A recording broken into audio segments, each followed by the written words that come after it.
Dropped it.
Tyler 1, you're done. Raw energy, half and blow the house down.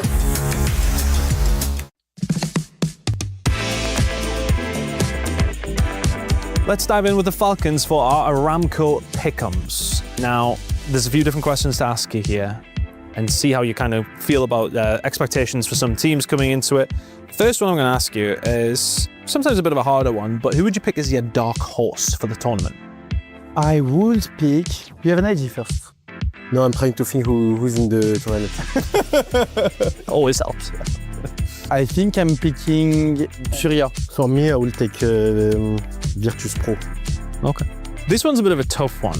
Who do you think is going to be the biggest disappointment? I think right now can be either FaZe or Dark Zero for me. Dark Zero is the last major winner, so people have expectations about them. And FaZe, obviously, because they won 2 years in a row the World Championship. A lot of pressure. So if they are losing, I think it will be a big disappointment. I was thinking about the two same teams for the same reason, but I will pick Dark Zero on my side. Okay. The disappointing result for them will be maybe top 4. Yeah, so, of course. Let's go with the next one then. 2 finalists, who are they going to be? Us versus Liquid. Oh, okay. Can be a good final, to be honest. Yeah, that would be nice. I would say us and FaZe. I want to play against them, so yeah, I would say Be a banger. I would say that this is the final. But if I'm not counting ourselves, I would say FaZe against Virtus.pro because I said they are the dark horse. You know. And another one that's, well, it could be an easy one potentially. Who's going to be the MVP in that case? I'm saying the name and you tell me if it's obvious or not. Soulzan. Obvious. This is obvious. Obviously, but I didn't think about him. I was like, okay, because most of the time the MVP is like the guy who's going in gold final. Yeah, of course. So if we... I don't like that rule. Either you have to win the tournament of the MVP. No, I don't like the rule. yeah. I think you can still play very well, but not. I think you have to at least be in final or semi-final. Yeah, no, okay, that's fine. Because you have to go far. But if you lose at the end, that doesn't matter if you're the best in the tournament. But if you are staying in the same logic, so the guy who's going on final, I would say, Suzan or NG. Okay. NG can do. I mean, he was MVP already in the World Championship, so why not? Why not? Why not? Guys, thank you so much. Thanks. Thank you. Cool. Thank you. Thanks. A lot of people are haunted by their past. I'm inspired by it. They're not just playing for themselves, they're really playing for their entire family. They have defeated their demons. They have crushed the curse. Play is in our DNA. Whenever we let it out, it becomes our superpower. Now imagine an entire city being built to supercharge it. Kadir City, powered by play.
The human body was built to move. Not trapped at a desk in one singular posture for 12 hours a day. It's time your chair evolved. This is Secret Lab Titan Evo. Ergonomically engineered for you, gamers, hybrid workers, artists, backing your every move.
We booked Esports World Cup.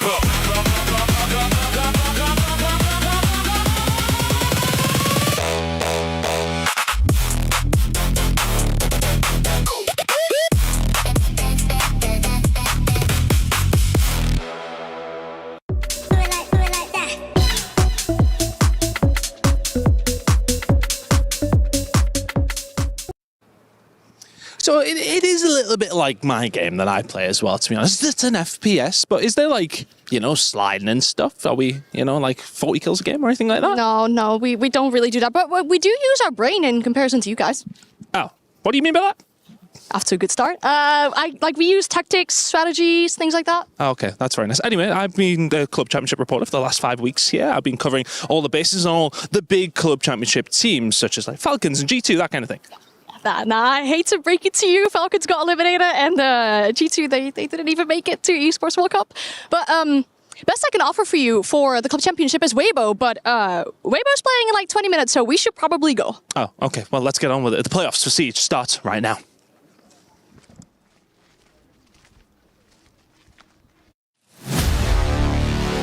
Welcome to the battlefield. Remember, we are the hunters, they are the prey. A real hunter always watches where he steps. Come closer, I dare you.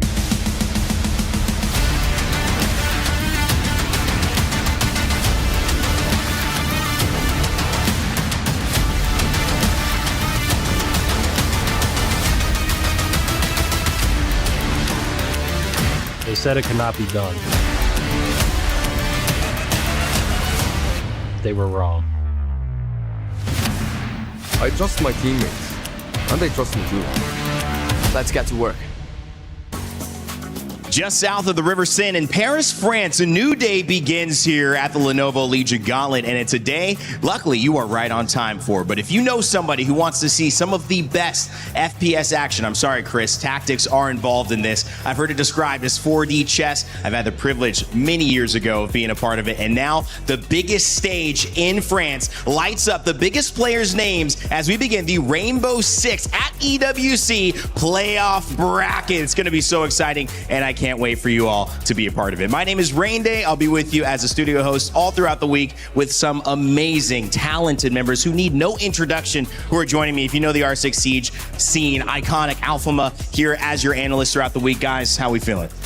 I'm feeling amazing right now. I feel right at home. I had to take a 2-hour train ride to get here. It's unfair. I'm very lucky. I get 2 SCR events in Paris in 1 year. What to say for? I'm so happy right now.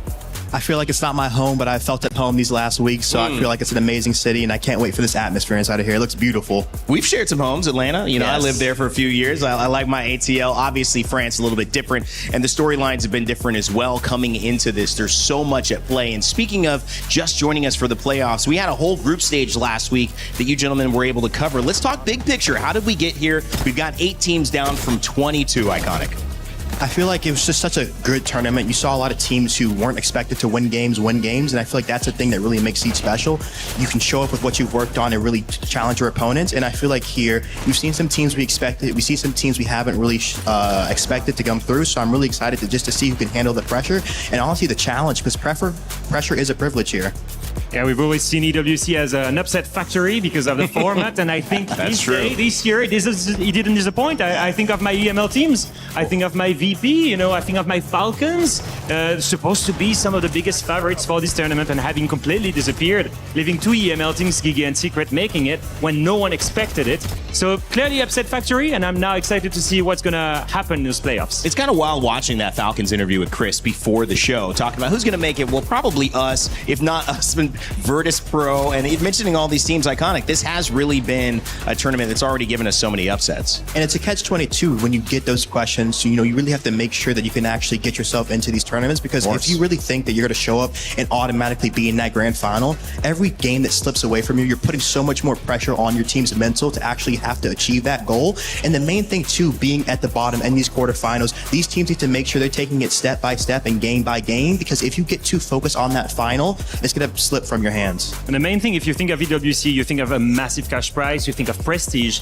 you think of no lower bracket. Yeah. And that's a big one for Siege, because we're so used at these SCR events for lower bracket. No here, elimination directly every single match. And like I said, some surprises all the way here. Exactly. From GK Esports to Team Secret, FaZe Clan, and Team Liquid, which will be a battle of South America. Dark Zero, Weibo Gaming, which we'll have coming up first, and Wildcard and Fury to close out our day. In fact, that's a good time to lead to our schedule for this afternoon. Dark Zero and Weibo Gaming are going to kick us off. Then it'll be Wildcard and Furia. Wildcard coming with questions about could this really be the time that they take this tournament. Dark Zero, Weibo Gaming, different questions themselves. We'll dive into that, but Dark Zero coming off winning in Salt Lake and now looking at can they do it again, Iconic? I feel like obviously just going into it after that Salt Lake City major, hearing what they're talking about, usually as a team you see a decline come after a tournament when a lot of players don't really get back on the same horse. But one thing they really made sure was they got back to their fundamentals, which is the key for every team to find that success in the long grand tournament. So I feel like they've really made sure they've gotten back to their basics, their fundamentals, and they've had a strong showing coming out through the group stage, not dropping a map. And obviously here, a lot of momentum. It got kind of canceled out with the 4 days off, but with a system like that, you know they're going to come into this match ready to go. That's beautiful. You guys as pros, current pros, active pros, if you somehow don't know who they are coming into the scene, just because of EWC, you'll get some top tier analysis from them throughout the week. Laxing will also be rotating and joining us later on in that second set. But for now, we've got somebody who's going to be consistently giving us the updates on what's happening with the thread that connects the entire EWC. All the tournaments around have clubs that are fighting for the club championship, and Chris is here to break us down. We're having a lovely old time here in the middle of Paris. Sweating is, well, not necessarily what I'm doing. I am sweating as well, but it is Falcons right now. As far as the club championship is concerned, they came into this as the absolute favourites, but right now they are not the team leading. Plenty of things can happen this week, so bear that in mind, but ag.al right now, at this moment in time, lead the club championship. We talked of them as the dark horses for so long, no longer. With 2 weeks to go, Falcons are finding themselves about 400 points behind. They can absolutely catch up this week. They've got a couple of good competitors in chess. We'll be checking in with Trav over in the Allianz Vault for that one, and everything else going on. Of course, we've got PUBG Mobile on one side of things. We've got Rocket League on the main stage. They could potentially do something there, but it's now feeling like Falcons need to catch up. They're not the ones setting the pace any longer in the club championship. Big thank you to Chris Tunn, who we'll be seeing much more of throughout this week, alongside Fast Ann, who we'll see in just a moment for some interviews. But taking a look at this club championship and the rankings, Alphama, this is, like Chris said, not Falcons' game anymore to lose. They've got to catch up. ag.al in the lead.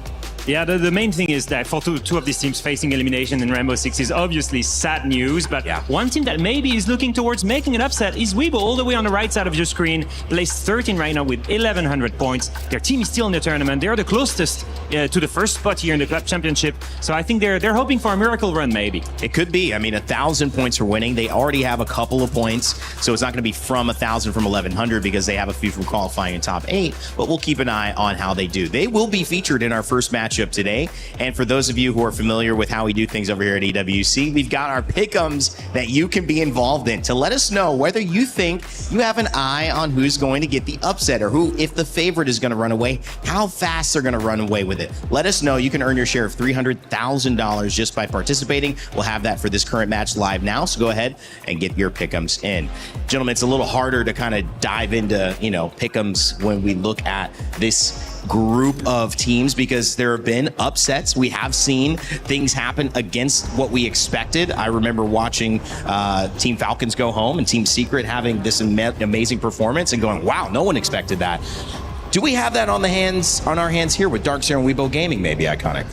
I feel like in every game, there's always this possibility of the unknown. And I think that's really what these players have to embrace going into this, because there's so much known factor this late in the tournament. There's so much maps you've already shown, so much intel both teams can collect on each other. So it's whatever team can really make each other uncomfortable and actually go for the win and go for this tournament right now. And that's the thing that you really have to get yourself into it mentally and physically to sustain just the pressure that you're under. Alphama, how do you feel about this matchup? I mean, two teams kind of fighting for different levels, I would say. It seems like Dark Zero fighting for that top tier, get back, win a major. Weibo maybe fighting for something a little bit less, but still want to make it through in this tournament. I guess if I have to set expectations, right? Yeah. Dark Zero, semifinals, expectations. We expect them to reach that level. Right. Weibo, semifinal. That's history for them. That's them breaking a wall. That's them reaching something that they've never had before. They've been in quarterfinals before. They've been quite good at it. They've been consistent. The most consistent team out of Asia, in my opinion, and probably the one with the highest skill ceiling.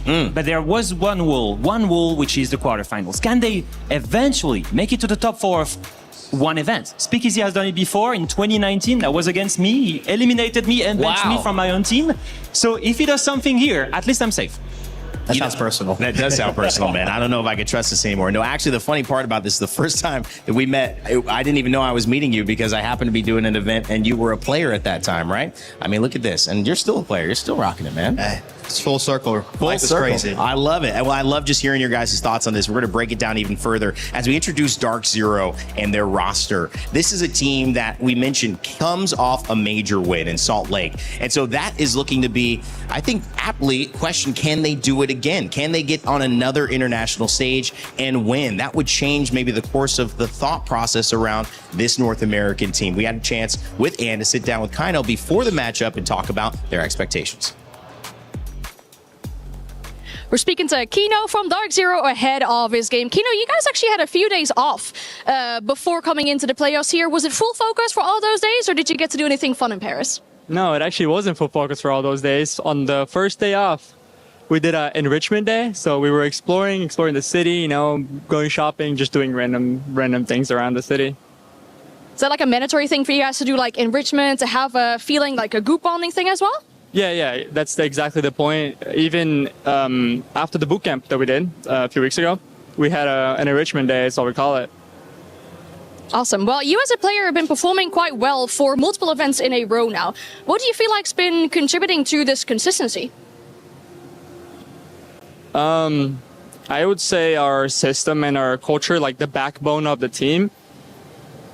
Like we have like a very hard like bond with each other, and we all like respect the standards that we created when the team first was made, and like that's like our whole goal. We follow the infinite game, but just progress over anything else, over results, over whatever else. And yeah, I feel like that's what's keep us alive. That's awesome. Well, you're going to go play against Weibo today. They crushed 2 keys already. You're looking to not become the 3rd key that they'll be crushing. What's the game plan going into today? Game plan is to have fun, right? To enjoy the game. I haven't played in about 4 days. I'm just craving, some Siege. Just playing, feeling excited, being on the stage with literally my brothers. That's all I'm looking for. That's awesome. Very poetic. Thanks so much for your time and good luck with the game. Thank you very much. All right, great conversation there with Kino and Ann, and you've played against Kino. I played with Kino, brother, love him, love all the players on DZ, the coaching staff. They're more like family at this point to me. How do you feel about how he's approaching it? I mean, that giddiness of, it's a big tournament. We're getting in and probably eating different food. They're probably just hanging out at the hotel, prepping, but anxious, right, to start this off. I mean, I feel like you can hear it from him too. They don't let anything get to them. I feel like there's a lot of narrative going around these tournaments, the pressure that we try to stack onto them. Yeah. But you see them really flip that pressure and say that, they're here with the opportunity to play a video game. They're here to enjoy themselves, to have fun, and to embrace that unknown, because they've been working every day with each other to just get the best out of each other. And I feel like you really sink to the level of your training and not to the height that you want to reach. So I feel like they've really been putting in the work, and I'm excited to see what they've been working on here. They're known in the worldwide to have the best system ever. They all think about discipline. I mean, you've teamed with them. I've teamed with ag.al, the coach of the team. The first book he bought me was Ego is the Enemy. He really wanted me to be humble somehow. I don't know. Maybe it's because I'm French. Who knows? But I guess he was really trying to implement the system already in 2019. Yeah. That was so far back, right? I think that system is proven to them that they can reach a major victory. Yep. What I'm waiting for them to prove is, can they win a second S-tier event? That has never happened in history. I fact-checked everything. A North American team has never won 2 S-tier events back-to-back in terms of major EWC. That would be a first. They're great at Fulgurance. It's great at having one team win an event, but 2 in a row, building a legacy, that's the question mark I'm putting on them. On the flip side, we have Weibo Gaming, who many are looking at the semifinals as their, coup de grace. Their big opportunity to be, this is us making history. And I kind of likened it to, somebody who's got a family who maybe their parents didn't go to college. So getting into college, completing it, that's a big deal in their universe. And when you look at somebody who has families who, they're all Harvard grads, they're all Penn, grads, and you go, yeah, well, now I'm trying to see if I can get to Yale and do it cum laude. To me, it's like, what a standard that we're setting for both of these teams. Dark Zero, we already won a major. Now can you win EWC? Weibo, can you get into the semifinals? So with the difference in the scale, Alphama, how do you manage that as Weibo Gaming and feel good about whatever you do? That's 100% a strength. You're coming in as the underdog. You don't need to have the pressure. You've been here before. We watched the results here on your screen. Salt Lake City, they get out before even reaching top 8. Didn't even make quarterfinals. Quarterfinals at SI 26, quarterfinals at EWC 25. They're needs to be someone breaking that wall. And if you need to have all the pressure on the one major winner on the other side, then let's have it. That's a strength for you. Yeah.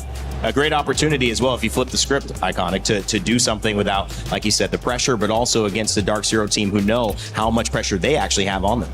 And I feel like, too, it really does matter with your team and just how your team is really approaching this map, because in these best of threes, on these stage games, it really does depend on your team's wall. And if you have one player breaking mentally, it's going to hurt your system, because this game, you have to be so in sync with your teammates, making sure you can actually adapt to what the enemy's throwing at you. And it's a constant adaptation, a state of just being in that flow state. And if one of your teammates is thinking about the last round, thinking about the pressure of going through, it's going to affect the whole system, and the whole system is going to start to slow down. And that's when you see these teams start to crack. These big teams like Falcons, like Shopify, who got extremely early in these tournaments, they let that pressure build up mentally, and it just slows them down inside the game. You really have to make sure you're just coming into it with a clean slate and allowing your team just to play like you play every other day. Listen, a lot of people thought Virtus.pro would be in this spot instead of Weibo Gaming. They showed resilience. They came back, losing that first map, and then obviously finding a way to come back in the second too. So that is a great time to introduce this roster. If you don't know them as well, you can take a look at their player names here. This is a team that is trying to do something historic for their region, making that semifinal, but against a team who many expect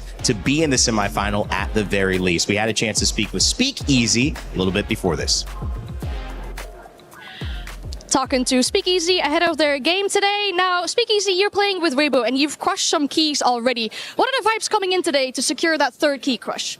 Hey, the vibe is just we're just gonna be ourselves, you know. The pressure's on them. Like we're coming here kind of like an underdog, but you know, we're just gonna play our game, do our own stuff, and have fun. Basically, have fun. Now, you as a player have been competing for a very long time. We're talking the Vegas Magna, the Tokudame finals. What do you feel like this experience gives you that advantage? I think overall the experience gives me more of like confidence-wise and nervousness. That I tell to my team, like, guys, it's okay. This feeling of nervous means you're doing the things right, and it's okay to be nervous. But it's just reassuring the teammates that everything's gonna be fine. Yeah, that's really important as well. Now, you reached top 8 last year at EWC, at SI as well. This would be the first time that Weibo would reach the top 4 if you win here today. Does that play in the back of your mind anyway? Obviously, the questions do come up. Like obviously the top 4. Top 4. Could we ever reach there? But we always try not to think about that, and we always try to be like, just play the game like it's any other game. So And you already said you're coming into this as kind of like the underdog. How would you rate your performance in the tournament so far? I think there are some bad performances and good, but we just focus on the good and learn from the bad. And hopefully, against DZ, it'll be good. Awesome. Thanks so much for your time, and good luck with the game today. Thank you.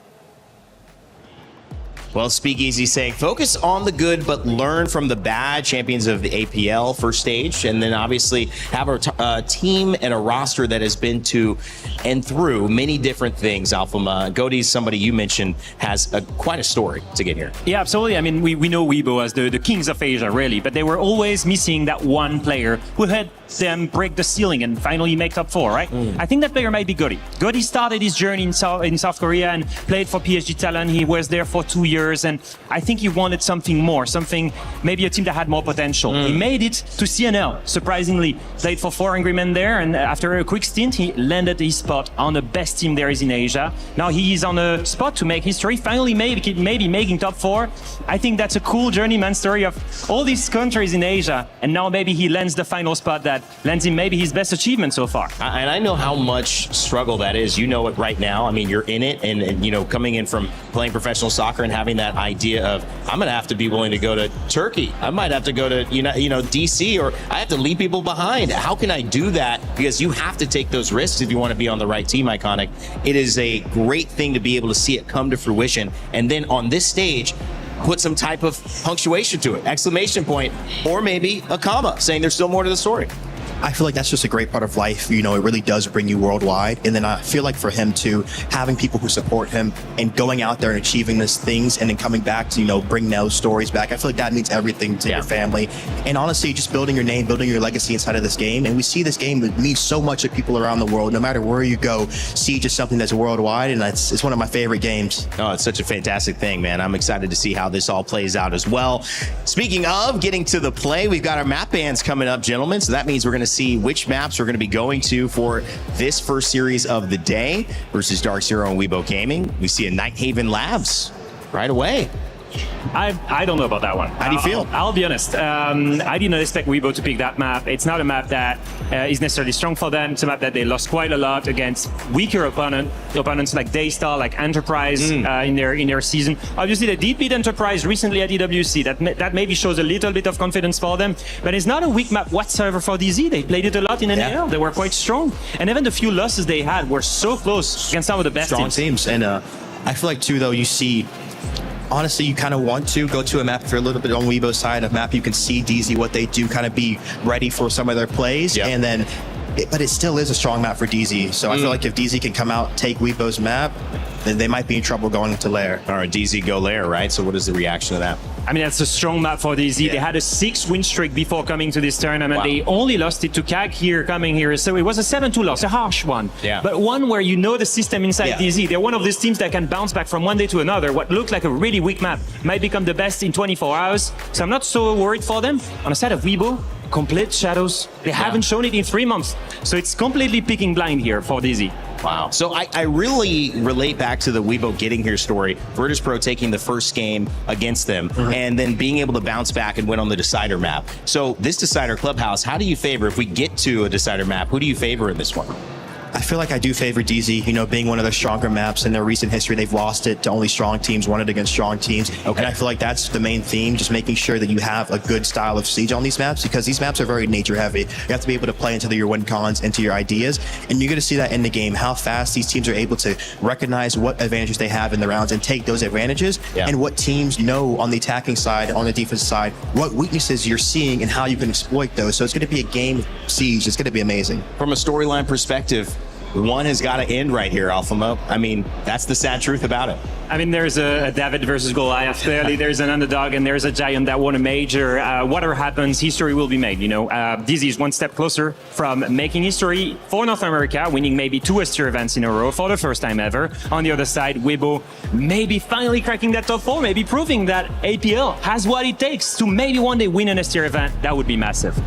Well, the beautiful thing about Paris, France, and the opportunity here is that these gentlemen, alongside all of you and our caster soon to be introduced, get to see some amazing Siege gameplay. And when it comes to these bright lights on the stage of the Lenovo Legion Gauntlet, who steps up is the only question that matters. Will it be history on the side of Weibo Gaming, a semifinal in their sights, or will it be Dark Zero, many think, who can claim the championship, making it one step closer? R6 at EWC begins.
Bienvenue à Paris and welcome back to the French capital. We are here for the Esports World Cup featuring Rainbow Six Siege. It's our second week and it's all about to go down. My name is Adam Savage here on the main stage. Joining me is the operator of epic proportions, the wonderful Milos. It is a pleasure to be back on here with you, Adam. And really, it's Siege, right? Yes, it's never one person doing the work. It's all about teamwork here, not just here for us on stage, but everybody making it all happen, especially those who held down the fort in week number 1. That was all in our group stage that came in. 22 teams from all around the world came for this giant opportunity here in Paris. Only 8 remain. There's a lot on the line here. There is so much on the line. Let's remind ourselves here of the stakes as well. You mentioned 22 teams down to now 8. $2 million worth of prize pool on the line here. The top team taking home $750,000 of those dollars. However, there is also a place in the 6th Invitational 2027 up for grabs for that top spot too. So it's all to play for. We of course have the 8 teams.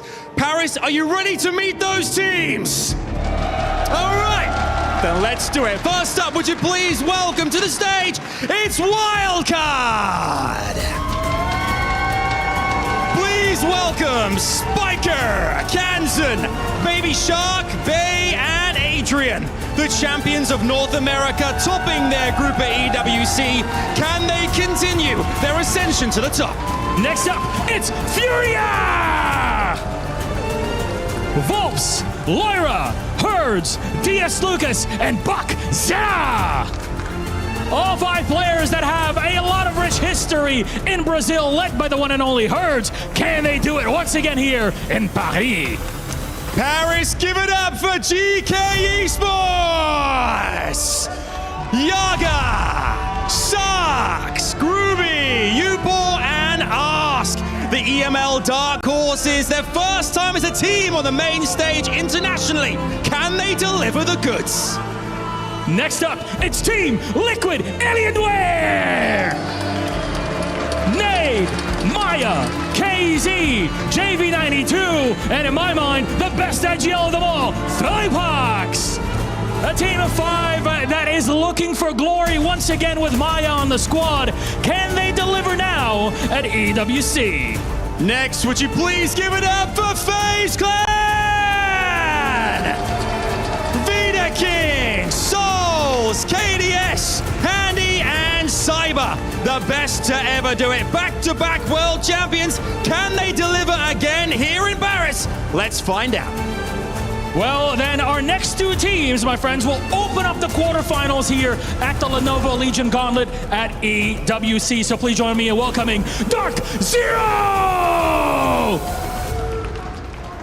Winners, NJR, Kino, J90, and Fultz. So the best to ever do it, your reigning Salt Lake City Major champions. They're here in Paris looking for glory. The question is, can that story continue and clinch 2 back-to-back for North America? Next up, would you please welcome to the stage, Weibo Gaming! Turd, Speakeasy, Reeps, Hoven, and Gotti. They talk trash in the server, but can they back it up here on the main stage? They need to go all the way here after beating out virtus.pro, destroying Enterprise. Can they come all the way and make their way up against the Dark Zero champs right now and defeat them?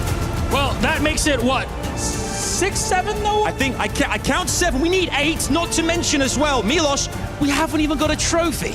I'm very glad you mentioned it, my friend Adam. Please join me in welcoming the defending EWC 25 champions, Team Secret!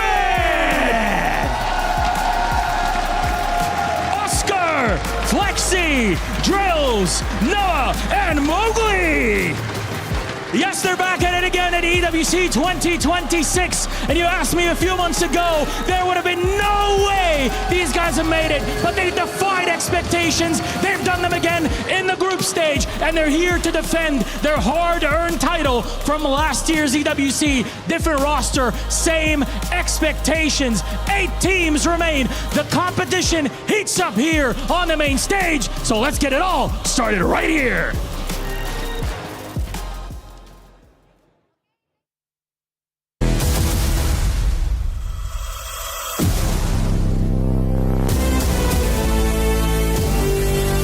This has by far been the most competitive EWC that I've participated in. Every single match has importance to it, and each and every single team is gunning for that EWC title.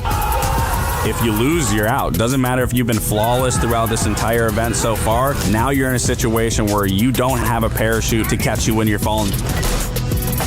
That's exactly what you want. You want everyone's backs against the wall. That's what's going to make these matches to be the most exciting that they possibly can be. It's Hoven to finish it off with a double. We're going to overtime. I'm extremely excited to see the stage, and I'm just hoping that we have crowd and the energy in the room. I can't wait to play in front of the French crowd. It's gonna be incredible. Let's have a good game. Let's have some fun. We'll just go there and do my job. The pistol shot connects. Side champions are playoff bound. Assim como vocês, a gente também quer ganhar, mas a gente é um time mais forte, a gente é um time mais preparado e mais uma vez a gente vai vir para ganhar o campeonato.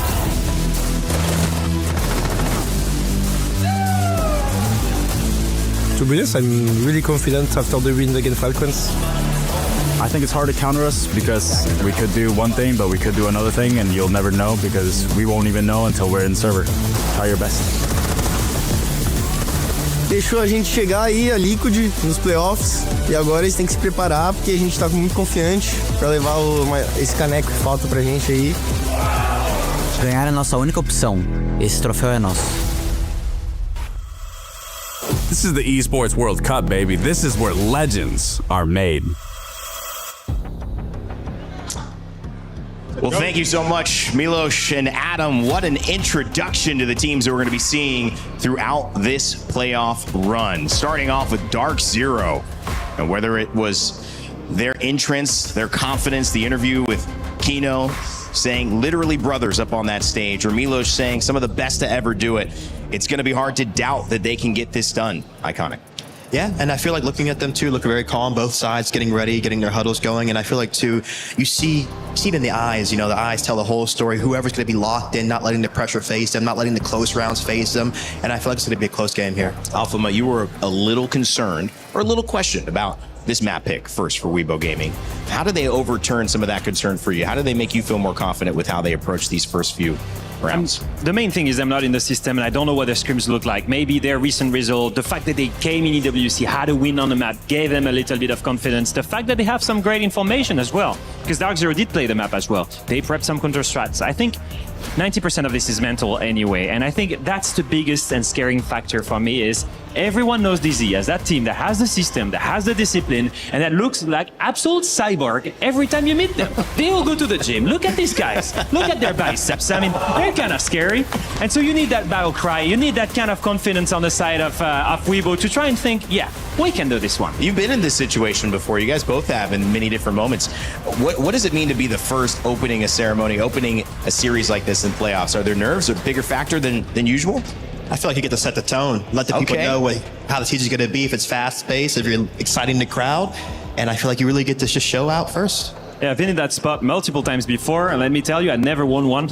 I got eliminated every single time. It's not looking good. No, it's not looking good. I don't know I don't know what's the recipe, man. That's true. It escaped me. Well, listen, one of the things that even, through the eye test, I say it because I don't get the chance to spend as much intimate time with you guys in your scene. But I'm here for these weeks. I'm here for this tournament. Seeing Virtus.pro, the one word that I had, Weibo against Virtus.pro was resilience and finding an answer. Gohan and the coach coming to this moment of, hey, we just lost basically 7-0, 7-1. That could be easy to turn your head around, right, Iconic? But the conversation was, we got this. We have a game plan. We need to execute here. Part of it is just probably having the confidence to get through those tough moments when they do happen, because they're going to happen, right? Of course, like you said, confidence is key. And you see both sides actually having that. DZ with the loss up to CAG 7-2, having to bounce back. You see them locked in, getting that meditation, getting that grounding and on the stage. It's going to be a great game, and I'm excited here. You see them all very locked in.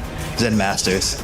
Not a surprise, right? We always Ego is the expect it. enemy. We've said it before. On the side I of love this. Weibo, I think, you know, I think they brought two missing pieces. I think Gohan, as the coach, is one of the oldest, most legitimate coaches we have here on our scene. Gohan was a staple Brazilian player. He won so many things there. And I think he gave depth to that team. One thing that we lacked in Asia was the depth in strategy, but also the depth in mental. Having experienced players, experienced coaches that can teach you how to win and overturn some very difficult BO3s. They proved it against Virtus.pro. Maybe they can prove it again here against Dark Zero. And aside of Gotti, also a new player, someone that has the anger, that had the anger of leaving his home country to try and play for this team as well. That's two things that, in my opinion, are massive and new for this team to maybe this time break the ceiling. I love the story. I love the story of Gotti. I love what you mentioned about Gohan as well, that experience coming in through the coach, and now gentlemen picks and bans.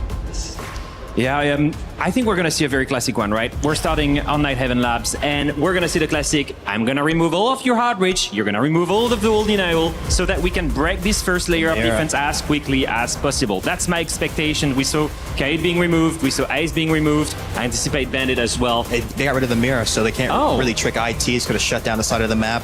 Going to make it a lot harder for DZ to contest that wall, so you're going to see a lot of Bandit 2-barrel coming out here, and just a different type of scheme to really slow the wall. If they want to bring the map to, you're going to see a lot of C4 play coming out for that. It's going to be exciting, gentlemen. We'll be back after our first map is done. But to kick off our series and to get more in depth into how these two teams and their legacies on the line are going to shape up, we've got our casters standing by. It's Dev and Pengu. Thank you very much, Rain Day. Yeah, it's about time to get kicking into the quarterfinals here at the Esports World Cup. Pengu, this has already been such a long event from the play-ins, group stage, and I gotta say, APAC has survived to make it up onto the big stage. I'm a very happy man. I heard you doing the player walkouts. You were the loudest kid in this room, James. Oh, Weibo, whoa, let's go! Kid in the candy store, but it's going to be a tough match going up against the reigning major champions, DZ. But it might not be the end. I think that's the most exciting part about this entire match with DC and Weibo. They legitimately could take down the current major champions, but it's not gonna be easy. And I saw the players, you know, doing their prep work. I saw Gohan locking eyes with his boys, infusing them with that confidence. Hoban, first round, takes down J9O right off the whip from that spawn peek attempt, and that right there is shutting down DC's confidence and gaining Weibo and much of their own. Yeah, huge opening pick. I don't know if that was a spawn pick intentional from J9O, but he was caught by the window very early on the Azami, an operator that has regenerative utility. Exactly. So J9O is not getting the full value out of that Azami whatsoever. One of the most pivotal operators, especially in the late round on these defenses, especially because, Pengu, do my eyes deceive me? Have we gone to the kitchen bomb side on the first round? We have. I feel like Weibo might have learned something from Wildcard, where you start on the weakest bomb side, or sorry, DC have learned something from Wildcard from NA. You start on the weakest bomb side and kind of work your way into a stronger and stronger position. And it's a matter of throwing a curveball, right? You go into your game with your match prep expecting they're going to go top floor, the most common bombs that they work out to basement and then tertiary. You kind of remove that prep work, throw them that curveball, and make the players fight for in-game adaptation rather than relying on prep work from the coaching staff and the analyst. So losing J9O this early on that regenerative operator of the Azami is actually going to be even more damaging because they're a much weaker bomb side statistically. Yeah, but of course this bomb side, it is weaker in theory, but if you can bunker down and stay alive for as long as possible, it does become difficult. The attack can stall out. However, that hasn't happened so far. Weibo, while they are focusing on the vertical game, they've almost killed Faults, a lot of damage taken, and as you say, the Capitao fire is still there. However, Kino is on for a flank, spotted briefly. Weibo seem to be dotting all their I's and crossing all their T's. The only scary part is that if they can clear Faults with, you know, that fire from Capitao, for example, the only real damage left on the board, by getting rid of those Womai magnets, that can literally win them the round. The Clash is the only stopping power for the plan to be successful. And then we saw Kino earlier try and go for a flank attempt, but that too was figured out by the drone work. This is a great position to be in here for Weibo. However, DZ retaliate. They fight back and they kill the most important operator here in that Capitao that was meant to finish off the Clash. However, Hoven can get the job done with his DMR instead. Numbers advantage for Weibo Gaming and time ticking down. What a big one-tap though. Oh, actually that was from Kino, not from Newers. But Speakeasy going down does put Weibo back on the back foot. Issue is two attacks are outside the building, forced to jump in these windows. Not a favorable spot to be in, and last guy's gonna go for hash drop. Gotta hit their shots. It's not likely to work as the gadget does get impacted by Kino. It's a last-ditch attempt to get into the bomb site. DZ come back despite losing the opening pick, despite losing the clash to win the opening round. It's a classic, right? DC again, they always have a plan B, a plan C, a plan D. There's always these small moments to a round where they have different ways of playing it. And we saw early off, Genano spawn peak, that's going to be the win condition, right? Try and play the game of disruption. That gets shut down. Then they play false clash passively by the bomb side. Then he dies eventually. And then it's a matter of understanding where the attacker is actually entering from. Have a guy watch the hatch from Soda Machine. Have a guy watch the window from the corner of the bomb side. Now we're locking out the attackers who are in very poor positions to take a fight in their favor, and they make a 3v3 actually go much more on their side despite being on a weaker bomb side. Yeah, no refrags there from Weibo of any of those pushes that came out from DZ, the retaliative peaks. And what's more, I think particularly losing the Sens gadget. Once that got impacted as it was tossed down, you just can't safely drop down that hatch. You can't aim down sights while falling down the hatch. And once you do land, there are feet holes in that wall, which means the defenders will see him and he's just completely shut down. Very fast time to kill in this game. So yeah, can't afford to be holding on to a hope and a dream that you can just drop the hatch and make something happen. Not in this matter, not with that utility to support it. But I will say, that was a very successful attack from Weibo Gaming. They got all their steps accomplished, right? Top floor control, opening pick, verticality, deal with the clash. They just didn't get to a proper bomb site execute. But they got into a position where they could go for an execute. And I think that actually is going to be a big win for them. Yes, it's a round loss, but they're starting off on the right side of a loss. They weren't like getting spawn peak continuously, couldn't breach the wall, so they couldn't get the vert done. They had the right operators, the right utility, the C4 tossed out, either shot or sapped, either way, not successful. And this is what Iconic spoke about from the disc, right? When you're banning the different wall-denying operators, also hard breachers, you're gonna get this mini-game between the C4, the Bandit, the Tubra, the Maverick, and there's like 1,000 ways it can play out. For the attackers, Hobbin is playing the Maverick, trying to either open the wall, that was too risky, but he sapped off the Bandit battery. That now enables Gotti on the Hibana to then get into a safer breach position with that ranged hard breach destruction, and now ensure the wall gets opened up. Again, we're 5v5. Exact prime position for Weibo. The big question is what happens in step number 2 when you start choosing where to attack. Is it going to be Catwalk Rafters? Is it going to be Aqua? Is it going to be servers? That's where most of this round will be defined if they can find those opening picks. Yeah, Weibo are playing it slow and steady, similar to what they did last round, but that does make me a little bit worried. A little bit predictable. As that, yeah, exactly. A bit predictable, which means that as that time starts to whittle it down, once we've got 45, 30 seconds left and Weibo look for an execute, DZ, if they have the numbers, might be able to lash out. The critical thing here will be taking down J9, or even Kino, and Speakeasy counted on the Blackbeard. The gas and enough damage there to help out Kino. However, a backstab from Weibo finds a little bit more damage. DZ, however, win the exchange as Reaps enters the building. He has been spotted. Now, Bombsite is actually down in control, and that defuser still remains on the top floor. And again, DC, as I said, in front of one. They have a plan A, a plan B, and a plan C. When Kino said the action is happening top floor, ag.al Newer started playing much more passive by the bombs and saying, if Kino falls, we still have a 2v2 on site. Or a 2v3 maybe, if it all goes wrong. Instead, they had numbers advantage until that very moment. Hobbin finds on ag.al, Kino low on health, no gas in pocket, meaning that timer of 40 seconds, it's accurate. So there's actually plenty of time left on the clock here. We're able to make the right moves, do vert destruction, cover a couple angles. The big question is, do they leave an attacker above to watch down those holes, or do you stack together on the bomb side? Oh wow, jump straight inside to try and bait out any potential C4 or traps. The danger here for Weibo as they go for an execute is plant denial. And that could come laterally from above or below here for DZ. Kino at the same time and Newers together look to try and push on the same bomb site, on the same floor. Instead of playing the vertical game, they're out of position and they have been outhandled. Reaps from the vert will take down that final player from DZ and guarantee that planter's safety. It's a response very swift from Weibo Gaming. And again, so much confidence to their actions. They do go for the quote-unquote risky play of having one player above, one player below. It's risky because if that cover isn't perfect from Reaps and the verticality, the planter dies, round is over. But on the flip side, if you don't leave an attacker upstairs and a defender was to walk up that staircase, now it works against you. So it's a lose-lose situation. But they start planting, they get about halfway through, they get off the plant and they swing together. They try and force that 2v2 into a 2v1 on their side, and then the plant is much safer. So Weibo, in terms of fundamental skill and decision making, again, they're good 2 rounds in a row. Yeah, particularly from Kino there at the top of the blue stairs with the smoke. Just enough damage to get the down onto Speakeasy, combining the gas babe with the shotgun to the feet. Kino, a very prolific shield player. Despite smoke player. Yeah, and a smoke player at that. Despite having his unfortunate moment with Monty a few years ago, which you rinsed him That's always going to hunt him, I guess. It will, but I think that really made him determined to nail how to play shields, and he's one of the best shield players in North America and the world as a result. But I could say the same for Speakeasy, arguably, top 3 shield player in APAC, and there are a lot of good shield players in APAC. Maybe top 2. Maybe it's Annie and him. I think so. It could be like that, actually. I think so. I also think, more importantly, it's not the shield player himself, but can the team play around the shield? And I will say CG, they are phenomenal playing around the shield operator. I think Weibo, similar story. So while you have a good shield player in Speakeasy and Kino, DC and Weibo both understand how to support them, what they need to thrive in around. And also how to counter them. That's what Kino was very good at last round. And that's what Fultz is leaning into. Second round out of the Clash pick, one of the best shield counters.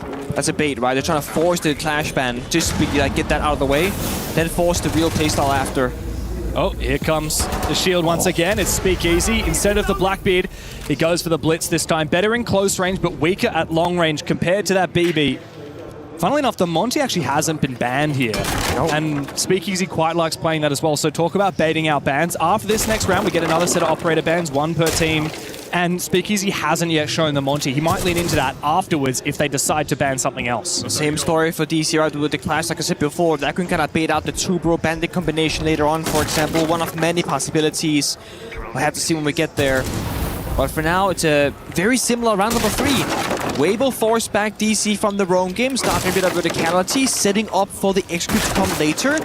DC still have a little bit of roaming presence because of Newers and Cafeteria Hallway that could go for flank, but currently isn't.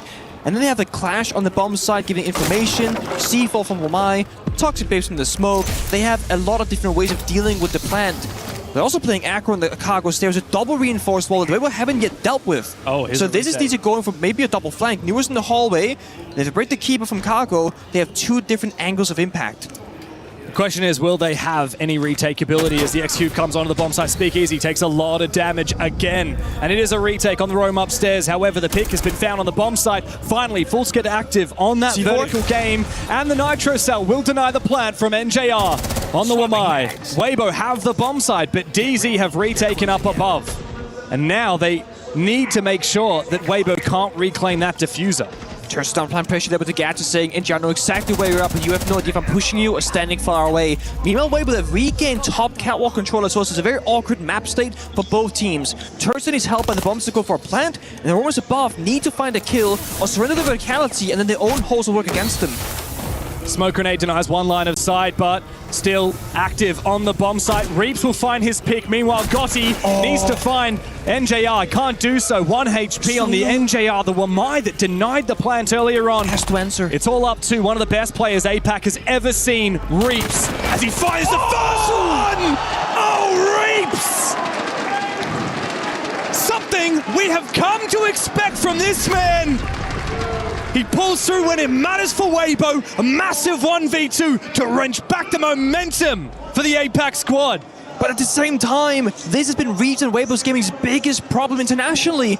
Reaps was shot down in big moments like that and started hesitating a little bit. There was no hesitation. He calls NGR, he got the info from Gotti, he is so low on health, if you call him, he has to answer. So he starts the call up, he checks the UI, he sees the fact that Wamai is trying to answer the phone, so now he has his gap, it's a 2v1, but because NGR is basically dealing with the phone, it's a 1v1 effectively. And he knows DC, they're a smart team. They're gonna transfer by crossfire. I peek the guy answering the phone, his teammate swings me. So he wide swings it off the rip instantly, then strafes back to his left side and pre-fires against what should be the most logical spot from the crossfire itself. Beautiful way of picking it apart. Unbelievable from Reaps, and you're dead right. I mean, the stats don't lie. Reaps is an online player. He's not as much of a LAN player. If you look at the 3 matches that Weibo played so far, hasn't had a positive rating in a single one of those games. His rating at Salt Lake City, he was the 77th ranked player at the event with an 83 rating. Mind you, this guy owns top 3 APL all year round. 100%, 117 EPS in APL itself. He's also, by the way, as we've always talked about, a very peculiar player because he runs the highest mouse sensitivity I have ever seen from any player. Yep. And he kills it every time. It's how he can pull off insane plays like that one. But it's not just about the speed, it's about the precision. And that's something that sets him apart. If Reaps can start delivering on land the way he delivers online, then, oh my god, Weibo are in for a massive upgrade. The Arbor Bends, they have actually got been shown here to us, rather. And it's very interesting to us. Neither Weibo or DC took the bait. Yeah. The Monty left open, the Clash left open, and because of that, we're going to continue seeing the battle for the wall denial and the breaching. The fact that the DC bans the Maverick, Weibo expected to ban the Bandit, ensures they can actually get through those walls. Yeah, that's good. Had the Maverick been banned away and they banned the Clash, all of a sudden, 2-Bro Bandit can lock you out from step 1. Reaps with clutch big last round, shut down by Jenna. He's playing the striker, so a lot of secondary util, but he's not the most instrumental operator for this round per se. On the flip side of that, J9O being the Wamai is one of those operators that DZ really didn't want Weibo to ban out. And you can see they're now leaning into projectile denial and shields. However, good read from Weibo with Hoven on the Flores. It essentially bypasses those magnets and makes sure that shield gets destroyed regardless. I love this about the new operator ban system is that at the highest level of siege, more commonly we start seeing like a second playstyle being hidden in the pocket, and this is that from Dark Zero. Heavy util, a gap being found in Terry's one. He was a second though, but because saw him, he had to go for that first fight. Yeah, now numbers are even again here. DZ have lost their advantage. They've also lost a lot of map control. Rafters taken for free by Speakeasy. Critical kill though from Newers. Turd should never be losing a fight like that, especially not with the F2. Absolutely ridiculous. That changes everything for this round. Mind you, with the Monty, there's one less gun on the board, and there's no verticality. There's no Deimos downstairs, Bach, Sophia looking for a kill, and it's all softball beneath Newers' feet. But no one can find that angle, no one can get that kill necessarily. Now it's a triple crossfire on one bomb side, which means the other side, a lot more vulnerable. Oh, that's wow. a clash. The Clash and the Chunker both counter this Montaigne pick here from Speakeasy. As you say, Weibo lack lethality here. They don't have anyone to go down below and kill these players vertically. So instead, they need to take gunfights on side, and Newers is always happy to oblige. A second kill with the DMR, looking for a third onto Speakeasy, but Weibo have truly stalled out, and they are surely going to fall. Newers with a big 4K. DMR on site is simply a turret and Dark Zero responding kind. Okay, just understanding when you can play in the corner position. Had they known there was a vertical operator like the Deimos on the board, Newers could not exist on that particular area of the map. But they knew, guys, I'm counting the Flores, the Striker's dead, there's a Monty, there's, Heartbreach or whatever. They don't have the tools to deal with us staying on these, what usually is unplayable positions. Yeah. Ironically, the two operators that probably could have been swapped out for a Vert operator, the Solid Snake and the Striker. Yeah. Ended up not really being necessary. Of course, the Solid Snake is nice, it makes things faster, but yeah, not quite as essential as some kind of operator to challenge these power positions. If there was a Deimos on the board, I would hate to be playing Faults on the Clash or Newers on the Aruni in a position like that. I mean, obviously, Weibo didn't know exactly what DC were trying to attempt in that round until they started meeting them in the middle. But the Nomad is like, we don't want to get flanked sort of operator, but there's no chance you get flanked in that round from where you were attacking from, because attacking from outside the building and external doors and windows. Nomad was also super not activated, if you will. He had 2 spare traps and flashbangs in pocket when 3 attackers were dead. So it's like, again, there were options for change, but this is the difficulty with attack a repick.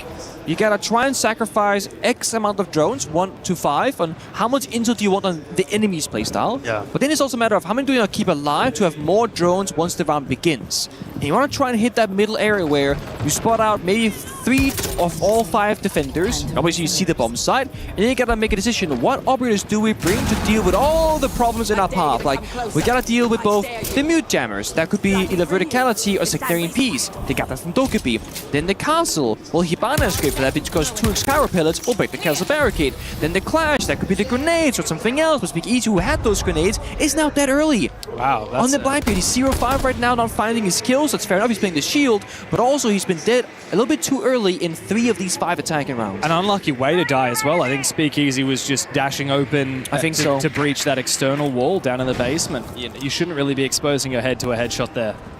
So a bit of a mistake from Speakeasy, an unusual one, as you say, 0-5. Not a common scoreline for him. Also, can I just say, Gotti, 0-4 is a big red flag. When Weibo picked him up just a few months ago after the Salt Lake City Major, they said they picked up someone who just won't die. They said, we need someone who simply will not die. And Gotti had the best survival rating in the world this season at 52%. He hasn't got a kill yet, and he's died every round. And it looks like the rest of Weibo Gaming are soon to follow. Reaps needs to pull off a bit of a miracle, but let's be real, it just ain't happening, especially not against that Clash. No, complete lockout from DC. They started playing heavy util and said, okay, what if we don't let them in the building? They don't work for an execute. Falls goes wide for a swing and falls down, but that's just one of the 4 defenders upstairs looking for that battle. So now the rest of DC, they all play more disciplined. They fall back, surrender top floor control, help each other with the Asami barriers, and just kind of peel back the layers. They got so much map space to work with, and only 60 seconds left here for Weibo Gaming, who's lacking verticality, soft destruction, and even ways to deal with these annoying laser kids upstairs. We have one last set of 2x Kairos from Gotti, which can be used on the laser gates if required, or on the Kazami barriers, but the DMR will make short work of those. A plan here is nigh impossible because the retake potential for DZ is too strong. Gotti can give it a go regardless, but no, not safe, and the Nitro cell forces him out of position straight into J9O's hands. Great shot from Reeves. I cannot believe this guy does it on a sensitivity like he has. 8 kills so far in 5 rounds. Hungry for another one, but he won't have a lot of avenues to get back to that diffuser. Still SMG-12 in hand. Out goes a bait EMP, but of course it won't matter. Straight into the beeper, straight into J9O's hands. He has been tearing Weibo a new one with that DMR as the Americans take the lead. DMR Merchant, huh? So efficient with that particular weapon, but it's working great in his favor. So why not? While you can, my friends. Yeah, that's it. The little birdie told me that DMR nerf is coming. Can't wait. Speaking of little birdies, I saw Joshua Mills, game director, just bumped into him yesterday walking around the venue. Nice. So he's going to be telling us about these changes, yeah, I reckon. I've got JV here trying to steal our equipment while we steal the equipment. Hello, Team Liquid. You guys are looking lovely. They're standing right next to our casting booth, and there are 3,000 people trying to get their autograph. The struggle of being famous, huh? Oh, must suck. I wouldn't. Lobster to buttery.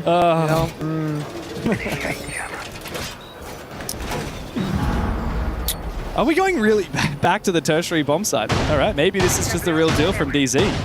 It's very unusual, but I will say the one time where I think it's not blatantly trolling going to kitchen is when Clash is open. Yeah. Because it's the only operator that really gives you a way of fighting for like the lobby control next to the bomb site. That long Clash and the Azami as well. I mean, both. Azami partially, but like that'll be shot by DMR and then like that's it. And the Clash is like unstoppable by most metrics. Yeah. Unless you make a huge misplay as a Clash player or get like, I don't know, blatantly counts, which is quite rare to find, you should be more than fine.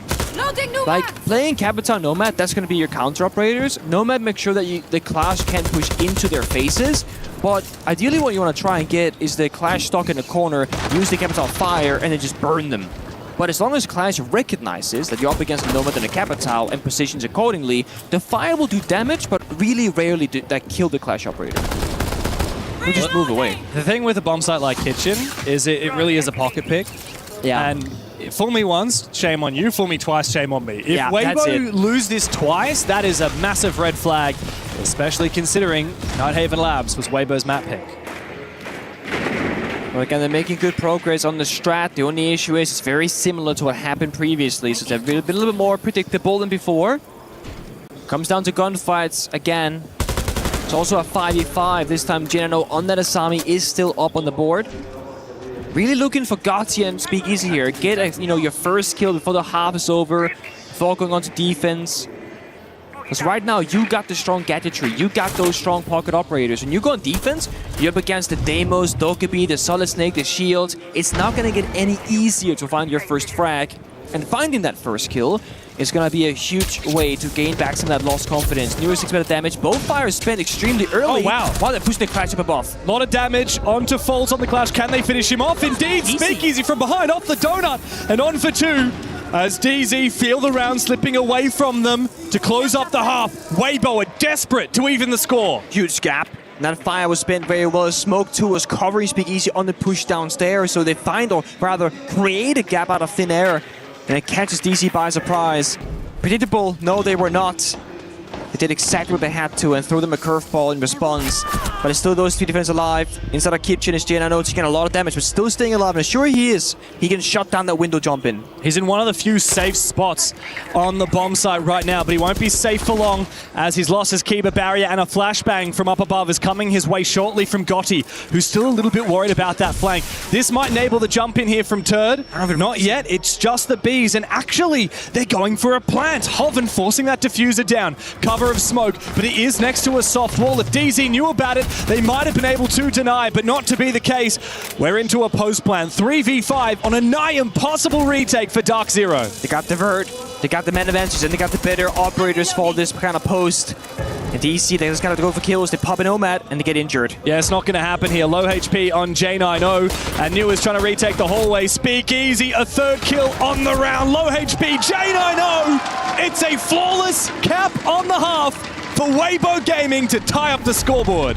1 man at a time.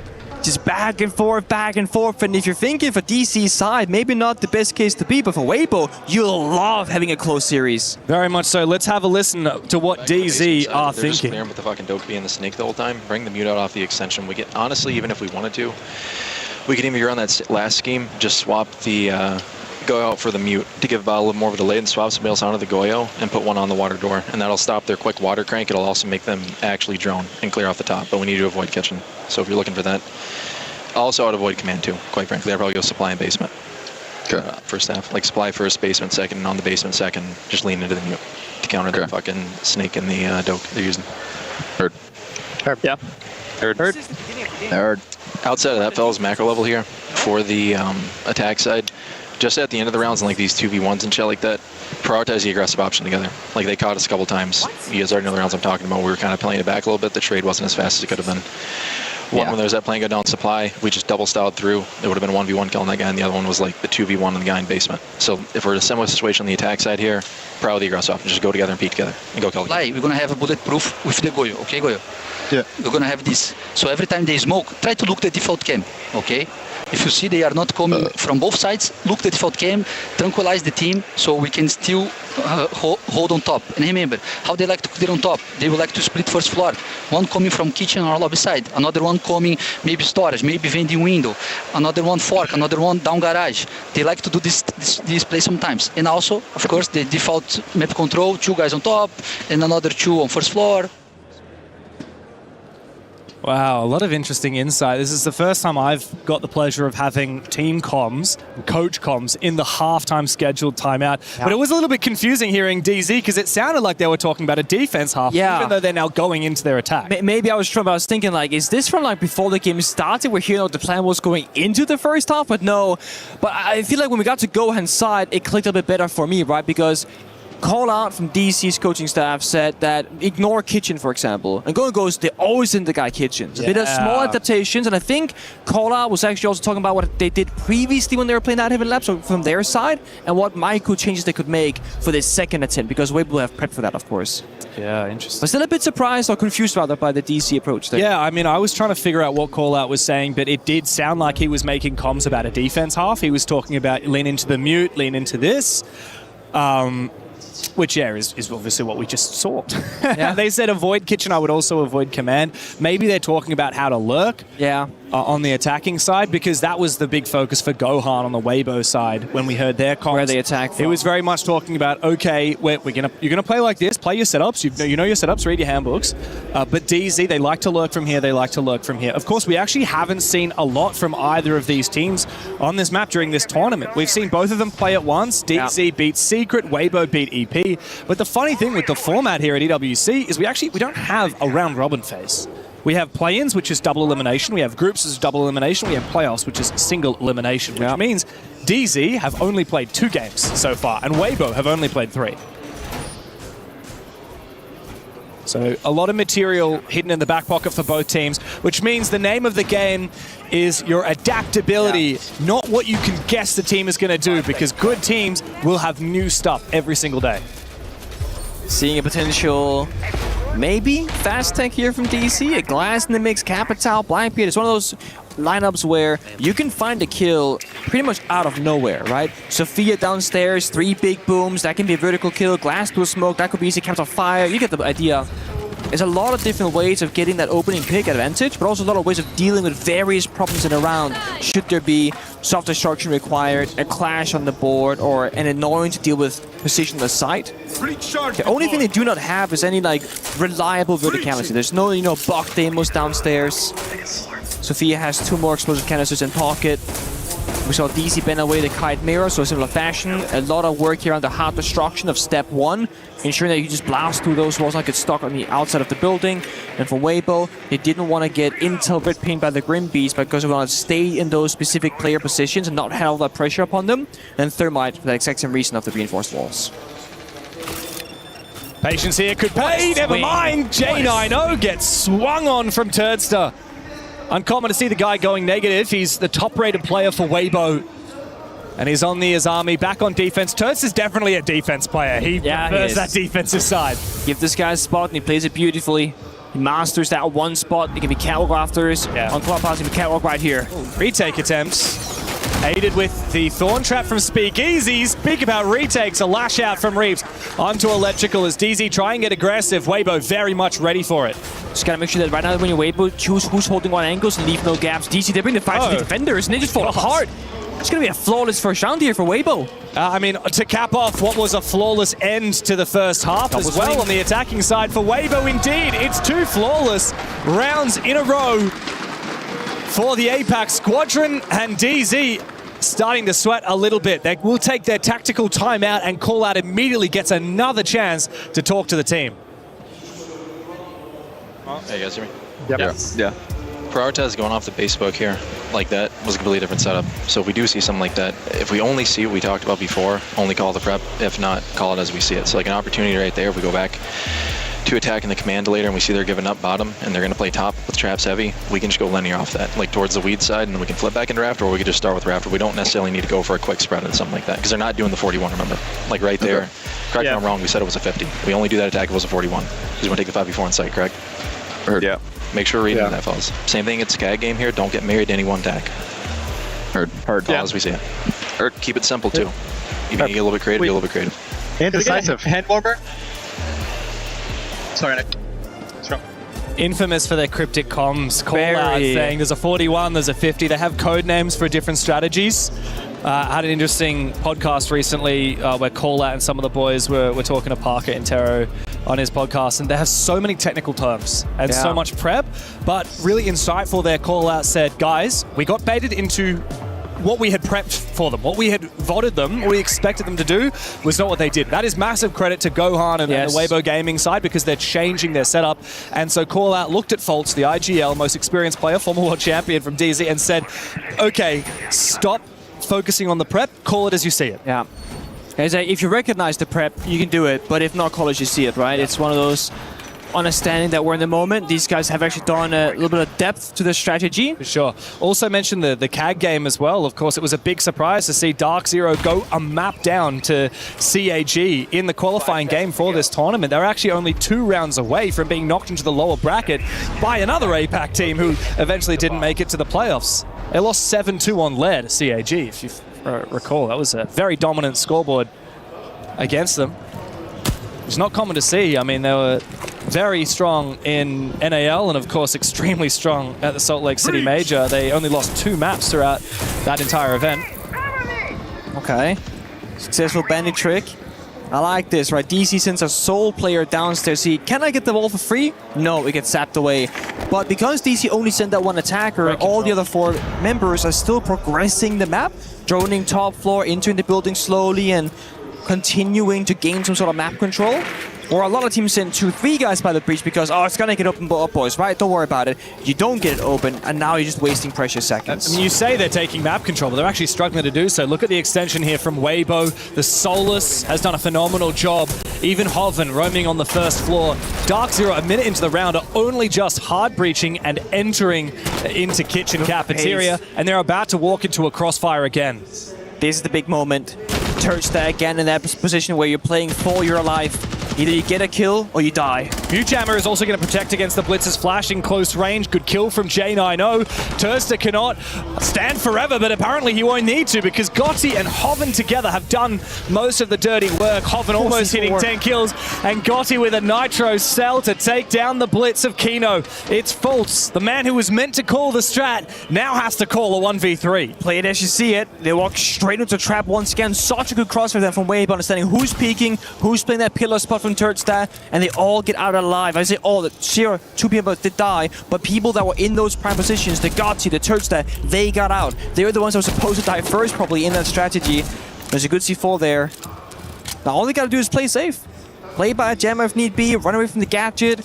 It's true, but you also have 2 shotguns here on Weibo, so they'll have to be careful not to take long range. Yeah, but this guy can't plant. 7 seconds of Fultz, you got 3 members, a C4, a Solis, and if he goes down any of those staircases, nothing is stopping Turst or anybody else from like retaking the top floor control and use the vert against him. Yeah. You're damn right. I think the big thing here is Turster on the Solis. He's got the best gun, he's also got the gadget to call where Fultz is pushing from and where Fultz decides to plant. The only win condition here for the attack for Fultz is just if he can find a free pick here or there, or if Weibo make a mistake. Huge mistake that would have to be. Mewjammer jams out the death mark. Exactly. They use that one jammer probably by the bomber side. They just rotate players on top of that location. 20 seconds, Jank over plant. Again, C4 and plug with Speakeasy, and 3 minutes I can swing you. And they're not getting baited. And they take the kill as well. Big from Turdstar. Bigger round from Hoven though. On the Goyo, on that roam. It's a perfect roaming setup. Every player from Weibo complementing each other, and a second round in a row where Dark Zero have no idea how to attack. They've had 2 kills in the last 3 rounds. Also, just like when you bring out the Bandit shotgun, it can be so tricky to get value in a round. Gauti found 2 kills. One with a gun, one with a C4. Did he get the kill with the shotgun or I honestly did not recognize during the chaos of the round because I think he got the kill on the player jumping in the vending window, which could have been vert below, could have been from the staircase. I'm not entirely certain. But either way, he got his 2 kills. Yeah. So everyone's on the board now. Like Speakeasy's there, Gotsy's there, and honestly, big praise towards Turdstar. He has been a player that, you know, came up, was a little toxic in the beginning, got dropped from the roster, then brought back because he actually retrialed and beat everybody else in the trial system for it. And since then, I don't want to say more humble, but maybe more mature. I think definitely Turd needed a coach who would demand his respect, right? And Gohan, he's like 6'5". Demands your respect. He's huge. Even before he opens his mouth, he's actually a very kind man and a very well-spoken, softly spoken man, very smiley, very gentle, but you can tell he's a no bullcrap kind of guy. Yeah. Like he's gonna whip you into shape, and if you mess around, he's gonna tell you, okay, that's enough. Turd was, I think, 18 years old when he moved to Singapore from New Zealand to play professionally with Bleed. He's only 21 now, and while he is the best player on the team, and he was the 2nd highest rated player in the Asia League, he's very inconsistent. He went 4-12 against Furia, and then 21-9 versus Enterprise. So he is up and down, but tends to be up more than down at the moment. Good kill though from Kino. However, the barbed wire actually finishes off Fultz, and the push is very quickly thwarted here from DZ. Yeah. There's no second go at this because those second should go for that same kind of push. So you go elsewhere, met by Castle Barricades, the 9 going to inch your path forward. So Weibo get a bit of breathing room. Communicate, okay guys, how are we going to play out this round? Do we still hold on to top floor control? Well, yes, 3 people, only leaving Reaps downstairs by the side. Spare Razorblade pocket for information. And it's going to be very comfortable by side. I think the barbed wire also still alive for the window jumping, so he has so many different tools to work around. For DC, it's once again playing for an opening pick somewhere, hoping Weibo will make a mistake. But no one is swinging. No one's having that ego going, oh, I'm bored, I'm going to go for a peek. No, they understand. If they do nothing, time will be on their side. DC, they have to make the first move. And there are Castle Barricades on all the important doors. DZ are great at calling win conditions when it's in a 5v5. Very difficult to do once your main push has failed. And the Lion will telegraph that DZ are looking for something, as will that nade to destroy that castle barricade. When does Turd go for the swing? Does he time it with his teammates? He's currently holding a very narrow angle, hoping that he can swing off of Speakeasy's contact. It's a really good crossfire established. Again, no ego there from any of the players in Weibo Gaming.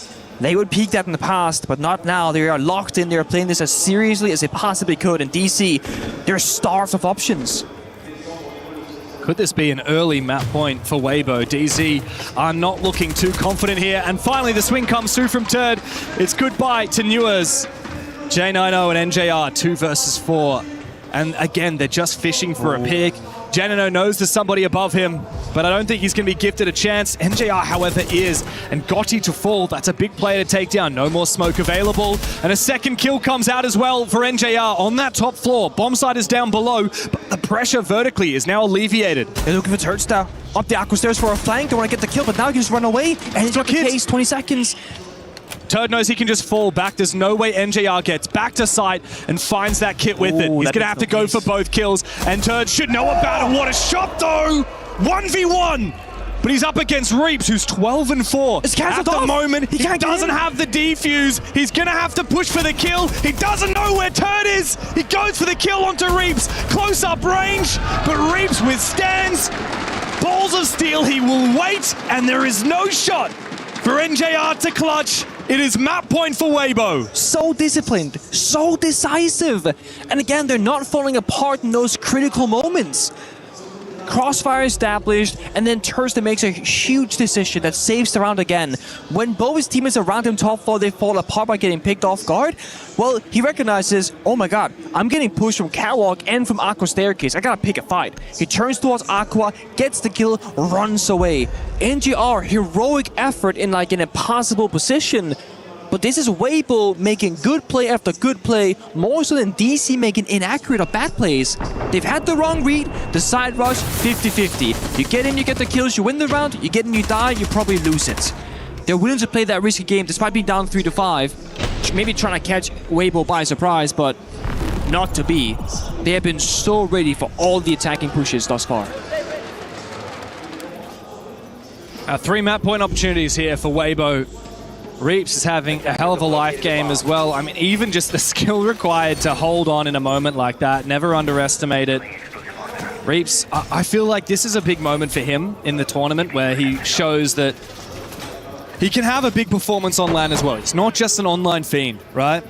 A map like this is certainly a good part of that conversation. This is his best performance of the tournament so far. I mean, you look back, his EPS in stage 1, like I said before, 117 against Fury at 96, against EP 91, against virtus.pro 100. He hasn't had a standout performance as of yet, unlike Turster who went 140, Hoven or Gotti who went 120 and above. This is a big moment for Reaps and a big moment for Weibo to go 1-0 up in the series. All they need is one more round. And it's all about holding on to that, right? If Reaps can show up right here in map number 1, that is half the story. We need him to be consistently showing up also in map number 2, map number 3 if you have to go there. Because you cannot write off DC too early in a BO3.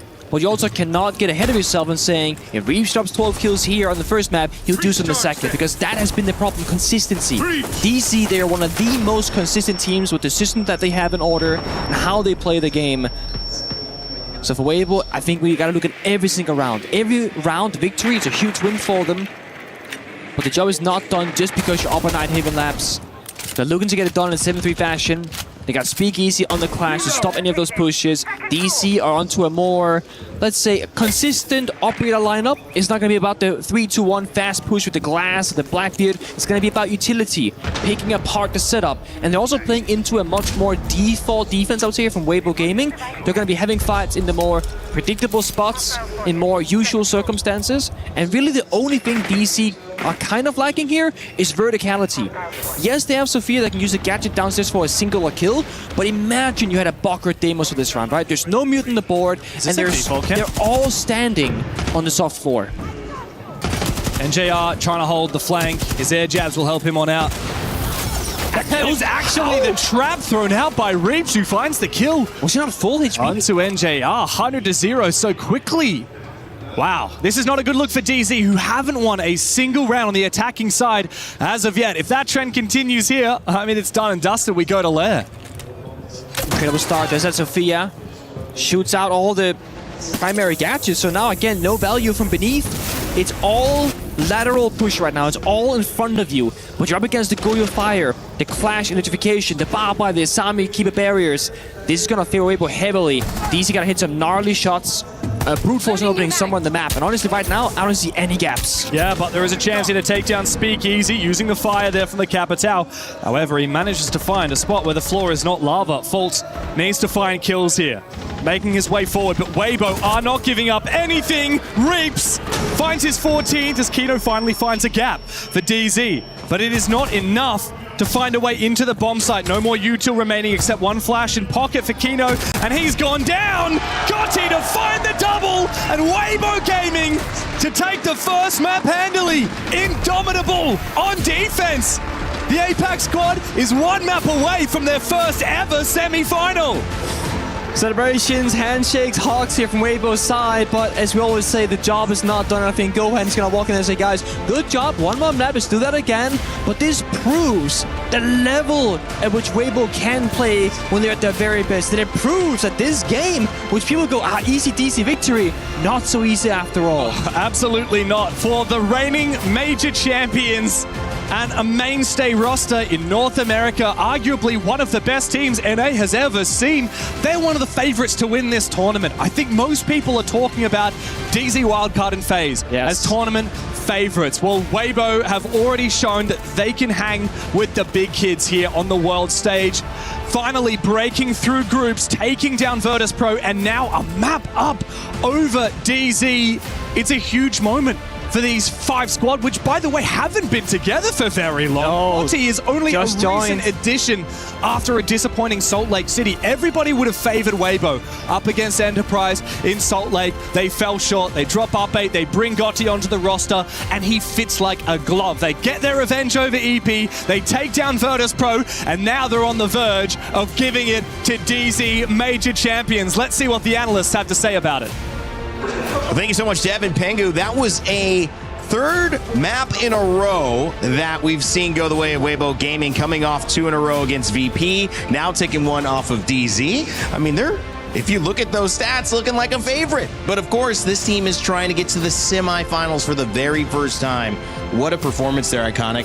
A lot of people surprised at home, but I think a lot of people also saying this is what this team has showed they're capable of, maybe just not consistently. Yeah, I mean, for Weibo, that's a great start coming out. It's a map you want, especially being your pick coming out strong in this series, really putting your foot down too, because a lot of the time, if your map's a little bit closer for your opponent, it's a little bit stronger for your opponent, but really showing out with the 7-3, it was a great start too. The guys look confident, but if I'm a DZ fan, I would not be worried at all. I feel like this is right where you want it to be, and I feel like they're going to come back here. 1 win away, Alpha. I know you're going to break down some stuff a little later for us, still have scoreboards, some highlights, but they're on the verge of breaking history. Absolutely, and we've mentioned it before, right? In these kind of tournaments where the format is quite close, there's no lower bracket.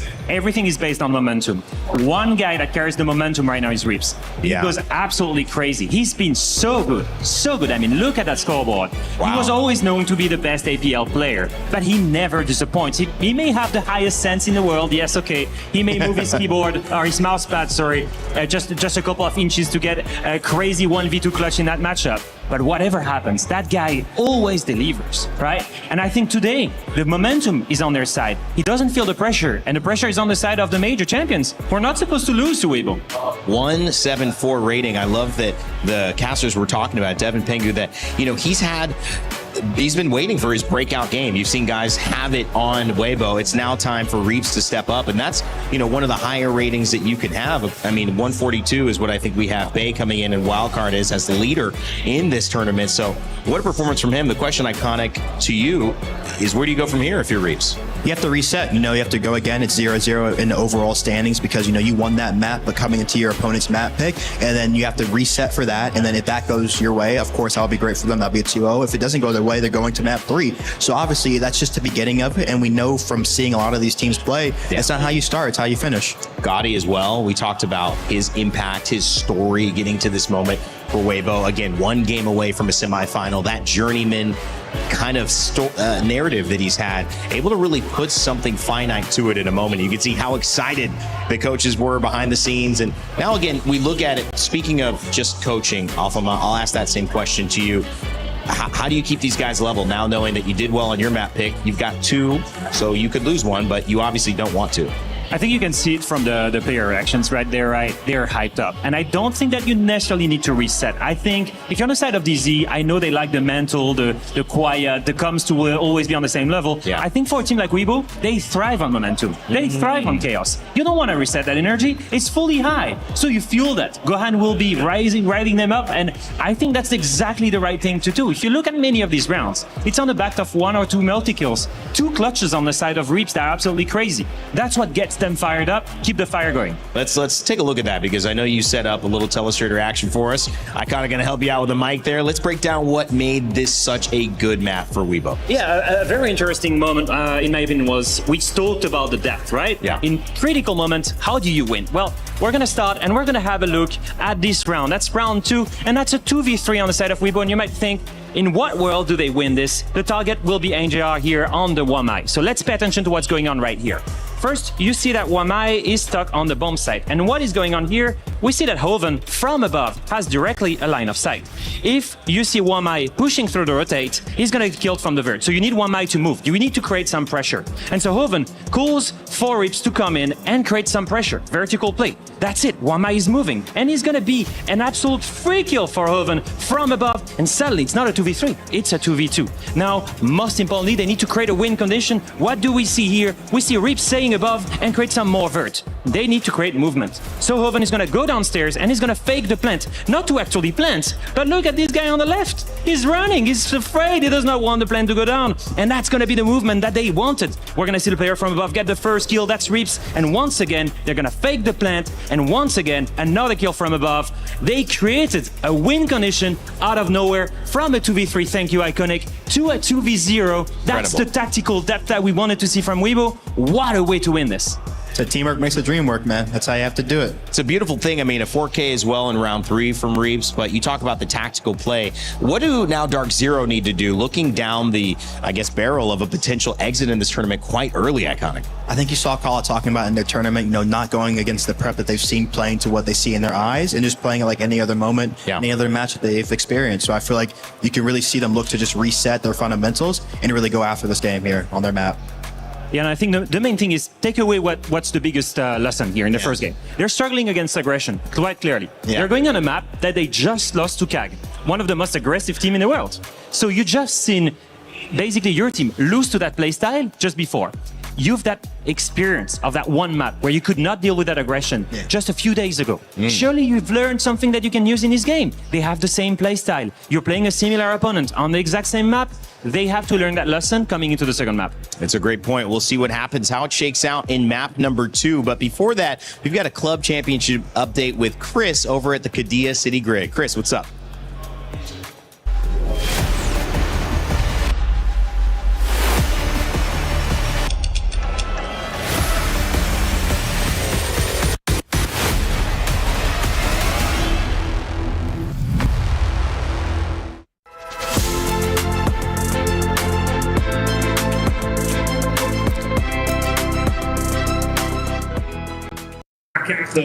Managed to make it down here at the Kadia City Grid. A lot going down, Lauren. You've had 2 weeks of competition for PUBG Mobile. Yep. It has been I wouldn't say a slug, but we're getting to the point now where things are starting to happen, but a big moment potentially in the Club Championship yet. Absolutely. We're in the last 2 matches of our 2-day-long survival stage. And the 2 teams we've been paying attention to the whole time, GK Esports and ag.al. ag.al obviously being the biggest one with them being on the top of the CC leaderboard right now. We thought they'd be able to do it. However, it's been a rough 2 days. A very close lobby across the board. Right now they're in 11th place, which doesn't sound great. You need to be top 6 in order to make your way through to finals. But that difference in the leaderboard is only 9 points. So it's not a lot. It's a gap that's very close, but unfortunately everyone's kind of been playing around the same level of capability right now, which means they haven't really had the pop-off performance they're looking for. If they have that right now in this match, they'll be safe. If they don't, it's all down to that last match, and you don't want that additional pressure on your shoulders. Well, we're going to check in with you. We're in between maps right now as well, but we'll check in as soon as ag.al and what's going on here. Big moment in the Club Championship. Lauren, thank you very much. Guys? He thinks he can come in here and play my game. He knows nothing. Let's go! Tyler Wine, you're done. Raw energy. House of blow the house down. A lot of people are haunted by their past. I'm inspired by it. They're not just playing for themselves, they're really playing for their entire family. They have defeated their demons. They have crushed the curse.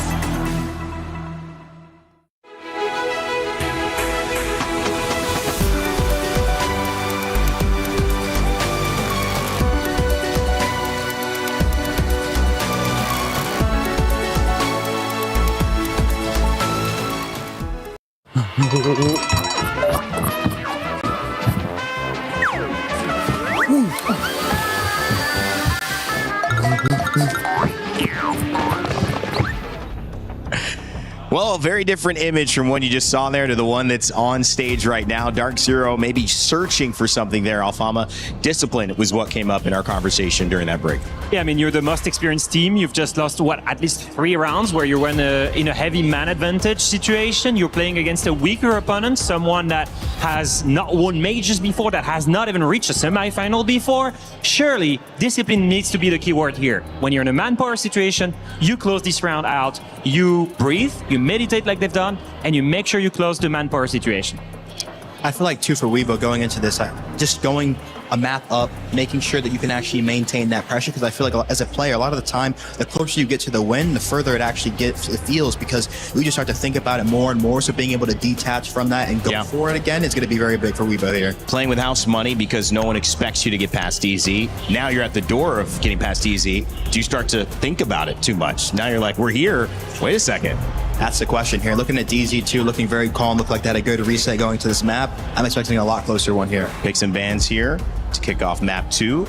I like the Solid Snake ban. I think it's been so useful on layer to clear out so many positions. You get a lot of intel just from outside of the building with that radius. So it's a strong one, especially to remove against such an aggressive team. Capitao too, going to help the top mez extension, especially too if they want to bring the clash for the chest extension too. Yeah, it's going to be just shutting down a little bit of the clear potential in the hard zone spots. Look to see some more Zofia demos come out for that.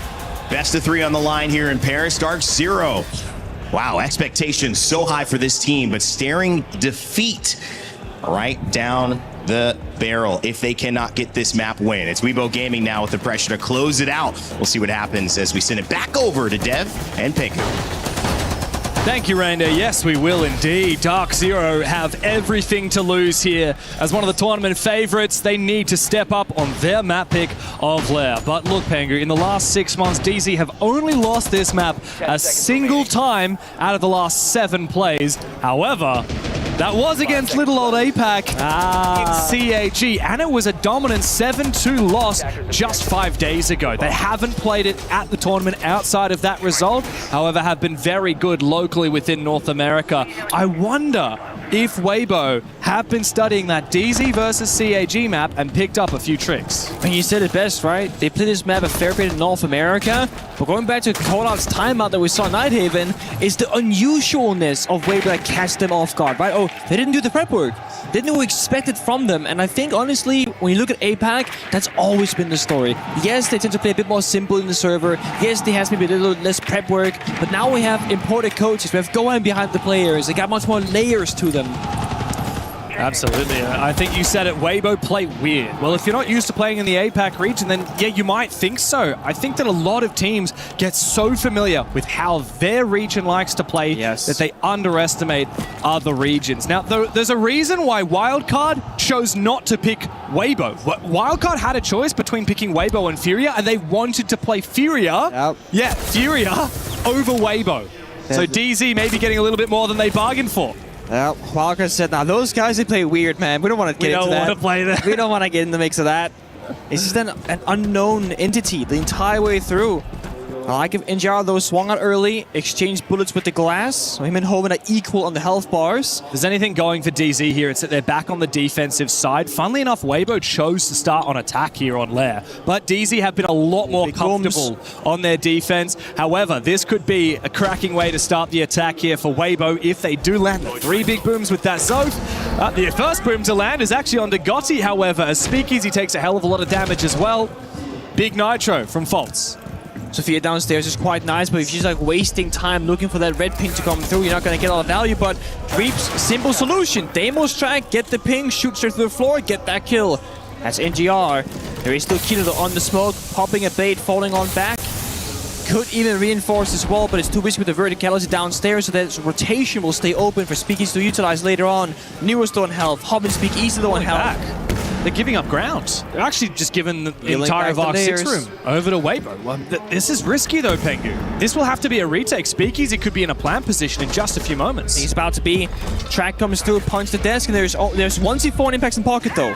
He's already low on HP. There needs to be a retake here to push Hoven off of his position. Otherwise, he will be able to prevent that flank. Hoven doesn't matter as Weibo again fire up on their attacking side. And look at this, there's time remaining. They don't have to rush. It's up to Newers and Kino to try and cook something up, but it's not happening. The bait again and again as Hoven with low HP. Newers does find him. Speakeasy in the 1v1. This has been such a big round for Weibo right up until the 1v2. A much-needed clutch up for Newers to stem the bleeding from Dark Zero. Such a hard spot to be in there if you're hard, right? You're 1 HP outside the window. If you jump in, there's a barbire or a trap or a person waiting for you, you're as good as dead. So he's staying on the exterior of the building until that final moment in the 1 versus 2 where he had no other option. But Newers, great job, pushed forward, isolated gunfights, found the first, then it's just a matter of taking down the Blackbeard, which again, 1 HP because that C4 early on to Speakeasy did all the damage required in that round. A lot of good moments though again from Weibo. It's not a round loss where they fall apart early, it's a round loss where they do really good job early on. Problem solved on the fly, adapted, got into a plant position, and had it not been a trade between Kino and Turtsta to get into that 1v2, the coverage would have been perfect. So we're talking tiny details of adjustment here for Weibo. Whereas for DC, gotta dig a little bit deeper probably in towards the problems. We saw it on Nighthaven Labs. Thankfully for DC, they find the first round, and the problems of the past won't chase them right at the heels, not yet at least. 5 seconds to go.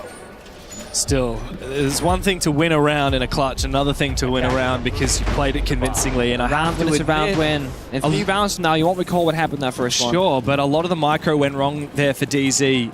Weibo have a lot of bite on their attacks. Don't forget, remember the start of last map? It was very similar. Yes. DZ won a lot of rounds off of small moments. Now, Weibo Gaming lost a 7-0 earlier in the tournament to Virtus.pro and came back to win the next 2 maps. I talked to Gohan after the game and he said, I was very happy after we lost that 7-0. We had an embarrassing result, but we knew exactly what went wrong in all these minor details. We knew exactly what to fix for the next 2 maps. And I think we've seen that in a few of these rounds where Weibo have let it slip. I hope that DZ are thinking the same because, especially on their attacking side, too much has been going wrong. Turtsta fuse LMG. Hoven playing the Nook, creeping around. Speakeasy on the Monty. Spiker said it, they play weird. Yeah, how do you prep for this? I'm not sure you do. A Clash Shield. Well, that means that Nook sneaking around, no longer effective. They'll be watching out for that. Newers looking for a backstep as well. Here's each other. Question is, do you want this fight if you're Hoven? Because the Clash can close in. Then you gotta get out of there. And he will jump out the window. Don't want to get 2v1'd. Yeah. Progress elsewhere is okay, but Speakeasy tanked the C4 earlier, I believe, from Newers. Which means his health bar is not looking too great. Has to really respect Kino now with the Toxic Babes. And you can see DZ continue pulling on back. They're happy to give up this map control again and look for a retake later in the round. Smart there. He's worried about the verticality and the crossfire from that angle. And here comes the fuse to actually open up some of that verticality. This is such a strange attack here from Weibo, but DZ actually also defending it in a very unorthodox way as well. As Fultz peeks outside for a bit of info, the Clash is an instrumental part of this defense. Yep, that's the whole retake as well. Bit of a battle. There's like an island in the middle, right, that nobody wants to go into. Turtsta goes down from Newers, who's still downstairs by the rocket staircase, and that's going to open things up with DC and further stall out the push. Problem is here for Weibo is having top floor control is only good if you can go for an execute. Now they do pivot. We've got 2 players dropping down below. As Hoven needs to try and prevent the retake. Indeed, he does. He wants to try and get up in Fultz's face as well, as that Clash continues baiting back and forth. Meanwhile, the plan has been confirmed by Weibo. It's a difficult retake now for Newers and Fultz. But with that Clash shield, they at least have a way to deal with Speakeasy. On the Monty. Oh, big shot on Gotti. If you can do enough damage on a Speakeasy, this might be possible. Newers tries to get up in his face. It's Reaps up on the vert above that needs to have a big impact. Speakeasy's taken down. It could even become a 1v3 if the revive can happen here. Indeed it will. But there's not a lot of time on the clock here for DZ. Reaps just has to prevent that counter defuse from coming out. And a shotgun kill up close from J90. Big retake from Dark Zero. A little bit of a blunder there from Weibo, though they're stressing that injure on the staircase where, guys, you have the 3 versus 2 effectively. Leave the guy injured, fall back, play the verticality. They're chasing for that kill confirmation. You can just have Munty extending inside the bomb site, but Reeves watching from above from the vert, and he can fish for a couple of kills. Instead, Speakeasy unextends the shields, dies here unnecessarily, and then they get for the revive and the retake and the round victory. So that was a bit of a shake there from Weibo. Yeah, Weibo are shaking for the first time, but they'll take a tactical timeout and immediately look to try and fix their mistakes. I don't know if it's worth wasting a ban on him, to be honest. Yeah, heard. So I agree. Just bring the mute out. What do you think is a good ban then? Grim. I think we're gonna go. Well, we're about to run the basement roam now. We could do Ram, then go for consolidation after, and like put Bahar type of deal for bunks, and then we play down for the basement consolidation after going roam here. Yeah, it could be good, or honestly just read. If they repeat that, you need to be prepared, okay, guys? Come on, guys, come on. We are the best here, guys. Come on. Come on. We can do this shit, guys. Let's go. Come on, guys. Then we're gonna go for armory then. Of course, the confidence there at the end, just saying, come on, guys, we got this with the best team that is here. And I think that's what they need, because a little bit of choking in the server, if you will, small indecisiveness, hesitation, and leadership, a little bit lackluster at the end of that round. We just needed to stabilize for Weibo. It really was a matter of... If you're Speakeasy, I mean, you've got a Monty alive and a post plant, you're going up against the Clash. What's the most important thing? Just don't feed the Clash. Yeah, that's it, right? I mean, Holvin was in a top spot, found the injury, found the injure, and then just could not make up his mind. Yeah. Do you go up the staircase? Do you push the Clash? Do you get out the door? Wasn't sure about it. But that's not the issue. Hoven did his job. He got the 1-for-1 trade, but peeking outside the window, trying to fight back against the Clash after, it's like, that's unnecessary. And like I said earlier, I mean, literally the one reason why they got Gotti instead of Ape is Weibo just wanted someone who simply wouldn't die. And I said this stat on the first map, but I'll say it again. The best survival rate in the world in stage 1 at 52% of rounds survived. And he's also the top 6 at EWC with 41%, despite already losing 2 maps. You have other players who have played on teams that haven't even lost a map yet. Yeah. And Gotti is still in the top 6. And yet today, he's really struggled. First map, I wasn't very impressed. Second map, 1 and 2 so far. It's very uncharacteristic out of Gotti. It just means that he has to fix his own problems, so somebody else has to step up and cover for him. That was kind of what Reeps was doing in the first map, having a stellar individual performance. It's a problem for a lot of the Weibo players. Turd, Reeps, and Gotti have all been quite inconsistent. Have to see, though. For DC, they're going to feel a lot better about this. They feel like they finally have control over the round, how to problem solve, and reading correctly into Weibo. I think Newers in particular, I mean, he won the first round 1v2 clutch, and second round he gets 2 kills, and he finds the opening frag. I mean, that's massive. Yeah. And I think DZ have really restabilized and got a better read on the way that Weibo are playing. They're happy to expect the unexpected and then play off of what happens. Last round, the plant went down. Didn't matter. DZ say, that's fine. We've got 2 players. We can slowly find picks back. And another opening kill. Guess who it's onto? Yep. Gotti is dropping the ball. This is very uncharacteristic out of the Korean. And DC also defending this in very unusual fashion. They're almost not even playing by the side itself. Instead, they're highly prioritizing, holding top floor. 2 people watching the flank, 1 guy watching the vert. That means they're ready for a fight above, but also covering the player downstairs, Newers, who's playing that instrumental spot of locking down the bomb set. If he falls, they can push in deep, and then the round could fall apart for DC. So close to that bomb site, so tempted to make a play onto it. Speakeasy does get inside. He knows he needs to find the kill onto Newers first, but he's straight into the crossfire. Great aim from Newers. Quickly minces up Speakeasy by shooting his feet, and a lot of damage as well, as Weibo Gaming are stalled out. But who other than Reeps will find the opening? Immediately followed up with the E1D, the lion scan from Turd. While we have players in the bomb site from Weibo, it's not enough. No. With the shield being dead, who's going to make that push? I mean, you look how unsure Weibo are about the player locations. Know where Newers is, but not about anybody else. The vertical control is too powerful there, and Newers on the bomb site does eventually go down to Turd 1v3 as he can grab that defuse. Never mind, he can't, because Foltz is watching it from up above. The most convincing round we have yet for Dark Zero as they go 3 straight on defense. Weibo have burned their tactical timeout and found nothing for it. A little bit too linear. little bit too simplistic, but even when it's simple, it gets complicated because you had a sole player, Speakeasy in the Blackbeard, pushing Newers, sprinting.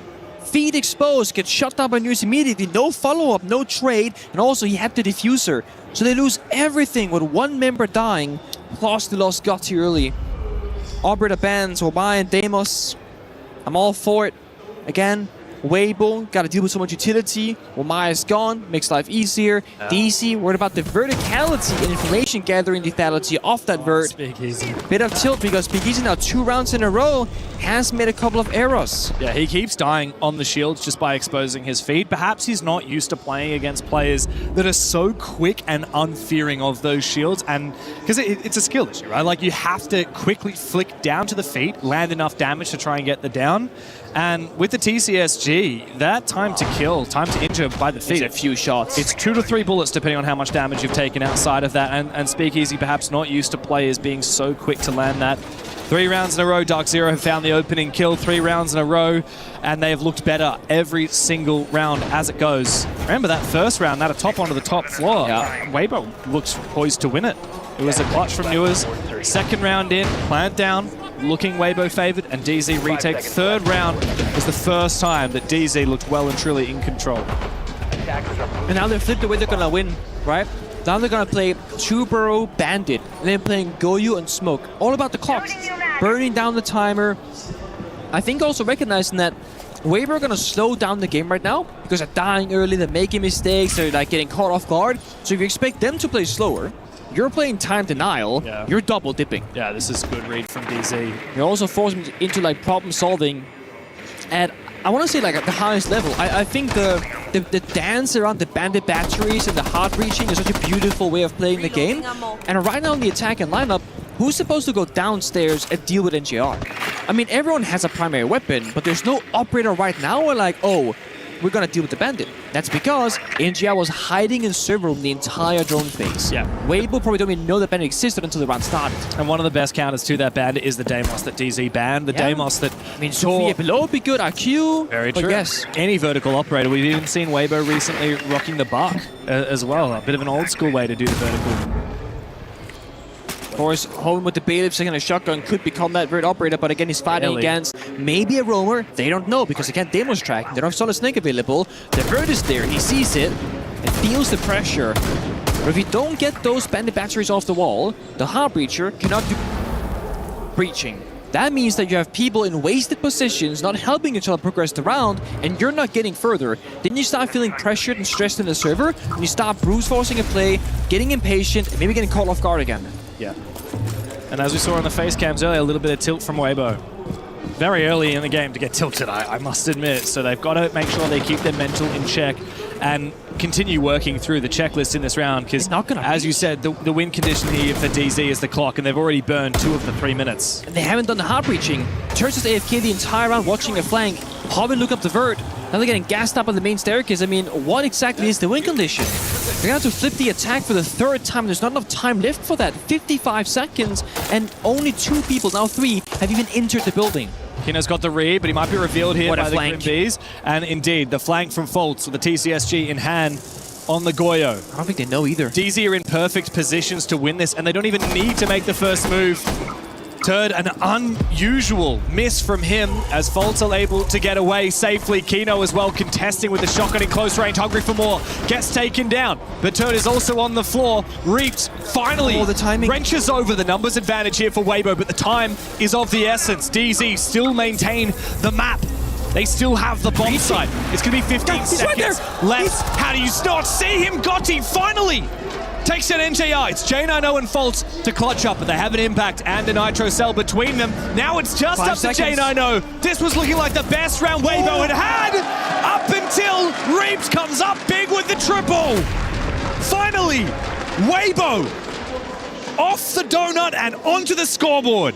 Not the way you want to win a round, but thankfully they just get the round regardless. Again, everything fell apart. The time, the wing condition, the only breach, the reinforced wall there from Gotti with 20 seconds left on the clock. And no easy way forward even after getting that breaching done. Thursday went even upstairs as Simon thankfully ran away. Turk gets revived to get 2 kills. It kind of bites them enough space in the server. But DC, I mean, they have gotten to a different level right now in terms of just countering Weibo, putting up difficult problems to solve in the server and not showing their full hand in the drone phase. So they're now making Weibo play how they felt like they were attacking against them. Yep. Oh, they're not doing the prep work. Now we gotta adapt on the fly. It feels like that's the kind of flair they're putting into this matchup, saying, hey, you don't know what we're doing, have fun figuring it out. But again, mid-round mistakes can cost the round. For example, NJR was the bandit prone on the floor in the bomb site. Yeah. I don't know whether it was just the noise and calamity of what was happening in the server, but he didn't hear the breach open up behind him. Maybe he thought it was clear, like he rotated away or whatever. Exactly, and it meant that he wasn't in a safe position. And there are a lot of safe positions still to play on that bomb site at that time. If DZ had been able to play the clock just a little bit more, perhaps they would have won 4-0. Also, small thing, Kino did burn 2 toxic babes on the rocket staircase when there were nobody from Weibo because Force was downstairs. Yeah. They arguably probably should have thought that it was clear. A lot of respect for Weibo. Well, Weibo did rotate off it because they did have that person, just they did flank it after the fact. Yeah. But if that toxic babe was on side, you know, what if? Still a bit scary. A round should not come down to the clock having less than 10 seconds there for Weibo getting into the bomb site. But we'll see. This bomb site here was, again, a very strange attack last time and a very strange defense from DZ. They brought the clash out once again for the second and final round of the half. Oh, Newers might be on for a run out here. Doesn't have the read. Doesn't know Speakeasy's droning. That would have been a free kill. Again, just a bit of quiet before the storm happens. We know that once the fighting starts, it's not going to end until the round is over. DC, they will either lash out first with the clash, utilizing a push with a gun behind it, or it'll be Weibo finding a gap somewhere and finding an opening pick. Newers has been so good at playing the solo lurk game. Yeah. Just his game sense of understanding where he should be and where the enemy could be as well. When you saw the window prep, there was 2 attackers right outside. And then things, okay, don't get me called, they might know. I actually go for Thatcher, Smoke, Monty. This could very much be on. Is there any smoke in position from Kino? NJR has to get active right up close and personal. He doesn't realize the shield is blocking the damage, but not enough! Reeves will trade, but the plan has been denied for now, which is exactly what DZ needed. The win condition has been found as Kino immediately follows up onto Hoven. Gotti and Reeps left to salvage what is a nigh irredeemable round. Maybe would have been possible if Reeps had found that kill. Now he's in the bomb site. He has the defuse. He might be able to EMP out that bulletproof camera and look for a plant himself, but it is a fickle affair. There's a vert above him. There are flank opportunities, especially from the main stairs. They have no real intel either. Smoking it in pocket of Gotti though. Maybe Smoke can go for a plan, but then Gotti has to pop off with the coverage. Ideally, you find a kill here for Weibo. But DC, they can just sit back. They got a camera inside, so that's no longer EMP. They got full intel on the push and the plant. It's time on the board here for Weibo to play this out for the next 10 seconds to feel out whether they can take a 1v1. A 2v2 might just be possible. Reeps, though, needs to land his shot, and it's not going to be easy when the angle there from that staircase obscures his position. Now he once again does go for the denial of the info, but Newers is still watching the vert, and this is going to be a 4th round for DZ, I'm sure of it. This should be easily deniable from the vert. A good read from Reeps to take down Kino, but surely not going to find a second or even a third. There'll be 3 seconds of 0 on the clock as a Nitro Cell all but confirms it. He's forced off, and DZ will win the round on time. I mean, we're talking half a second, James. NGR just barely saved the round for DC, sprinting on in, whiffs the entire first magazine. The deal comes out, and it finds the plant there of Speakeasy. But also, you're planting in the smoke. You can't see through. There's no glass behind them. It was just a regular gun. I think it was Reeps himself actually looking. Yeah, right there. So that smoke grenade works both ways. It's super risky to plant in the smoke like that. I guess they are hoping to catch them all by surprise, and they wouldn't be thinking, oh my god, they're going for a plant. But guys, when you're smoking and EMPing with that, you're kind of telling them that what you're going to be doing. For sure. I mean, there's no way that you wouldn't read that there's a plant going down in that position. And the smoke coverage was not vast enough to obscure the plant position, right? Like, you've got one smoke, you know you're somewhere in that smoke, you can pre-fire a lot of the obvious positions. If they threw another smoke deeper, then they might have been wondering, oh, is the plant happening a little bit further up? Maybe he has to pre-fire more positions. But as soon as he starts shooting and he hears the bullets hit the shield, he knows roughly where that Monty is.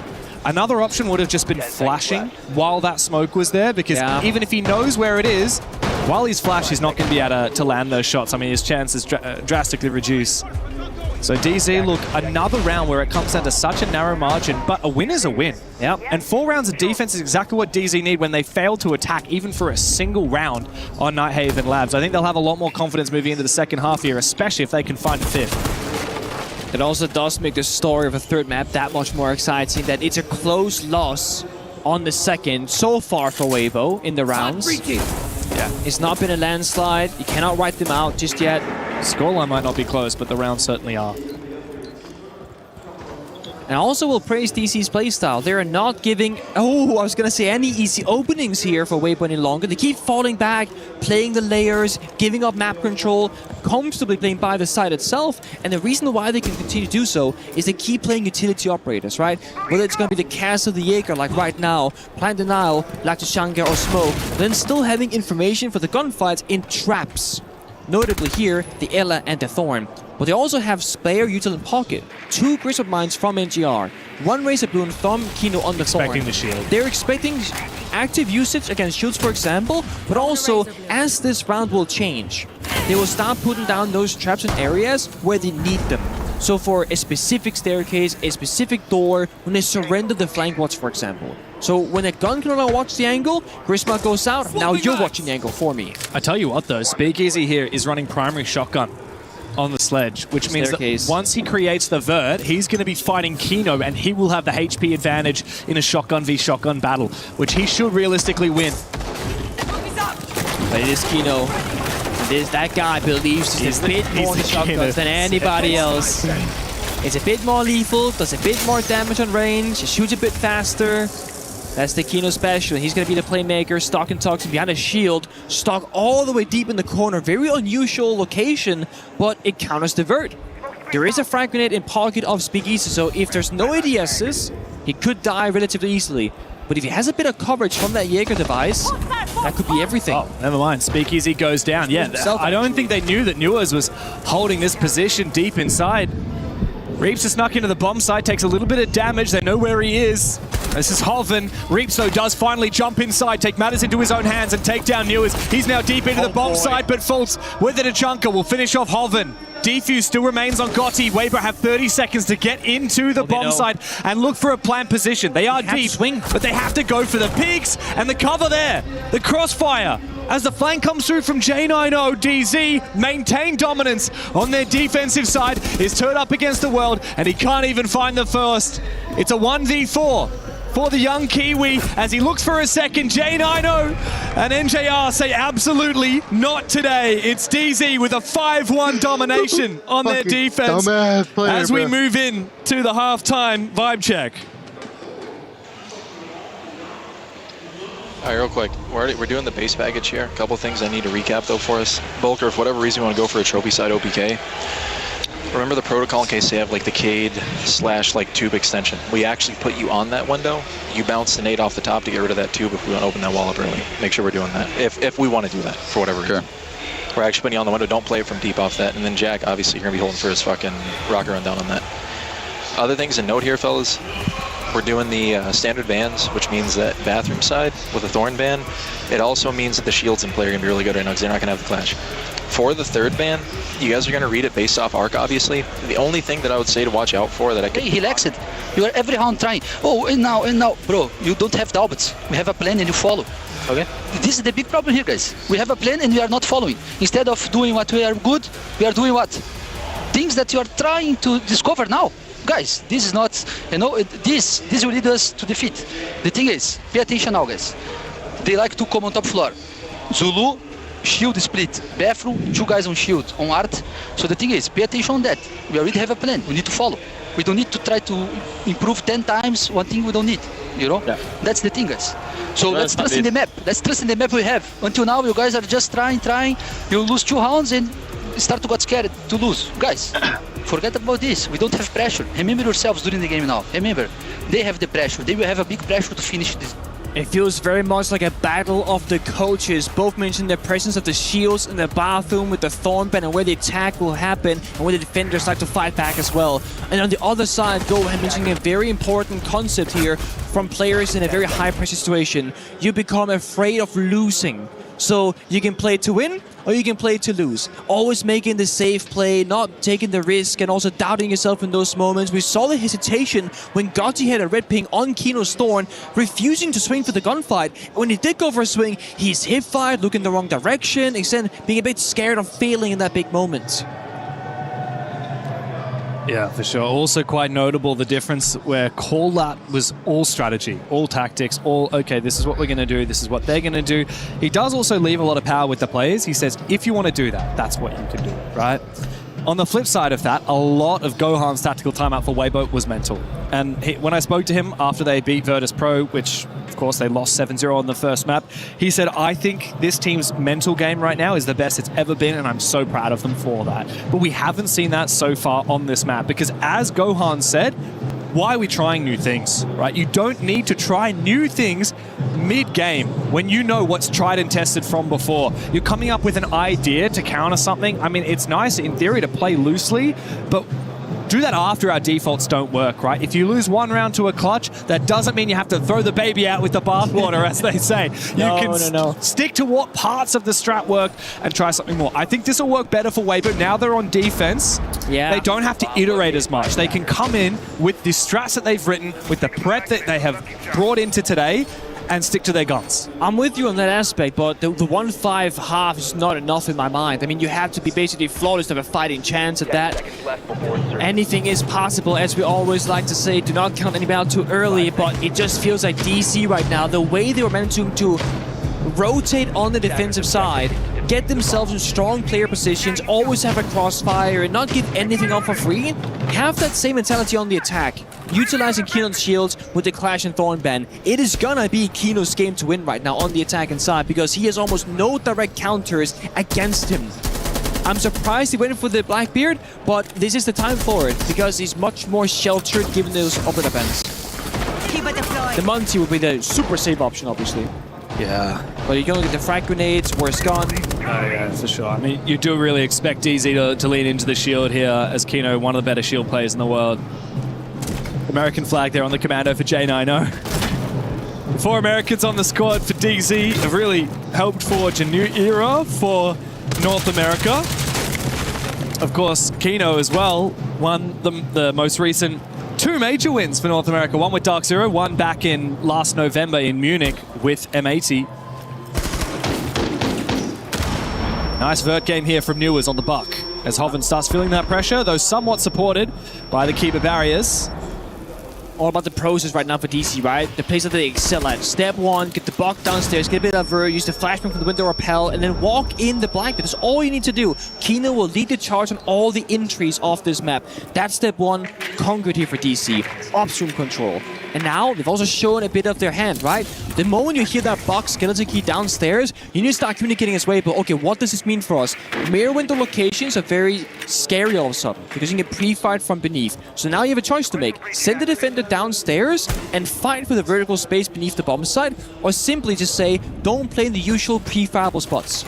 We can see bottom right, second floor, second floor, second floor. No one's fighting downstairs up against Newers. So Weibo are now backed in very specific player positions, trying to avoid the verticality from Buck downstairs, but also the Blackbeard pushing laterally upstairs against them. It's a very tough spot to be in if you're Weibo, and they have to be super sharp at where they use the Toxic Bitch from Gotti and that 1C4 from Speakeasy, which is prepped right now in his hand. It's actually a flip as well from DZ. Kino keeps changing his mind. He was going to push R6 room a moment ago. Nitro Cell for Speakeasy is one of the only tools that they have to deal with Kino. And 2 impacts from Reaps. He doesn't have any other Grismots left in pocket as the drone sneaks onto the bomb site. Speaking of sneaking, look at Turd. He actually has made his way downstairs, eager for a flank onto Newers, who's looking to push main at the moment. DZ continue changing their mind. That's a very early blow of the Nitro Cell from Speakeasy. Yet to find a kill in this game as Reaps is feeling that pressure, but Kino walks into the crossfire. Speakeasy finds one before he's traded on back. DZ are falling, but now J90 knows exactly where Reaps is. Doesn't matter, he still wins the fight regardless. DZ get their teeth into the bomb site, but cannot bite down. Very good job there from Weibo again, almost doing what DC did against them. Again, playing the right locations with a good crossfire, so no one swing in, isolated. And this also going back to my previous point, I was surprised about the Blackbeard.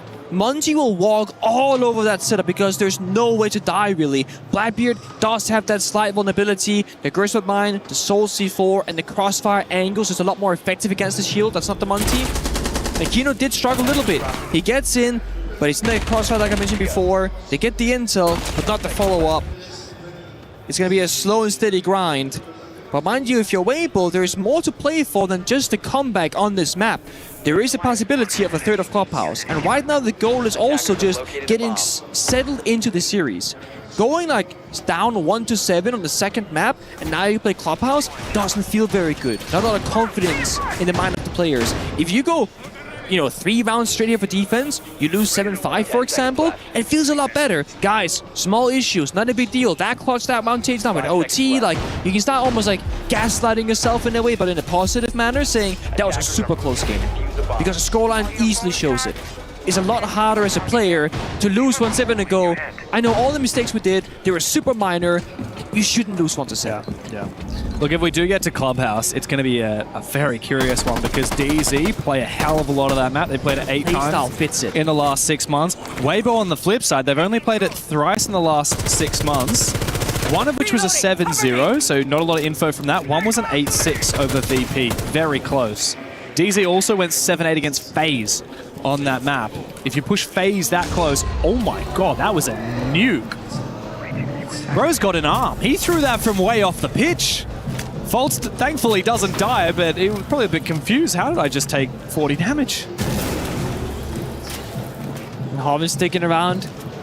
Again, you want to min-max how many drones you can find. There's 3 reasons for falling back on an extension. You kill enough drones, you burn enough time, or you get enough kills. You reach any of those criteria, you can fall back happily. Shotgun v not shotgun. Gotti, of course, successful against Newers. Though could be off the board. A huge operator later in this round. And with that kill, you get that checklist. Guys, 5v4, fall back to side. Keep numbers up. Reaps finds another. They're not done fighting just yet. No, they're not. Still a player all the way on the top floor is Toad as well. DZ have so much work to do, and we still have time delay. For Weibo Gaming, there's a Vulcan canister which can now be popped. A little bit of an unfortunate angle. Reaps has also gone for a flank on the ground floor, and he's not the only roamer as well. Gotti and Turd still remain. NJR and Kino have a mountain to climb. And I don't expect them to be able to take more than the first few steps. See, this is the issue. When the Monty becomes one of the last attackers alive and not in the entry battle, you're not really able to play around the shield. So General falling early, Newers falling early, trying to go for the gap finding, it's almost like a contradiction to the playstyle. Of course, you can try and go for both, whatever works. Wow. Finds Gotti. Again, he plays the smoke, he plays his shields, knows what the weaknesses are in that setup, but he has to find a few more than just that. The Nara Laser, Goyo Fire, and the Illa Griswold Mines. He is fighting the whole world and the whole server and dies on using his Heartbreed gadget on that wall.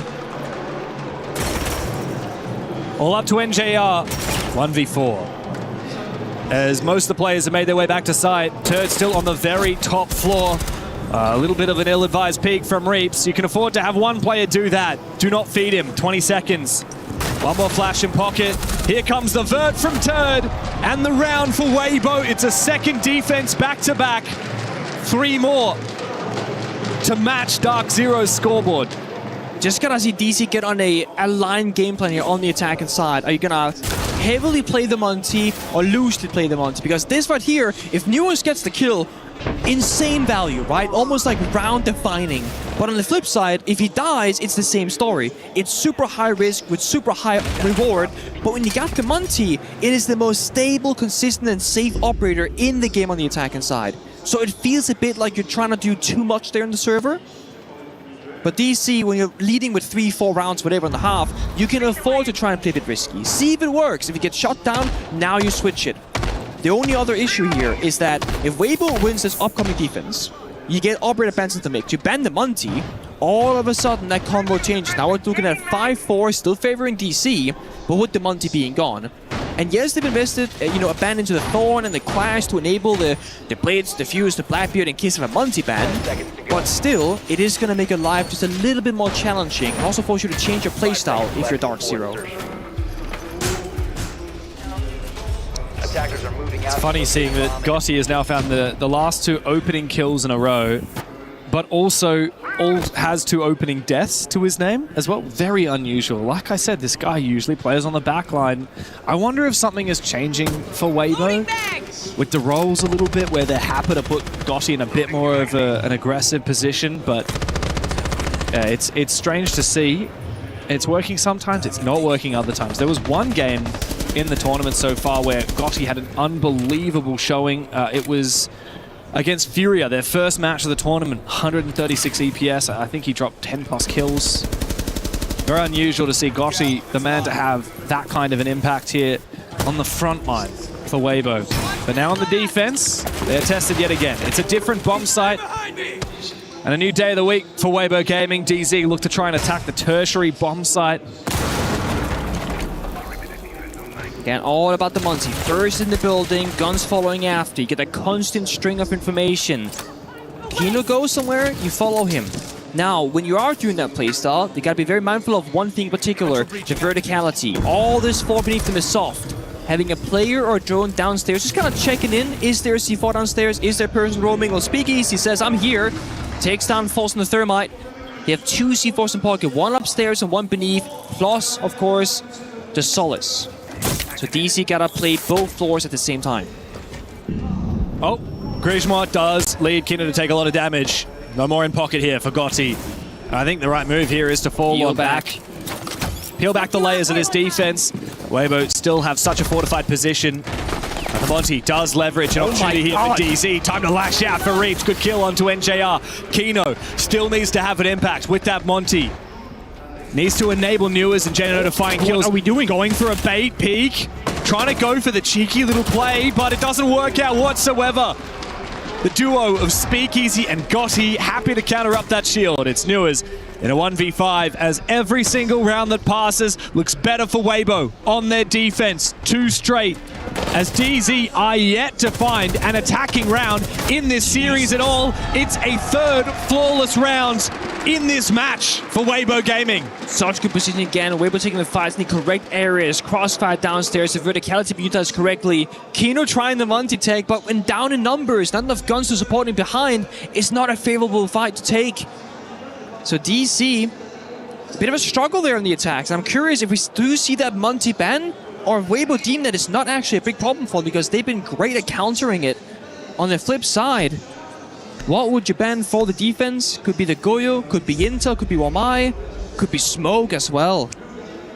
Dark Zero immediately take their tactical timeout. Yeah, if they don't report them out. All right, Bulker on master side, push the Jones here. If they're extended out trophy, I want to do that like old school rush that we do, where we open up the fucking exterior breach, and then because they're probably going to compare the wall now, and then we go in with the Sens and the Thatcher on that. If they are not extended out, they're consolidated back. Let's take the hard reach, get bond the vertical option, establish pressure on trophy side, and make sure we have redundancy of hard reach for the supply side as well, and then we can either look to go catalyze tank or through supply off that. So it's kind of if or they're extended on that. If site's bunks right here, we're going to look for one of the top cranks, preferably tank side, just due to the fact that we banned the Thorn, or we can look for the site rush, like straight in on. And then basement, I don't think they're going to roam like that again. If they do, either hit the Amaru crank or just go straight for site. But in general, I can't really predict what their basement's going to look like. Push the Jones, just call it as you see it. Good. Let's go. Wow. That's the word right there being mentioned more than once. Crank it. Right? Crank, bro. It's the DC/former, SG/former Charlie's classic that they love to use. And honestly, I'm all for it. And a big stylistic change here to come up for DC as well. Bro just uses tactical timeout to call about 5 different rush strats for it's different the options, sides. right? This bomb site, this kind of strategy. And what I heard from a lot of that is a lot more dynamic. It almost speaks to like... the Weibo Pracker. It almost sounds like more like the gap finding meta where we're not going 4 guys behind the Monty looking at one door in front of us. We're going to fan out, attack a lot of areas of the building. We're going to bring more hard breach than necessary to apply that destruction pressure as well. Redundancy. Exactly, redundancy on both sides. And he also kind of called their bluff. If they go basement, I don't think that they're roam like that again. Yeah. And I think that's a good read as well, because Weibo have been bringing pocket strats to the equation and to great success in this BO3. Yeah, but DZ did call, if they do go basement again, we do the Amaru crank. Now, I don't know if you remember, we casted a game in APAC. It was from Daystar, and they had one of the most incredible Amaru strats to rush basement. And you're thinking, wait, there are no windows on basement. How do you rush? Rush through the sky bridge and then into the hallway to rush the guy at the stairs. If we end up seeing basement, I really hope that DZ try and make that play. Perhaps they won't realize that it was also played in APAC. That's the thing. DC will know NAL quite well, but it's not common to watch every game for every region all the time. That clip did go gangbusters on Twitter, so it did actually do numbers. Hopefully for call out, they have seen that strat and they will realize Weibo definitely will be aware of it. Could also be a different crank entirely. We'll have to wait to find out. Hopefully they bring it out though, because I do love me a good Amaro round. Oh yeah, me too. Just for the surprise factor. For now though, he mentioned the Sense also, that's being brought out. Yeah, they were talking about a rush plan on the top floor, but I didn't quite understand exactly where he was thinking of placing these Sense gadgets. So it's an either or, right? If we see the setup that way or this way. And I think for DC right now, we'll almost go back to the card as you see it, because right now you have options. You have frontal attack, you have back motion attack. If the frontal can work, go for it. But I see a Tashanka, I see a Omai and a Warden. I feel like the frontal attack is going to be incredibly dangerous and quite risky to pull off, unless you find a pick or two. And how can you find them? Newer's downstairs. But he's solo checking the Flying Jones, solo doing the Vert. He isn't being given a ton of resources. So if he's going to be the playmaker, the main man from below, I would like to see DC investing one guy to help him do that job. Well, one way or another, Pengu here, DZ will either find map point or Weibo will finally catch them, tie the scoreboard. Kino goes all the way through the hallway on the top floor. Does he continue lapping up more map control? He's about to meet a few more choke points, and he cannot risk facing some of that Tachanka fire, as it will guard break his shield. Wall finally opened up as well. Actually, it might have been impact trick denied. I'm not entirely certain, but either way, Box still doing the damage downstairs. Good nade. Comes out. Homan just jukes it. He sidesteps it. He does, but now he's vulnerable to the buck down below as his Azami Keeper barrier has been taken down. Newers will finish him off. Opening kill for the first time on the attacking half for DZ. Planning is possible. The Sense Wall goes out. Kino can play default, but Tashanka is there. Oh, the Fire Tanker goes out, doing a lot of damage, and this plan spot might catch them by surprise. They have no idea. Deep enough. Does he continue firing at the Tachanka? Kino somehow manages to dodge it. And while Turd has found one, it'll need to be a 4v4 retake here for Weibo Gaming. Speakeasy still has enough fire to kill Kino remotely if he sees him. Such low HP, the Nitro Cell almost takes him down, missing the gap there, but Fulton, Kino and Newers together find kills. Reeves with 15 to his name, but it ain't enough. And DZ, on the back of that Blackbeard plant, will make themselves in prime position to take the map.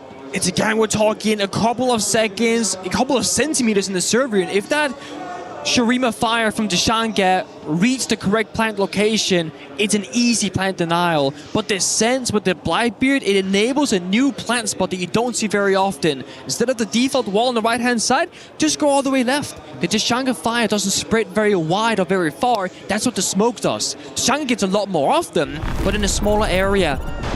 And there was a Soulless pick, but it wasn't in position to make sure... Oh, wait, no. Am I getting that wrong? Maybe it wasn't a Soulless pick.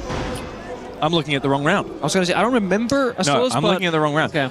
So I'm looking back at the operators that were brought there. There was potential for impacts on Ella and on Goyo, but we didn't see them placed because the impacts could have potentially destroyed the Sen's barrier and... Yeah.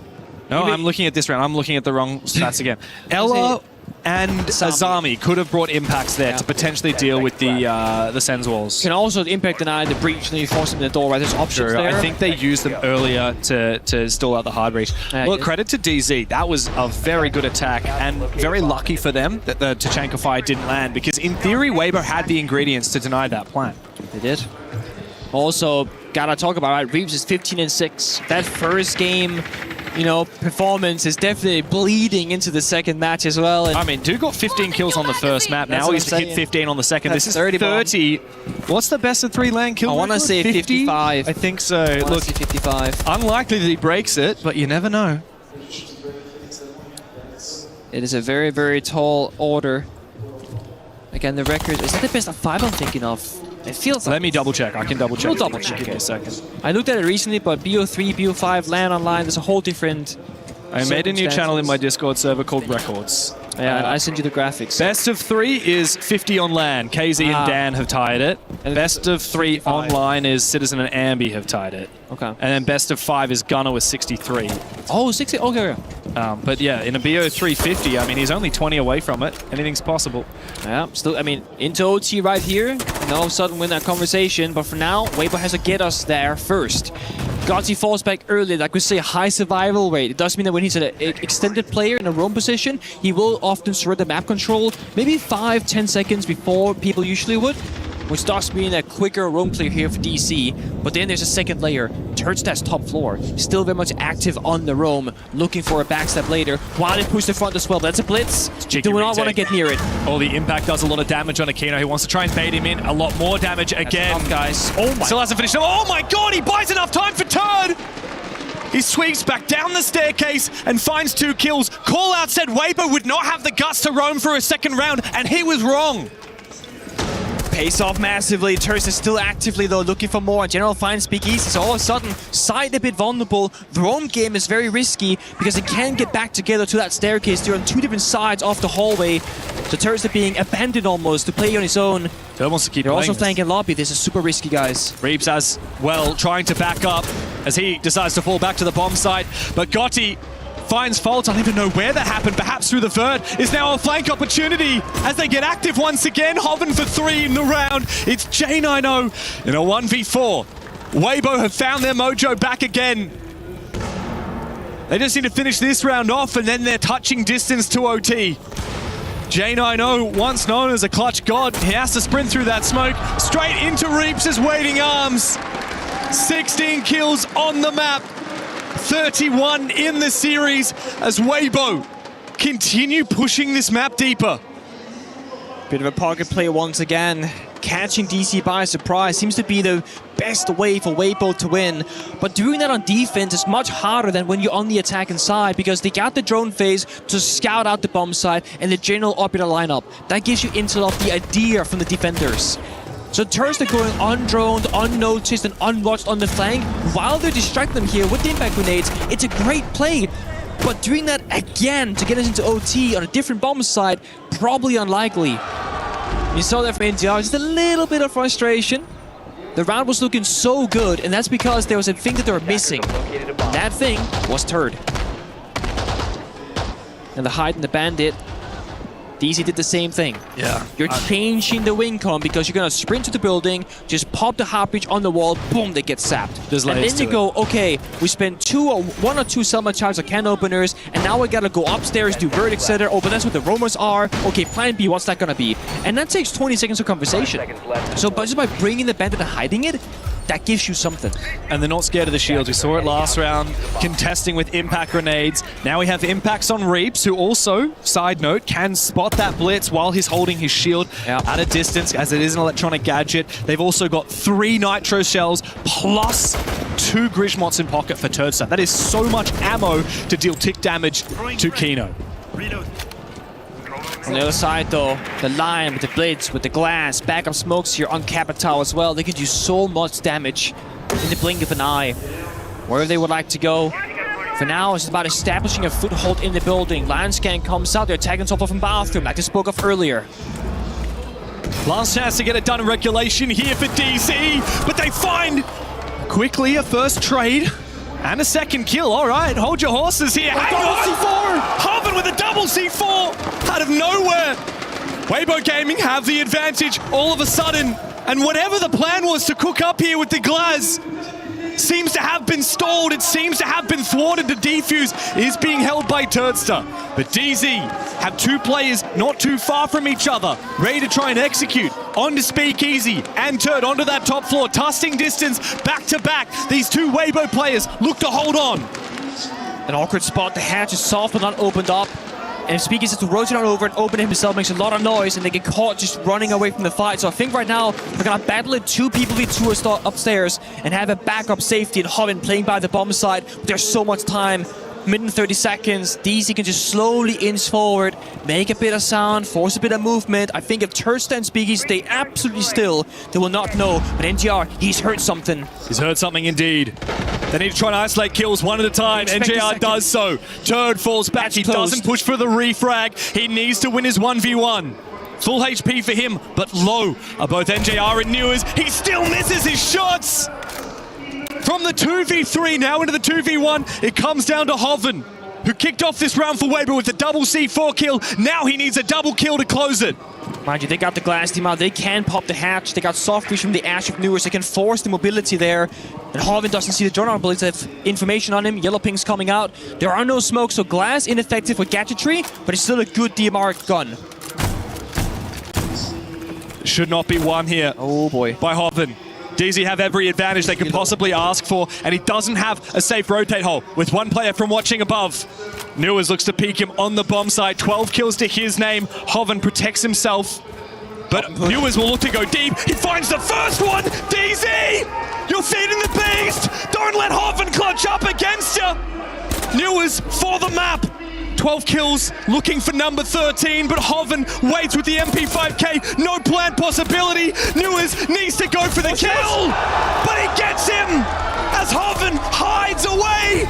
Slings back into his shell. He brings out the shotgun to no avail, and Dark Zero are done pulling their punches. They dig deep on map 2 and send us the distance to Clubhouse. Heartbreaking into the second map, and to make matters worse, had that shotgun come into action, he had no shells left. Remember, he made it rotate, he spent all 3 bullets, he would have to reload. So in the very final moment, with the pressures at highest, it's Newers playing it better, bit smarter, patiently baiting out the location and going for that final kill. But that's Weibo succeeding in a way as well. They made it close, they almost brought it back, and that's going to give them enough confidence of a fighting chance on Clubhouse. That's right, but as you say, Weibo, the team that has been praised for their mental fortitude, the only team that I know this tournament has come back from a 0-7 deficit in a series. They lose because the mental game gets the better of them. You're right, Hoven had no ammo in his shotgun, and he still had enough bullets to take the gunfight in his primary. Yet, he swaps away and dies for it. Weibo had a chance to push overtime, and they had every right to do so, but Dark Zero looked the better team when the white lights are on their faces. A third map required.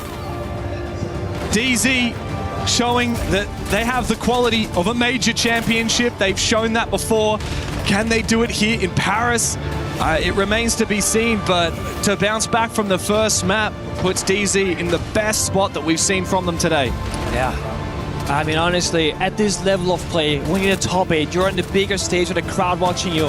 I want to see more 3-mappers. I want to see more closer games, bigger moments. And right now, we're in that perfect position where DC are showing up. They got the counters, they got the reads. Weibo got their pocket shots, throwing them a curveball, and they're unable to solve that in the server. It's a beautiful back and forth, but Clubhouse is a whole different level. Yeah, and here's a stat for you. I believe that is the second time in the last 15 or so maps that Hoven has gone negative in a map. Very unusual to see him.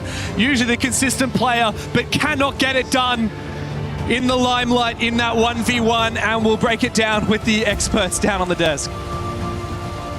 Well, some say the night is dark and full of terrors. I say that last one certainly is going to keep Hoven up at night as well. A moment that could have sent Weibo to their first semifinal. It's Newers who, on the better side of the trade, sends it to a third map, and it's going to be Clubhouse that we're heading to. Welcome back to the panel. Great cast there, Devin. Pengu, Rain Day here alongside Iconic and Alphama. Guys, let's talk about what we just saw. It was a moment that decides potentially the history of both of these teams, and what a moment it was. What better to have a 1v1 kind of decided? I mean, all the pressure stacked against you, New with 1,000 names on his back, all the DZ fans riding for him, pulls it out. I mean, you just see how tight these games are, how close these rounds are, and I feel like this is an amazing game to siege right now. Kind of came off the back of some slow starts for Weibo Gaming on that second map. We knew Lair wasn't their map, but I mean, they turned it around with 3 flawless rounds just to get to that position. Yeah, absolutely, and I think it all starts with round 1. I think Newers getting that 1v3, insane kills on the MPX. It's exactly what DZ needed. You need one big movement, one big move from one of your players to kick off that fire again, and I think that's all they needed afterwards. DZ, they established their game plan, they have the lead on the defense, and props to Weibo, they never gave up. They never gave up. They had multiple players going for multi-kills, and I think on their own, they also believed they could go back to overtime and take it. In the end, it's a 1v1. I know Hoven's gonna hate himself. I don't know if it was a fat finger to go and vault on that stuff, because I know he didn't have any ammo on that secondaries, but you know what? That's where major champions come from. Mentality. Yeah. And you just see it in that reaction after the game, how intense, how close he is, and his mouse falling off of his desk, him standing up out of his chair. They're on the edge of their seats right now going for this. This is a very important moment in a player's career. I mean, we've talked about Godu. We're going to mention Reaps in a second, his performance. But when you look on Dark Zero's side as well, these players expected to come in. They also have pressure. Alphama trying to do something that you said, let me see if North America can win back-to-back big tournaments in R6. But my question to you, for those watching and trying to narrow in on this, is what was the difference in this map?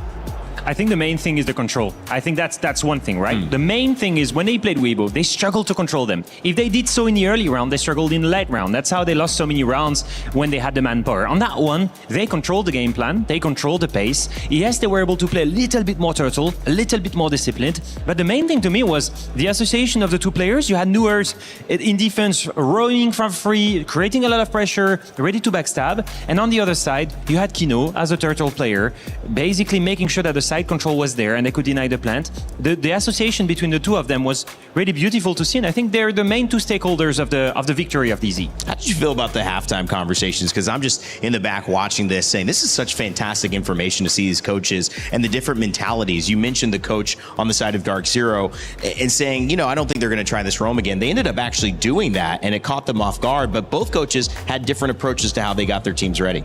Yeah, I feel like with the Dark Zero side timeout, you see that it can confuse a lot of people going with something that doesn't seem so right then in front of you. But as a coach, you have to be thinking about the deep game plan, thinking about where the series could end up, especially on that Nighthaven map. Prepping, they already know what they're going to do on the attacking side. So the question is, if they get to that overtime, having the defenses ready to go so you don't have to take a timeout forward. And that's really what it's about. What Siege is about, using what time you have available and really making sure your team comes into it with a plan so that you don't have to waste that timeout on something that you could say in the halftime timeout because it's so new and you have so much more time, so you can really give a lot of deep state game planning in that moment. Yeah, and also sometimes back to basics, it seemed like, you know, on the other side, Gohan was kind of saying, what are we doing? This isn't the plan. We didn't come in with this. Here's just thinking up new strategies in the middle of a quarterfinal on stage. And that's the nerves really getting to you. So it's really good for Gohan to see that and allow his team to get back into the game. And you could see there's a change in play after that. It certainly worked. I want to talk about and narrow in on Reaps. I know you prepped something to talk about with him because he's been phenomenal. I mean, just look at the stats. Map 1, 15 kills. Map 2, 16 kills. Mind you guys, he lost the second map. Still dropped double digits, more than double digits. He was closer to 20 kills than 10. I mean, to me, you know, we've always said Reaps is absolutely crazy. He is known to be the best player we have in APL, right? Yeah. The main thing to me is his consistency, but the fact that he does that, especially here in playoffs, in a BO3, that despite his team is losing, he's the one that brings it back with 16 kills. I mean, if he can keep up with this, he may be on for a world record on that BO3. I mean, he drops double digits almost all the time.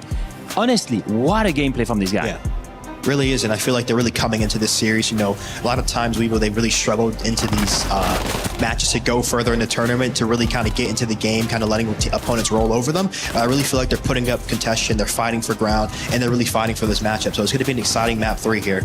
Clubhouse, I mean, we're going to get to that in a moment, but just taking a look at some Reaps highlights as well. How important is this map? Because it's been a few weeks, I believe, since we've seen Dark Zero play it. And it's also been 3 days since we saw virtus.pro face the same position Dark Zero were against Weibo and lose. It was Weibo taking it 8-6 in that final map. So they're comfortable with it. Maybe isn't going to be a stomp or something that they feel too strongly about, but it's something they know they can win, especially a tight matchup as it seems like this last map will be. And yeah, you know, DZ, a very prep heavy team. We saw in the timeout hearing that we're not going to go for the prep. The work we saw, we're going to go for the playing it like we see. And we're going to see how well Weibo have been able to change what they've shown against VP, come into it with fresh stuff. This Clubhouse is a map that we really can't do too much. It's just a lot about taking the right decisions in the round and making sure you're in sync.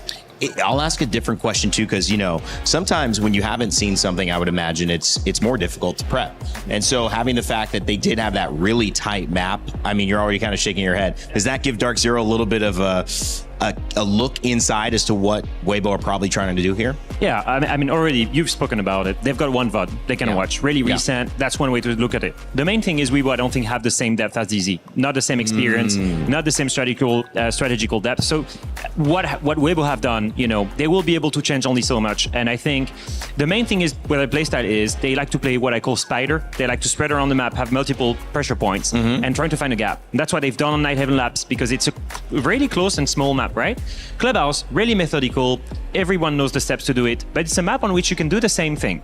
And so I don't necessarily think that, although it's a methodical and slow-paced team, you might think that DZ are the team for this map. I actually think that Weibo have their own chance. I think they've looked incredible on Clubhouse, and if both teams can play to the level that they showed on the 2 map, we're in for a banger and maybe overtime. Okay, let's talk players because we highlighted several stories here. We heard from Kino earlier on in the interview. We also talked about Gotti, and there's also this amazing story from Reaps and his performance. Which player on the side of either team that you're highlighting do you think, who's going to be the turning of events? Who's going to be the person who kind of it comes down to, whether it's on Dark Zero and Weibo? Who do you have your eye on in this final match? I think it relies really on the ag.al as the captain, Speakeasy, Foltz / Kino. Piloting this ship into the stormy water, I call it. It takes a soul who's really in touch with himself and being able to not really let your personal fear get in the way of your team's success. So I feel like whoever can let go of those expectations and allow them to just kind of navigate these waters and really lead their team through it and through that unknown of Clubhouse, I feel like they'll take it. I love the way you speak about that because you're speaking from personal experience, knowing how difficult it is. A lot of people might say, well, they haven't been playing this operator too well and all these, mechanical things. But Alfama, there's so much to it in terms of internal trust in a moment like this. Yeah, absolutely. And we've seen that trust on both sides. Both sides have been able to have crazy comebacks and both sides have been able to trust the ag.al for it. I think going back to the question of the main players and the ones that are going to make this game, I think thinking of DZ, clearly to me, it's Kino and Nours. We've spoken about it. Nours was the main guy in this matchup. I think he's the main guy on the map too. He's the one roaming in defense. He's the one entering in attack. He's the one that wins the very critical gunfight on the round before the last round on the last map. And the main thing is, if these two can keep playing the way they do, we're going to be good. If Reaps stops performing the way he does, that's right, Weibo is in trouble. They've been struggling despite him going 16 kills. So if that guy stops his solo carry machine, then suddenly maybe they're not in contention for the win anymore. Do you focus on that? I mean, do you try to say, listen, if Reaps isn't doing anything, there's no way they even stand a chance? I mean, I feel like... Is there a way to focus on it? I mean, let me ask maybe a better question. Can you? It's difficult because I feel like it's really momentum based, and honestly, with DZ, you're going to be focused more on the whole system than picking out a player. So I feel like if your game plan is going well and Reaps is kind of getting shut down, Clubhouse is a very punished map. So if he does find not really a lot of success on these opening engagements and gets shut down early, that could be devastating for Weibo. All right, Alfama, as we head into it, any thoughts before we throw over to our casters? You know what? I want a target on the back of Reaps. I want them to chase him down, get him down, eliminate him, and that way no more double digits on their side. One map stands between history for both teams. North America trying to move on. Weibo trying to do something they've never done before, make it to a semifinal here at an international R6 event. One map, Clubhouse, will decide both of these teams' fates as the picks and bans show up here. I think we're going to see a similar story, right? Solid Snake has been abused again and again on those master windows on the top of Clubhouse to get all of the top floor information just from those windows on the other side, removing wall denial. Iconic. So far in the defense, it's quite obvious. Bandit and Kaid, yeah, we've known about it. I think DZ's 7-4. You heard it here first. NA bias. NA bias. I gotta say, what can I say? It's refreshing every now and then. I've been in France for 5 weeks. A little bit of NA bias never hurt anybody. Plus, the player's going to do the most talking here as well. Let's send it over to our map for our casters here to take us to our final map of our first series of the day. Pingu, Dev, take it away.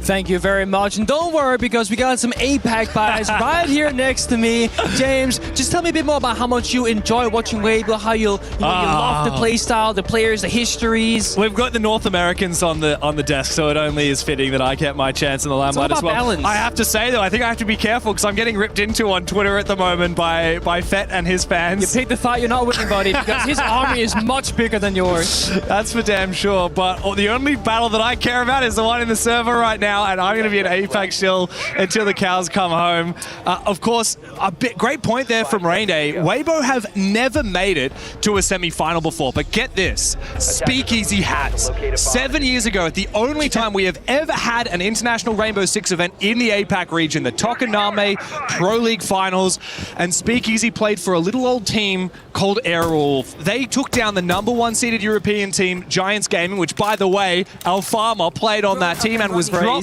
shortly after. Speakeasy won that game. His career in Europe. And then played a semi-final. Do you know who that semi-final was against? DC? It was against Dark Zero. And of course, well. Speakeasy did lose that game, and DC went on to struggle in the grand final and lose to Na'Vi, Citizens team at the time. Crazy history, of course, between these two teams. A lot of the players have been around the block more than a few times. Faults, I mean, he's won a 6 Invitational, for goodness sake. And all these 5 boys on DZ have won a major as they look to try and continue that momentum here in Paris for the Esports World Cup. Turdster falls off his roam completely. Shows why this army can be such a crucial operator to help the rotations fall back towards the bomb side right there. Double keeper off the pool table double door and can drop down the heads nice and comfortable. This DC with some early aggression, taking good bit of map control on top floor, cleaning out the mute jammers and what was the Romans at a gym. That was Thursday who was dropping down. And when you get top floor control, you kind of get the area beneath it very quickly after, because the verticality works in your favor now. So Weibo Gaming have made the call. Guys, let's mostly fall back towards the bomb side, with one exception really. Reeps is hiding in stock room also with the hatch open for a fallback. And so far he's gone undroned and unnoticed. And if they don't go and check him, that could be a flank. The only weakness here for Reeps, SMG-11, long distance gunfight, not where you're typically favored. Jumping down on the back of the smoke, but Faults, of course, is about to meet Gotti. The Warden has an advantage as he can peer through that smoke Reeps as well. flanking. But this is a big play here from Genino. Meanwhile, Reeps is going for a flank, but Genino is the playmaker. He's in prime position to take down Gotti from behind. DZ have snuck through. They found 2 players. And with that, the round should surely be theirs, unless we see a big flank from Reeps. He'll take down NJR, look for a little bit more against Faults in a brief moment, surely, as Hoven's gone big as well! Faults! What's happening? How has he just team killed Newers? It was the gas pipe that took him down, and now he's the last one remaining. A 1v3 quickly becomes a 1v2. Steal your nerve, Faults. It's just 2 more to find, and you've got plenty of time left on the clock to do it. Hoven and Turd separated. Turd all the way upstairs in kitchen. And I think Weibo know that defuse is down at short in the hallway. Faults doesn't have it, and they've got the cross onto his position. It's a Weibo bounce back from the 3v5. It feels so similar to the first and the second map, where it comes down to just a couple of crucial gunfights, a couple of good timings in the server. And what happened, we saw Genino start off in a fiery fashion, gets in blue, creates the gap, right now getting 2 quick kills. What we didn't see on screen was Reeps in the meantime flying from stock into bar, and then have to drop the bar hatch and catch the guy with diffuser in short on bottom main. So there are 2 battles happening at once, but the real MVP, whoever shot open all the Goyo canisters there from the defense, because they were just isolating players, and I am Niklas Mortensen, but you know me as Bingo, and that is a bald version of myself, which I am succumbing to quicker and quicker day by day. That's my favorite cosplay I've seen in quite some time. He showed me the sign, he said, but there's more to it, and I guess the bald head is the more to it. I love that. Great job, Extreme, by the way. Shout out to you. Same fellow who brought us flowers, the Paris Grand Final. Yeah, he was there at SI. Legend. Love this to see man. that. Love when the fans they show up. You know what I love? I love when we have close rounds. I mean, obviously, I want to see APAC make it, but I also want to see DZ playing well when that happens, right? Like, if Weibo are to win this game, I don't want to see one team that's favored, the David and Goliath matchup. I don't want to see Goliath just roll over and let David have it. I want it to be a contest. I want it to be a battle. I want to see a match deserving of a result. Even, you know, you look at what happened in Salt Lake City. Enterprise, for the first time, made it to a quarterfinal, the first time that APAC's done that in quite some time. But who do they beat to get there? They beat Weibo. They beat another APAC team. It's not a deserving way to, so to speak. It's different. Yeah. It's different. Weibo beat virtus.pro to get here. VP have been such a prolific European team ever since their roster reboot. And if Weibo were to take down the major champs, that'd be a whole nother kettle of fish, especially if DZ are in form. And look, DZ are looking good. Their attacks left a lot to be desired on Nighthaven Labs, but now we're into Clubhouse. It's a whole different ballgame. It's similar as well in there, right? It's been the attack inside that's been problematic for DC across the board. But look at this, another gap finding round, Barbara makes a sound cue, pre-fire goes out. If that thermal charge was a second later, they might have masked the sound, but it didn't, and Gotcha gets 2 kills because of it. They're going for Broad. Oh, they get a third one! South Korean player is showing that he can bounce back after a slow start. Going up from the stairs, Newers runs straight through that barbed wire. I think the read has come through from Weibo, though. They know where he is, and the order continues to ring on out. It's Newers up against the world. He was team killed last round. He will go down last this time. Flawless for Weibo. That's 4 flawless rounds for them in the series. You say you don't want Goliath to roll over, or you kick him down from where he's standing, because that right there is Weibo striking back in the server. Another round in a row where DC trying to just create the gap. I'm expecting them to be disciplined. Step 1, step 2, breach, and then go catwalk and clear the rafters and go breach again and then go for a plant. And I think they were expecting Weibo to have the same thought. But instead, they're doing the, we're gonna catch you by surprise. And I think the play was good. Exothermic charge on the external breach, and you walk up the staircase. But there was about a 1 second desync. Because the exothermic charge, it went off, the sound is gone, but you still heard the barbed wire rattling on the staircase.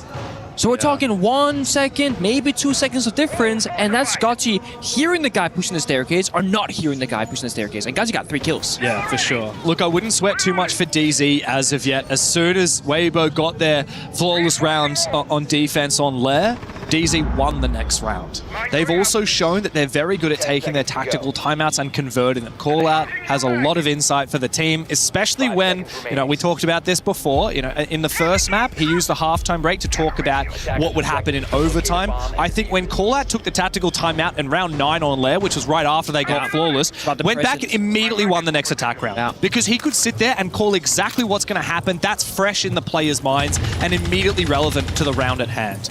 So if Weibo win this round, right, we get 1 more operator ban per side, and I think then Callout takes the tactical timeout. And I think if that happens, DZ will bounce back. Let's see it. For now, we're freezing open the walls.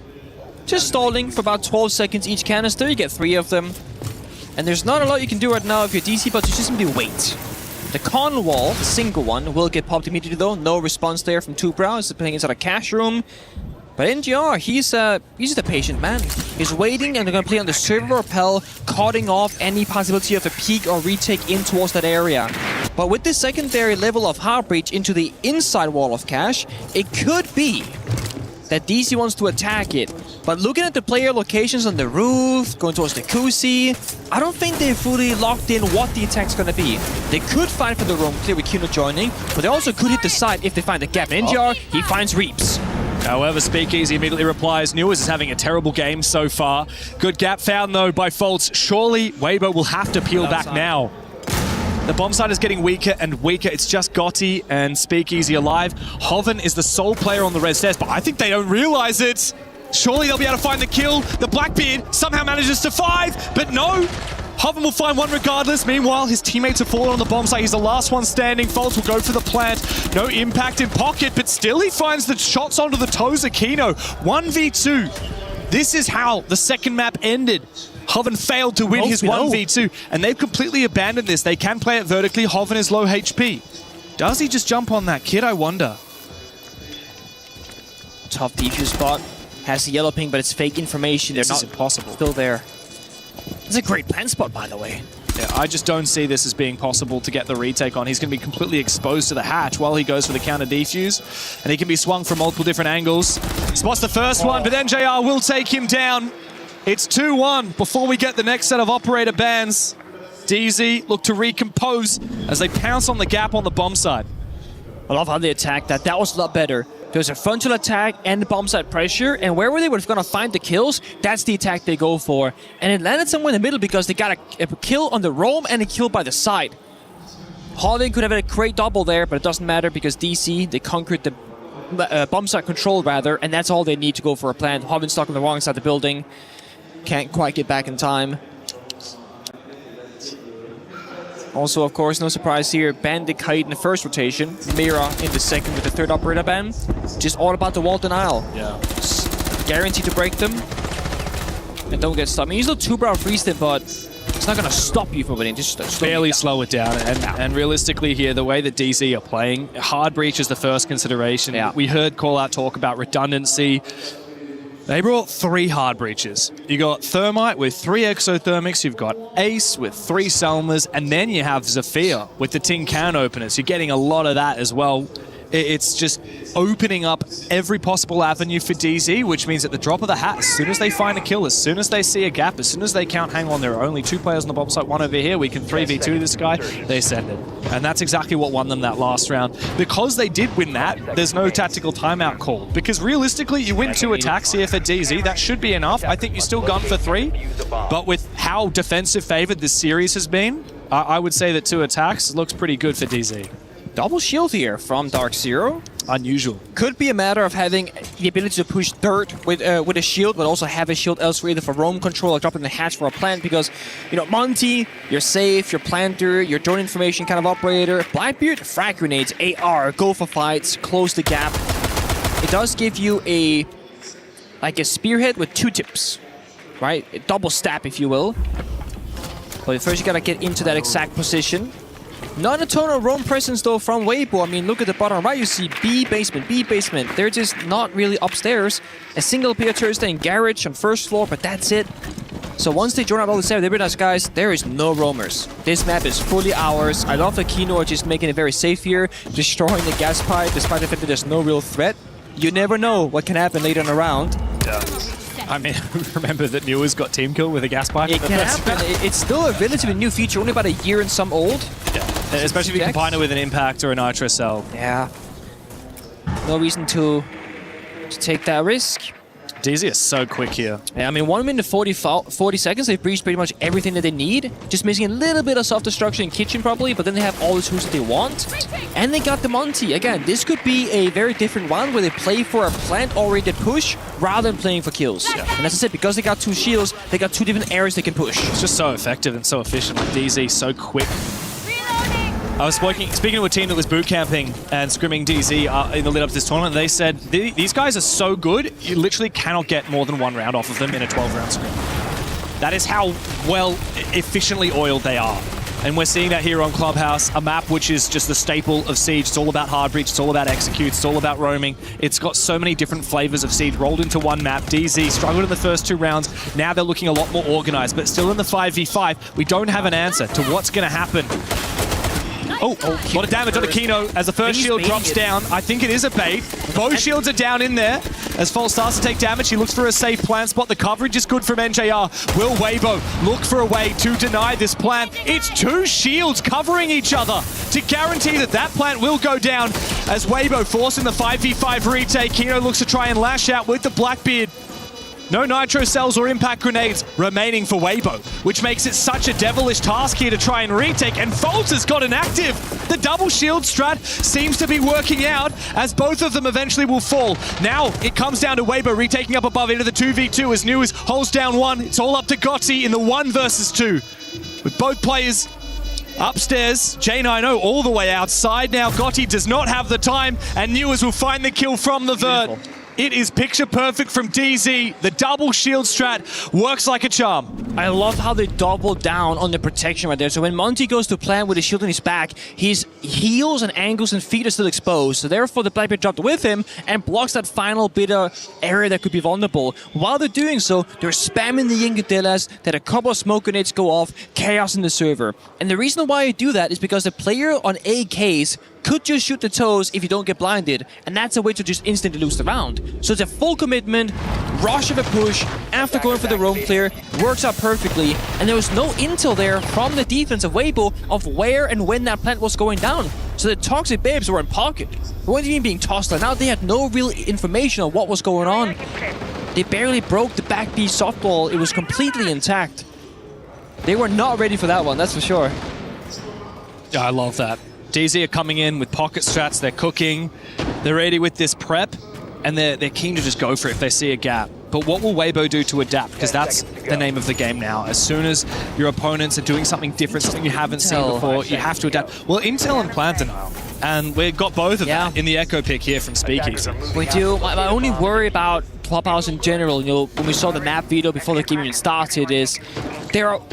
When you play Clubhouse, a lot of the rounds come down to the micro, the teeny tiny details, right? When you play Carol Grafters or Toasters right now, can he trade himself for 1-for-1 kill? On basement, do you know the plant is going down? Do you have a smoke or C4 on the location to go for denial? it's not as much about playmaking and really upsetting your opponent. Hello! And I think that's just a favorite Darkseer because Weibo, how they were coming back on Lair was, again, disruptive gameplay patterns and playing for the early game. Much more challenging here on Clubhouse. The way they won the first map on Night Haven Labs was about setting up problems that were a little bit unfamiliar to Darkseer, which again on Clubhouse, a lot more difficult than maps been on for ages. Oh, good. I like this strat here from NJR. He's using the ace to breach open the catwalk walls. Weibo are prolific at holding on to rafters. Turd is a phenomenal rafters player, but Reach has gone down early. He's one of the deadliest players for Weibo. 31 kills across the first 2 maps, but not looking to break a kill record if he doesn't wake up here on Clubhouse. Does mean that Turdster is all alone holding on to rafters. Actually, I think Gossi might be playing in there as well. Downstairs in lounge, I believe, right now. But yeah, so right now, Weibo, they know that Turdster is stuck on rafters. DC know this too. So they get opening pick, plus Turdster can't move. It's effectively a 4 versus 3, because one sole attacker can lock him in spot. That's NGR on the main breach right now. Meanwhile, they're clearing master bedroom, connector, office, and they're applying all this bit of pressure. And they've shown us now that they have flipped the attack. They're gonna go for backside take. Hobbin swings out and punished by full souls on that single wall, just walking on in. This is starting to look very scary if you're Weibo. DZ have come into form in the last 3 rounds. And I frankly don't see a way that Weibo win it from here. Yep. They try and lash out, but DZ are ready for it with over a minute left on the clock. DZ, they could execute in a 5v5 last round. I have no doubts they'll be able to execute in a 5v2. And they decide to go deep instead of playing for plant. Kino, though, takes a lot of damage. He will go down. Be careful here, DZ. Don't let this fall back. And Terse has also lashed out and found one as well. He's now left all alone as the plan starts to be confirmed. He doesn't have a way to deny it from his position, and he's being watched from 2 angles. J90 from outside the window will cut him down. Surely Weibo need to take their tactical timeout now. DZ, 3 in a row. They lead by 1 round as we have 1 remaining in the half. You see the problem, right? Weibo, they feel the need and they have the urge to make a play and do a disruptive play because they feel like if DC get to the bomb site with 5 attackers alive, they can't win. It's true. You can't let DZ execute in a 5v5. But it's Clubhouse. There are so few areas where you have even a 50% chance of working out. And 50-50 is what we say an equal play. Everyone's game for that. But almost every single fight that Weibo are choosing to take is like 30%, 25% in their favor, and so much more against them. So it's like either from the very beginning of the round, and this is what I like to see, Mossy, Scopus, Solids, this is a fighting lineup. And this is exactly what I was going to talk about. If you from the beginning of the round say, we are going to fight, you're all committed, you're all understanding of what the game plan is going to be. This is so much better than picking plant denial, play by the bomb side, and then realize, oh, we lost that breach. Oh, they killed that player. Oh, we can't play in that corner. Oh, they have Monty. Now we swing in bad positions. So this is a big switch up for the final round, and the fact that the players came to this conclusion without the tech timeout from Gohan, I think it speaks volumes. That they're willing to make this adaptation, which can be seen as highly risky. Yeah. And of course, after this round, we'll get the half-time timeout as we swap sides, which means Gohan will be able to talk to the boys. But a 4-2 split, I mean, that is pretty much game. They need the 3-3, yeah. Okay?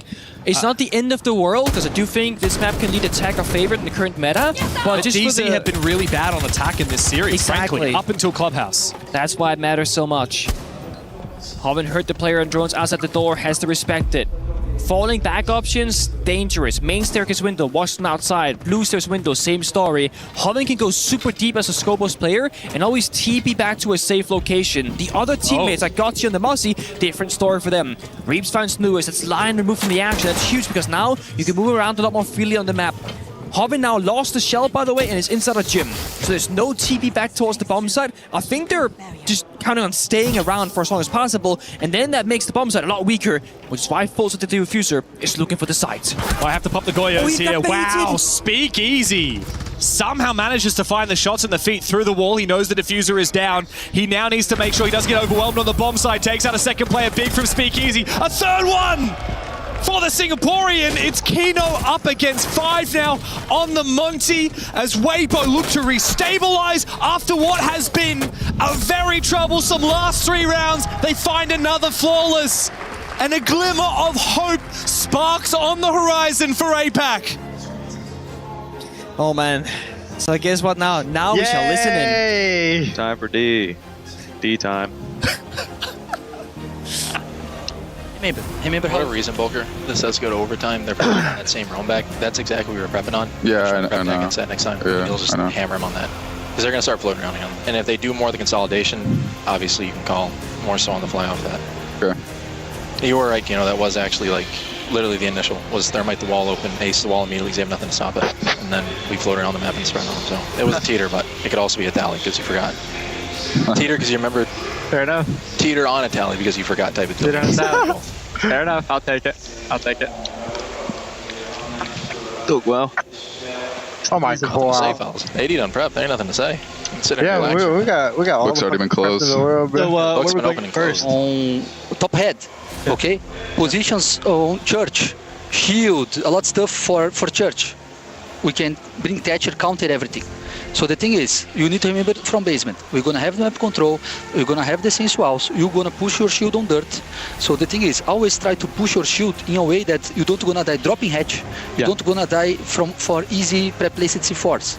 Okay. This is the main goal of this attack. So we're gonna improve a lot compared to last times we played. But yeah, guys, we have the best map in front. Club attack. You guys. Wow. So a little bit more context this time. We heard that Carl mentioned overtime, so you and I were confused on the previous maps. Like, he's talking about defense, but they're going to the attack. What's that about? Fed, co-streamer, also tagged on Twitter, explained that Fed. Shout out Fed's viewers in my DMs. That Colin has this tendency to talk about what happens when they go back to that same side in OT to fix the problems of the past, because he knows that the players have the solutions for the present. And we heard there, DC stopped talking about strats. They're like, guys, book's open, now it's closed. They literally said, I don't have anything to talk about. What about you? They are so prepared going into this, and the players have so much self-control in the server where Colin only has to step in as an absolute emergency. Whereas the thing for Weibo, if Gohan had 3 tag timeouts, he might actually spend all 3 just to get more involved. Totally. I think in particular there's a lot more to say on your attacking side than on your defensive side, because your defense, you are the one that they've got the paper. They're booklets, right? They say you put your gadget here, you might have some last minute adaptations or say play strat A instead of strat B. But for Weibo here, it's about making sure they know the setups from DZ. They're countering the setups. The Thatcher was mentioned by Gohan. Hibana ban, interesting. The shield was also mentioned, not Monty in particular instead, but just like the shield plant. Yeah, I mean, now Speakeasy will play one shield or another depending on what gets banned. But it's so much more challenging without the Monty, and that's always going to be my go back to. DC are such a great shield team, and you said it so well on Lair. We see how quickly Newers with a TCSG can shred Speakeasy when he's not crouching, protecting his toes. So it really comes down to Speakeasy playing a more sheltered version of the shield. When he plays in APL, you're playing 60 ping, playing against weaker aimers, arguably. Now you're in LAN. 0 ping, perfect hit drag against some of the greatest fraggers in the world. You die immediately before you realize what's going wrong. So a lot of attention right now, I think, on pressure on the strategical elements relies on Speakeasy's positioning as a shield. On the other side, for DC, we just gotta see Kino now pop up with defense. He's been playing a lot of shields on the attacking side. He was last alive a few moments in a 1v3, unwinnable spots. So his scoreline being 0-5, not really a true stat line, but he now has a chance on the side swap to change that that story for himself. There was a fear from Alpha on the desk about what happens if Reaps the carry stops fragging out like a madman. And this is the thing about Weibo Gaming when they play the highest level. They can take turns. Hoven has had a big clubhouse. Big Easy had a huge round there in basement for the final and a half. Turdstab can pop off. He's at a quiet moment. He's now on Solid Snake. That's gone unbanned. He's going to feel super comfortable in a particular operator, getting a ton of intel. Yeah, a lot of intel for the roam clear and perhaps for an eventual execute. The problem I see here for Weibo is going to be DZ with their hard setups on the bomb site with Wamai, with the Goyo, and the Azami. This is a slew of util that is extremely difficult to counter. And if DZ can burn enough time at the start of the round, and if Weibo are inefficient with their roam clear, then they're going to run out of time to go for an execute. Also, no Thatcher, which they did speak about. But of course, that can happen in a later basement attack as well. Don't show it all in the first round. He also said be careful of pre-placed C4s, two possible keep the shields alive. We're playing for the late round. The thing is, without the Thatcher and the Bandit on the board, that was, Church is no longer attackable, I don't think, with this lineup. Yeah, this is very slow. So what we're looking at, dirt tunnel kitchen attacks, something that DC has seen a billion times before. They got C4, they got Toxic Babes, they got the Walmaya Sami set up, the Goyo canisters. Oh, are they going to impact trick the hatch? This feels a little bit like Weibo are playing into DC's defense, and I mean that in a negative way. Like they're countering themselves, but not having necessarily the correct read. And I think a lot of this will come down to the opening pick, if they can find it. Yeah, I'm wondering the same. Look, this is going to be... all the ingredients here say that DZ should be favored in the round, unless if Weibo can pull off something miraculous. I don't think the kitchen hatch has successfully opened yet, and the impact trick unsuccessful here. So credit to Weibo, they managed to make that work. Now, the plan was to go for a dirt push. We have to use the final piece of hard breach utility to open up dirt for Speakeasy to make his way forward. However, NJR still has an impact grenade to try and battle with that Blackbeard. I don't like that Speakeasy is solo here because the kitchen hatch is open. DC know that. That means they cannot fall back unless an Asami Keeper barrier is positioned to enable his safety. And there's a Goyo fire on the ground. So this is going to stall for 20 seconds. There we go. That's 20 seconds. Now we're talking 29 left on the clock. If there's a second canister, Dirt Tunnel is off hands here for Weibo Gaming. And while they're waiting, they're not progressing. They're in kitchen hatch, they're on the main staircase. Everyone is waiting with no progress. That applies more and more pressure as those seconds are slipping away. And DZ are pre-smoking the default plant. They now have one gas babe left. Might be burned a little bit too early. That nade might actually destroy some of the sensors. There needs to be a backstep here for Weibo. It's the only way they win this round, but Hoven has somehow managed to go all the way up long and find a kill. It's now up to Turd to come in from the backstab. Newers does retain control. It's now up to Gotti as Turd finds a double from Blue. DC now needs to deny that plan. It's all up to Reeves, making his way down the stairs, but NJR will recompose for Dark Zero. A little bit sketchy, but they find it nonetheless. Such well-played moment there from NJR. I'm not sure you caught it. He was sitting beneath the hatch, looking at the plant there for 5 full seconds, then one taps it, then ensures a second kill follow-up as well. He said, guys, I got this on the back, do not worry about it. But Hoven found the opening, like you said, down the main staircase, in through long, takes a player inside a church double door, but then thankfully traded back by Newers and DC, who was playing that Moto position, closing the gap that was once created. Basement's going to be a very different bomb site, though, to these other two. By far the most different. Taken by DZ. On the basement, for DZ, you can just have 5 on site with an impeccable setup, especially with these bands, right? With the Wamai and the Bandit in play. But the other bomb sites, you got to fight for the extension. Here in CCTV, you got to fight for catwalk and or master bedroom, or hold a stronghold downstairs when Newers is currently reinforcing, because you cannot just play 5 guys on side. There's not enough playable positions for that to be possible. But also something that I feel like might be happening if this goes the distance as well. The bar bomb site. We saw DC being out kitchen on laps twice. Oh man, I would love to see a bar bomb site choice from DZ in overtime. It's always going to be a bit of a risk factor. But DC, they have been their strongest version of themselves in this BO3, where they've been doing something unusual against Weibo. I can say that for both sides. Yeah, I think argument goes both sides for sure. I mean, we've casted enough of Speakeasy in the APAC region to see him push dirt 100 times on the Blackbeard. Yeah, I mean, he wanted to, but he got denied. Yeah. I mean, that's the problem. That often you'll end up going, dirt early in the round. You fight for dirt control, you leave one player there because they can't reach it because the kitchen has to get your line of sight. They went dirt last up against the Goyo, and it's like, okay, that's just not going to work. A little too late. But the plan B flip, I think, for Weibo was a solid attempt of a round. It wasn't that, oh my god, they're panicking, they're stressed. It's like, okay, they're going to full send it in APAC fashion, and they actually got close. Potentially 3 rounds from a semi-final. Dark Zero lock in on Cash and CCTV for this next round. How do Weibo look to clear it? It seems to be a Rafters intention here. There's a lot of util to go Rafters. I think particularly the Blackbeard and the Dokkaebi will be very useful for dealing as much damage and flushing out that position as much as possible. But DZ are sitting back and relaxing with that Wamai in play, with the Azami to support, even the Aruni with its deadly DMR. DZ should be able to hold their positions comfortably. They should. C4 goes out, doesn't find much there from Kino, even just 1 left for NJR. Again, opening pick is so vital here on Clubhouse because it's all about watching as many gaps as possible. One defender dying early will leave something else exposed. Florsron goes to deny the bandit tricking, but NJR gets right back on it. There's not an attacker downstairs to deny the angle vertically because that's what Newers was playing earlier, reinforcing those walls. Right now it's Fultz downstairs instead. He's all out. They're protecting NJR for as long as humanly possible. A lot of damage dealt though, thanks to the Dokkaebi. Now he's forced to move. But Weibo aren't able to capitalize on a kill just yet. He's standing up on top of the desk. He would be exposed to the breach, but Weibo are not playing that breach aggressively. In fact, they haven't even opened it up.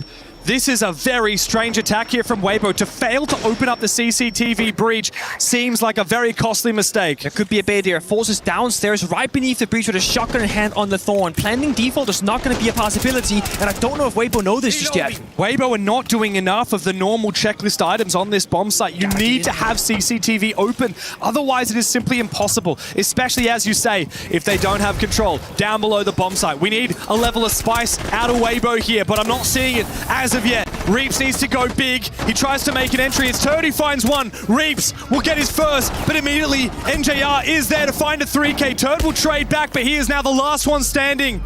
And the plant will be denied from below if he tries to go for it. He won't get the chance.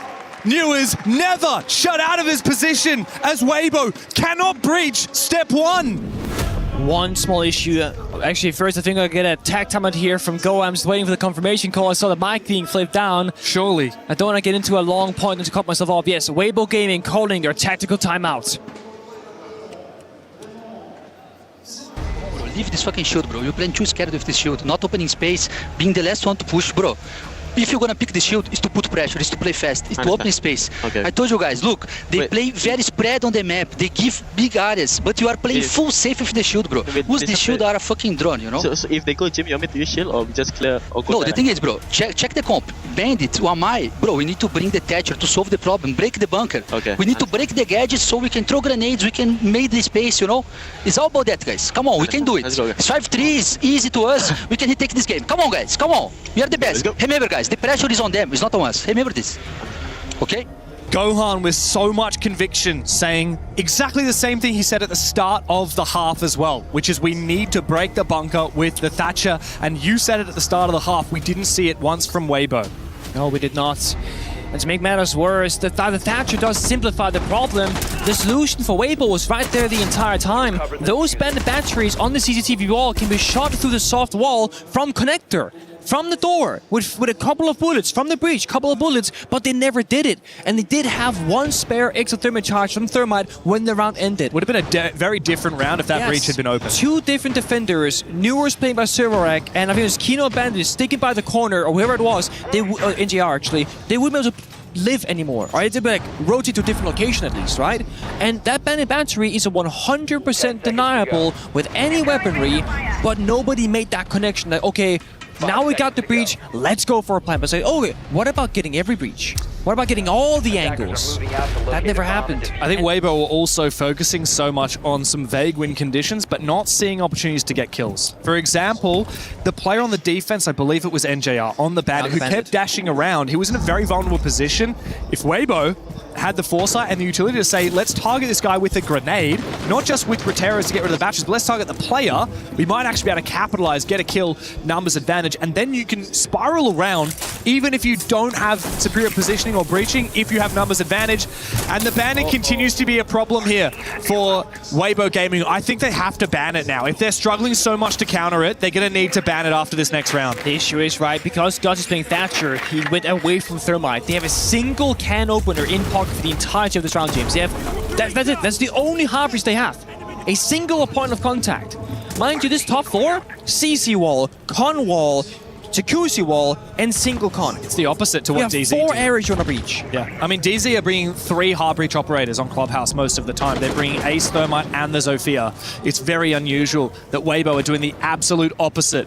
The issue is now the Thatch becomes not ineffective because it still deals with certain gadgetry, but look at this round. What can you catch? A single C4 or a Toxic Babe midair? Actually, sorry, 2 C4s. And some proxy There's no bunker down the same way. Yeah. So now we gotta work without the breaches with a Thatcher that's arguably a little bit ineffective and no way forward. It's gotta come down to an APAC round. You gotta go frag hunting. Yeah, and I have to wonder, what's the point in bringing the Lion when DZ are, for the most part, playing in power positions rather than roaming? Now, we are seeing a bit of aggression from Fault in Garage, but Weibo unable to convert it into a kill. Missed opportunity. Reaps goes for a backstab. He needs to have a massive moment here, but NJR is watching from a prone angle. This is a very off-piste position here from NJR. and he will not find Reaps. He lands the first bullet, but Reaps, quick reaction times, finds the first kill. This could unsettle DZ. Where are you looking? Kino, where are you looking? He goes down. Reaps has single-handedly brought this round back for Weibo, but DZ recompose a flashbang on the J90 as Reaps will finally go down. Folds in a 1v1. Gotti. He's had the quad this round.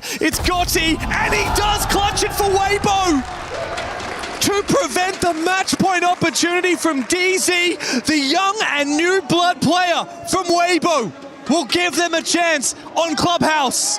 Oh boy, I want to go and say, don't hide behind the shields, don't be afraid, take the fight to DC. No breaching, no problem. They get the job done regardless.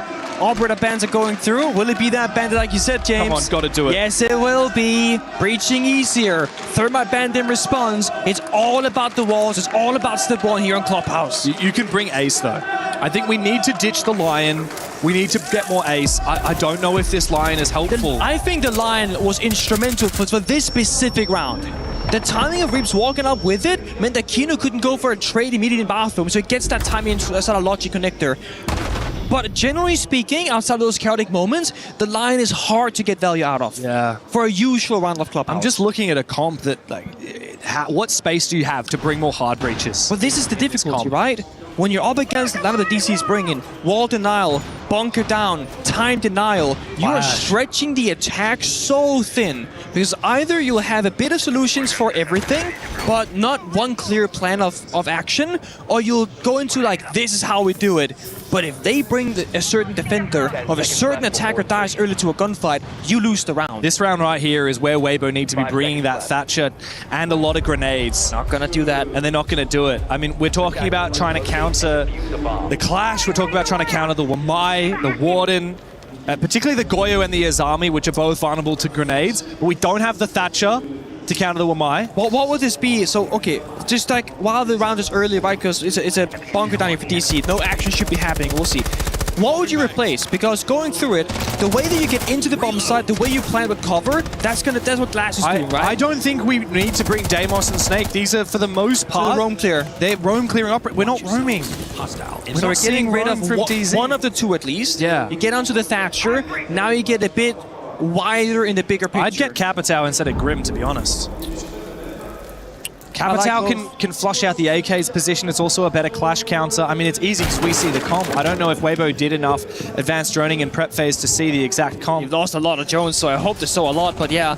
The big issue here to start things off is going to be Force with the Clash and main staircase, Kino and Warden C4 to support him. What teams often do is the Clash is going to try and start a fight, slow the attackers down with sapping them, and a C4 from downstairs to try and get a kill. If DC finds any kill that goes untraded, that is the strat working out to perfection. That's what they're aiming for with the setup. Nitro could win a freebie here onto Hoven.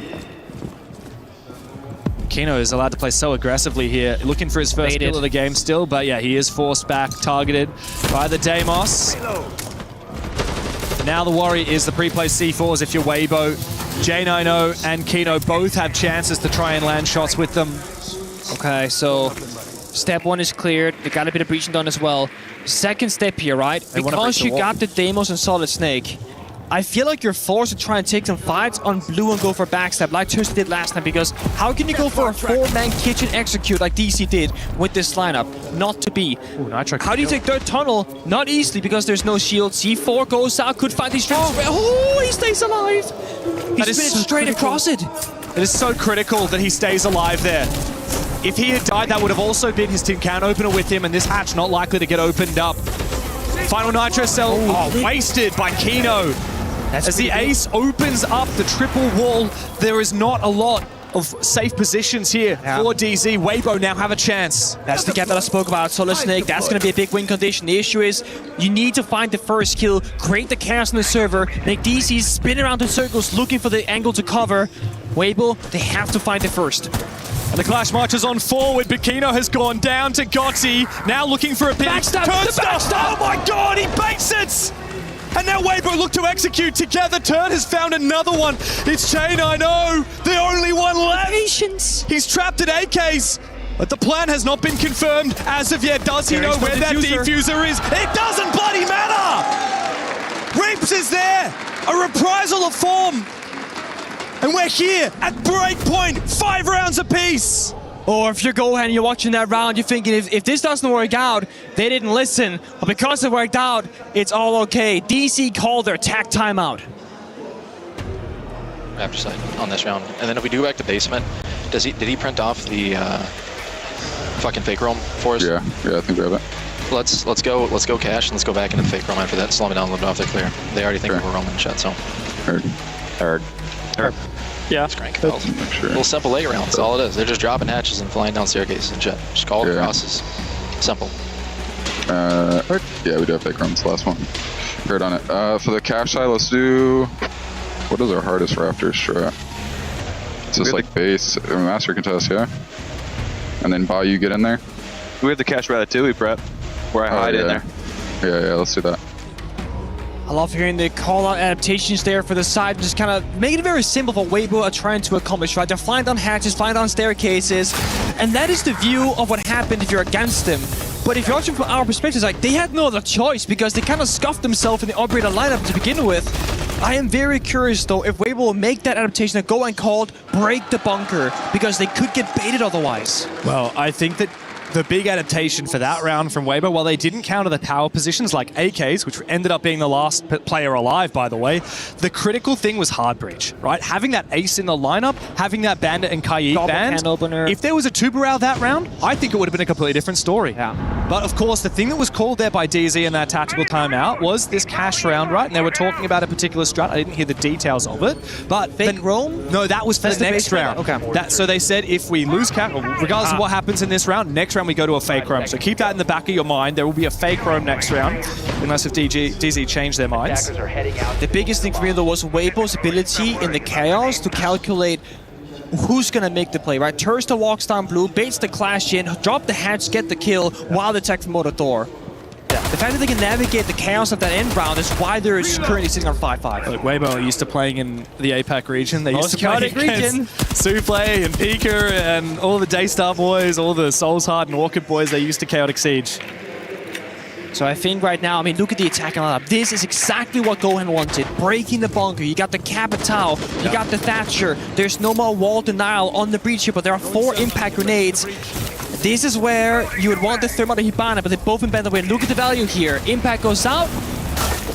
And all of a sudden, you have a really bad prone hole and really bad standing hole to peek through. There is a third Selma pocket, but guess what? There are also 2 more impact grenades. And that means that's all your hot destruction in the main breach. You cannot go for a can opener for Hoven because, well, it's exposed now.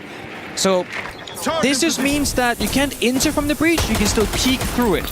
But it also means that if there's no attackers on it and you patch up the hole with an Asami Keeper barrier, it's just fake pressure, doesn't exist anymore. So just late round watch for that. I do wonder as well if there's a chance later for the Selma to detonate. Indeed there is, so there you go.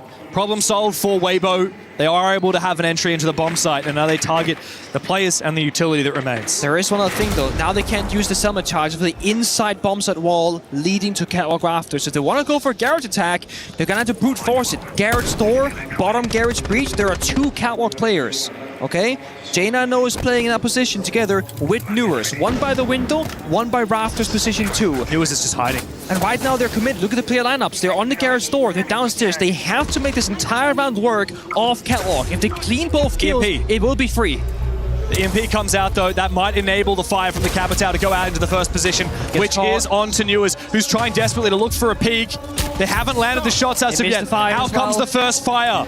But that's the last of them. Jumped out the breach. And Folds finds one to jump out. Doesn't work for Folds. Unnecessary pressure from DC. Weibo win the exchange with Turd going down, but at the price of 2.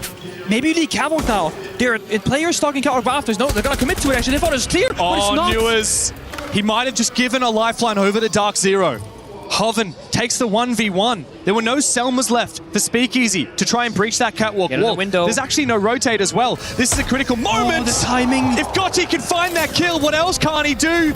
It's now up to DZ. Kino with 0 kills, Newers with 10 to clutch up and prevent Weibo from stealing the match point they thought was rightfully theirs. The no garage is clear because Newers is downstairs, so they can take that control, but there's almost no time left. 10 seconds. An attacker on the roof, one by the breach, and Speakeasy on the catwalk. The clock will be their biggest enemy for Weibo. They need to find that kill. They need to find their way inside, but they cannot do so.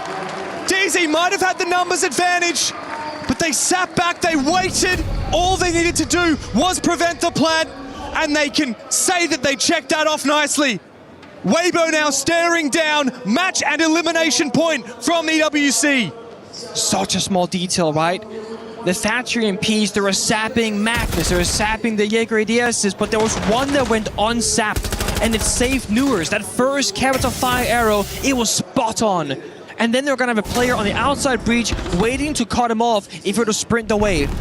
At the same second, the ADS catches the fire arrow, Fultz peeks the main breach. That's a winning microplay there from DC.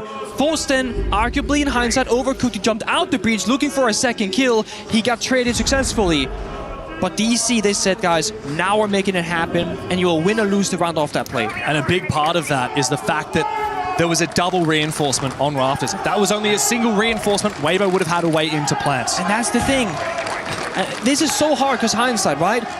Gohan wanted the boys to break apart the bunker. And this is maybe where the one weakness of APAC comes to shine through. You get zero practice in domestic play at that setup because they don't play that style in the majority of APAC games, especially in Asia. So it's the right thing to do strategically, but you're taking Weibo, the players, out of their comfort zone, out of their practiced element. Look at how they attack the basement attack. Pure chaos, gunfighting, gap finding, brute forcing. Then they get pacified into problem solving a late round, it falls apart. And now we get to see DZ show us the fake roam that Callout mentioned in the tactical timeout. At the moment, it's not looking particularly fake. There is Newers all the way upstairs, the top fragger for DZ. He's fallen back to stage, and he might be about to come back to the bomb site as well. He can continue using his gadget, however. The Solid Snake on the other side will be soft countered by the Vigil, but can still allow a lot of map control to be taken here for Weibo. It's all about trying to bait him in right now. They know roughly where each other are attacking or defending from.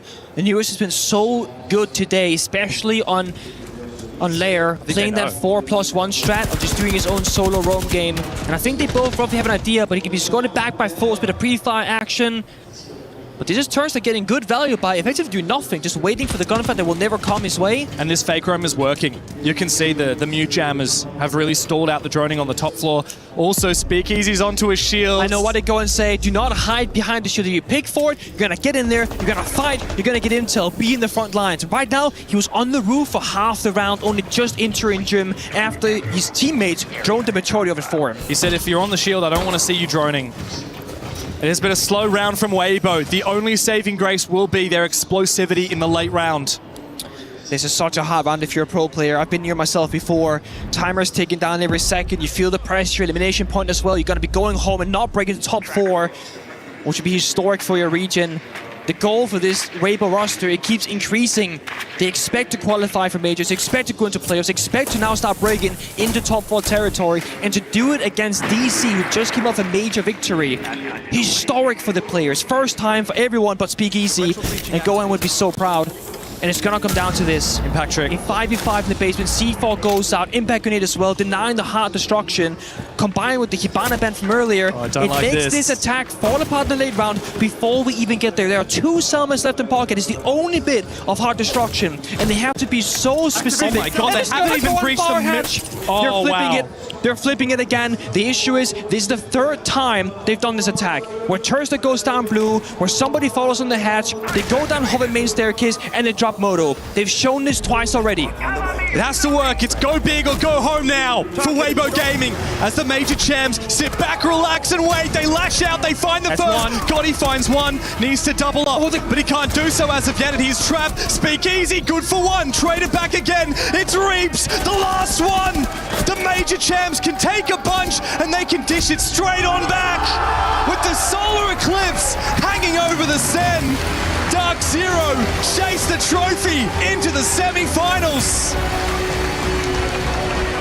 A heartbreaking final round for the fans of Weibo Gaming, but a DC that holds on strong, unbreakable mental, well prepared, going to every single map. And I think today, DC actually learned something, because they were not comfortable against the Weibo playstyle, but they adapted through it and against it. It was a game of adaptations, and at the end of it, DZ called it perfectly. 2 rounds prior, Callout says, 2 rounds from now, we're gonna go for our fake roam. And that fake roam baited Weibo into not bringing enough hard breach and not burning enough time in the early rounds. They struggled to execute, and DZ read them like a book. The caliber and quality of the major champions is a resounding success here in Paris. And they will make their way forward. They will knock Weibo out of the tournament, and with that, APAC's hopes of making a semi-final. It's incredible how this game between APAC and NA, a team that just barely makes top 8 events, was a major champion, came down to strategy, depth, adaptation, going to a map like Clubhouse as a decider, and it being a close affair on all 3 maps. There are no landslide victories. There are clutches on both sides. There was a bit of an upset, starting off strong there for Weibo. But DC in the end, I think some people might have counted them out of the map 1. Oh, definitely. Look, I want to give some credit to DZ, not just for what we saw in that second half, but also their attacks. Because their attacks across the series today were very rough around the edges. But they got 3 attacks here on Clubhouse because they brought out pocket strat after pocket strat. And even though Weibo Gaming had 4 flawless rounds in the series, it doesn't matter how convincing each round is, it just matters how many you get on each map. And here with Weibo unable to dig deep into overtime for a second map in a row, DZ will knock them from the tournaments and continue marching towards that ever-elusive trophy. What did Iconic send at desk? Being the first game sets the tone for playoffs. How about that? How about setting that kind of tone? It's certainly a massive statement for Dark Zero. Let's hear from someone who's won the last 2 majors over on the stage. Yes, my friends, I'm here with our victors, Dark Zero and Iskino, joining me here for a quick chat. Look, I'm noticing strategy-wise against Weibo, you're trying to slow things down, you're banning hard breachers, you're trying to make it difficult for them to roam around. Was that the plan from the start? Yeah, it's the plan. On these maps like Clubhouse, Nighthaven, when they ban the Bandit, the Cade, the Mira, and they have all the hard breach up, the Thermite, they're ripping all the walls, it's pretty hard to defend, so. It's something to slow it down for you. Is this something that you noticed that Weibo later in a round will stall out for time, and that's something that you can play to your advantage? Yeah, for sure. I mean, it was part of the game plan. We knew they were very slow, their executes were not the best, even though like they had some really good executes today, so yeah, that was a game plan. An overall great game between both of you. We have to say it. It got tight a lot of times, especially map 1. There were some things to think about. You're going back. You're now not just the player, but the team with the most experience. You got call out behind you as well. When you're in a moment where you have to come back, what goes into your mind? Because you got young gunners on the other side that are hungry for semifinals and more. We're super present on this team. We're not really thinking about the score. I mean, and if you do, any team, that goes for any player. If you're looking at the score, you're down, you're looking at scoreboard, all that, like it's gonna get in your head, you're gonna play worse. And it doesn't help. So I just look at the group, we all laugh, we all have fun, and that's all that matters. Heard is what I keep hearing from the team when we're all locked in together in your tactical timeouts, especially now. This is the quarterfinal. You've been in this position before and you advance to semis. The option is Furia or an all-NA matchup, the top 2 teams in North America, Dark Zero wildcard. What do you expect to see and what do you really want to see then? I expect to see a good game, for sure. 2 really good teams. And what I want to happen, it really does not matter. We're just here to play and we're just going to do our thing regardless of the opponent. So far, so good. But actually, you know one thing, our good friends over at the Chess broadcast were saying that the crowd here at Rainbow Six is getting a bit too loud for them. So how about we make Chess hear just a little bit how loud we could get at Rainbow Six on 3, Dark Zero. 1, 2, 3! We'll do it again. 1, 2, 3, Dark Zero! They're all in for it. Gentlemen, come on in from Dark Zero. Come here. It's time to crush some keys, and really, it's Weibo on the other side. Do you want to crush a Kino, or do you want one of your teammates to go for it? Actually, I want NJR to do it. You don't seem too excited about it. Why? Come on in. Let's go together. Why? Where's the hesitation? I don't think you want my answer. Let's get this one open. It's our doors, and it's our crusher.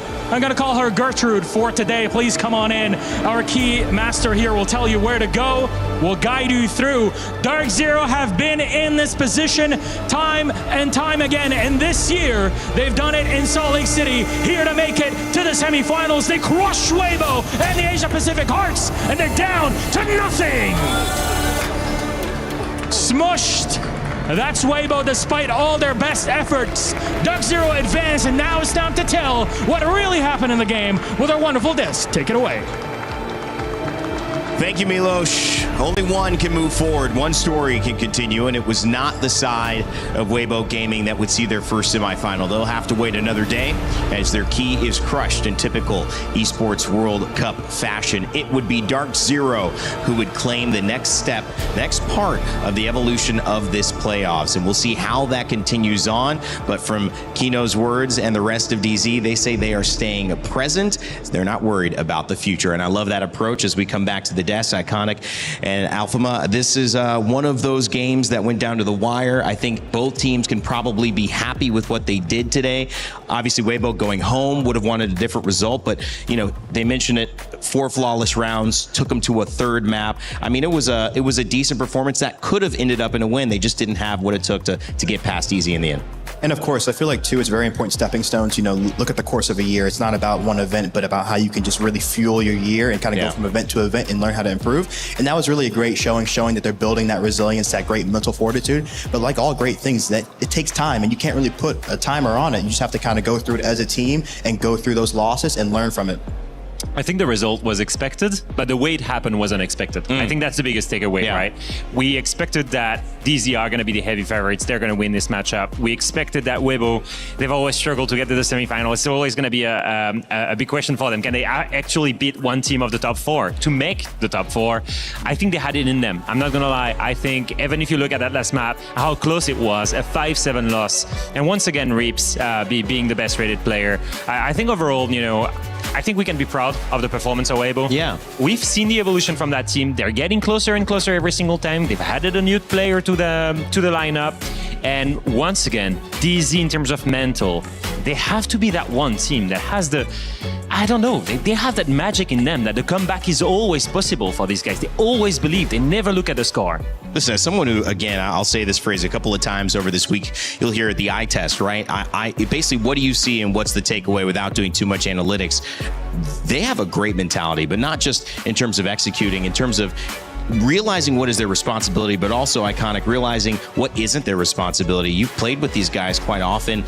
You know, you were excited to see some of your former teammates be successful, but the way that they're successful, it's not like every single esport athlete, even in R6, but across all esports, has that same mentality. And of course, you see how important it is just staying in the present moment, because that's all we really do have. You know, that's why they call it the present. It's a gift. And being there, anything is possible to make sure you can actually take those steps forward as a team and not really feel that pressure mounting upon you.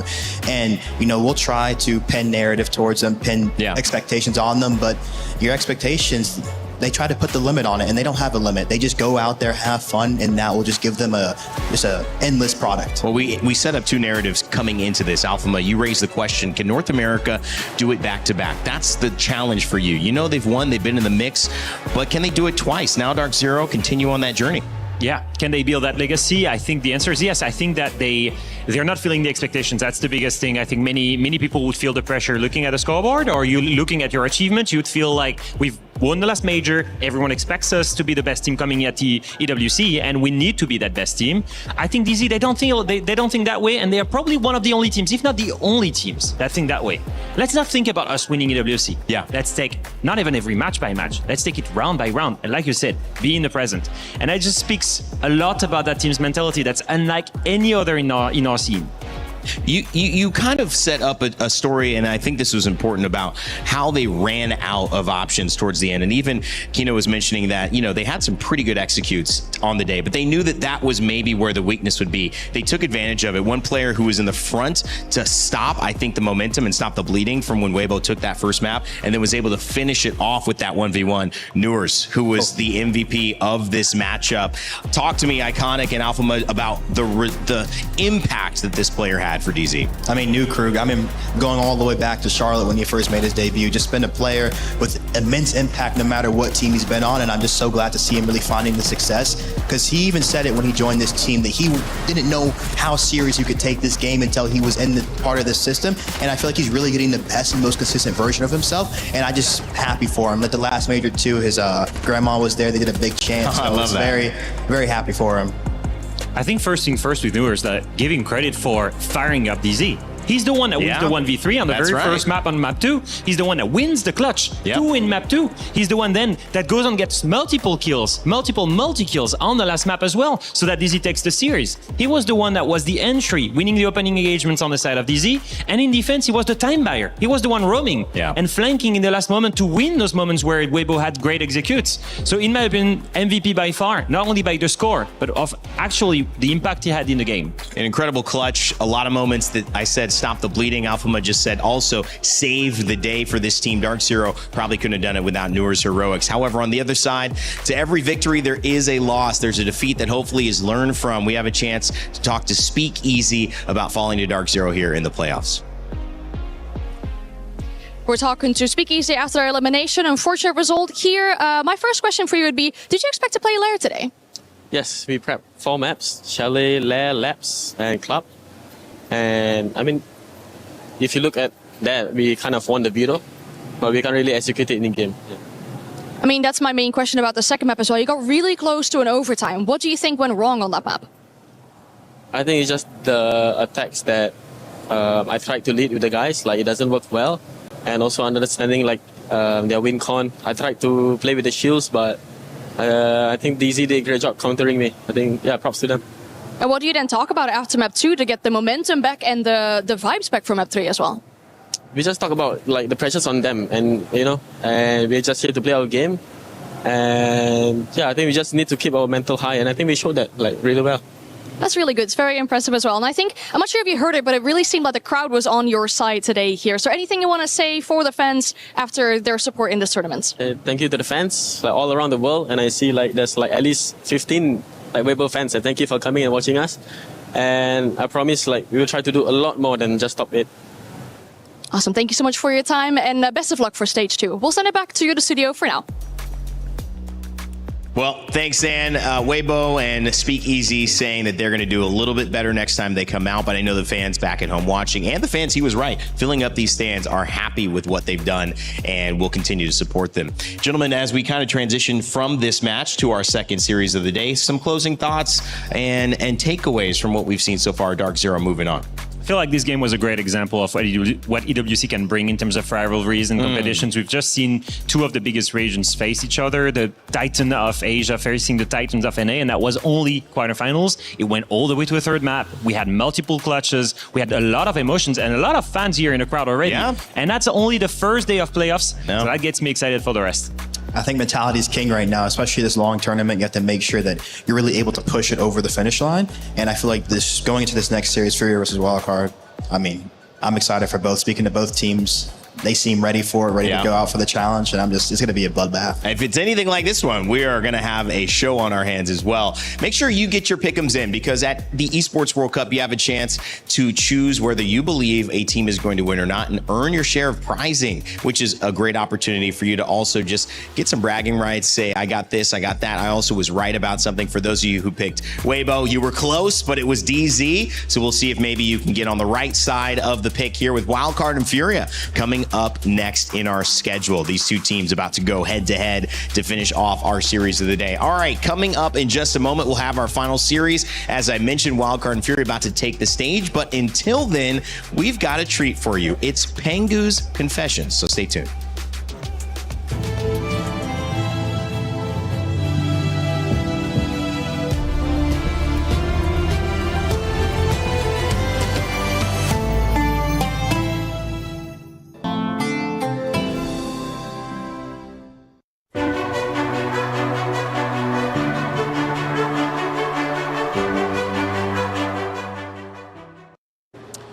If any of you have been watching some of the other broadcasts over the last 5 weeks, you know exactly what this is. You are, unfortunately, well, you are the guinea pig this week for Pengu's Confessions. My confessions? Confessions, okay, yes. Okay, what am I confessing to? Well, let's find out. You know what? These are actually pretty good. We've had some very, very tame weeks on this. Okay. Everyone's like, we work with a couple of companies that don't let you kind of say things. Now, these are a lot better than that. So loose lips. Well, I mean, you got to kind of... You'll be fine. Anyway, so let's look back at some of your earlier days, Pengu. So looking back at everyone between 2016 and 2019, What percentage of your old behavior would you now class as competitive passion, and what percentage was you being a Percentages, yeah? Well, I mean, okay. We can chat so about it. There's two versions of this, right? Okay. There's the one where I'm gonna be like defending myself, and I'll say 50-50. Okay. Not accurate whatsoever, by the way. Honestly, I'm gonna have to go 80% being an absolute Yeah, no, that's fair then. and 20 is passion. I need to look back at some of this because I'm actually all for the toxicity. I'm actually game. You're all for, I mean, you're a COD kid, right? So yeah, you would well, understand. exactly. Yeah, no, so we can cook on that. Yeah, absolutely. At what point are you actually planning on getting a driver's license, or is it just somebody else's problem? Oh my god. Okay, listen, everyone bothers me about the driver's license constantly, but get it, right? We have a great life here. We have shuttle transport. I live in Denmark with public transportation available for a cheap cost, etc. But I did Cheap get a cost house in Denmark in the same sentence. comparatively to getting a car, right? Fair. But I did get a house earlier this year. And I went to IKEA a couple of times, and I had to beg people, can you please drive me there, get your car for me? So honestly, 2027, a goal for a driver's license. Yeah, no, I had that problem, you know, having to drive around, but I was also like 17, so. I'm 28. Be honest, what is more satisfying, winning a major or getting a really good photo of a bird? I've only won one major. Okay. I've taken many photos of birds. Okay. Over that long stretch of time, I think I've gotten more satisfaction from the bird photos. Yeah. If it's 1-to-1, go to the major. Gotta be the major. What's the best bird photo you've had? Oh my god! So it's actually of a shoebill, African stork.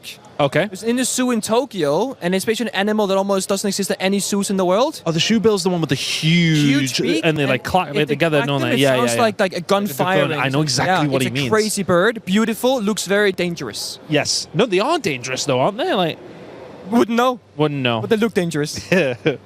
Okay. Have you packed, Chris?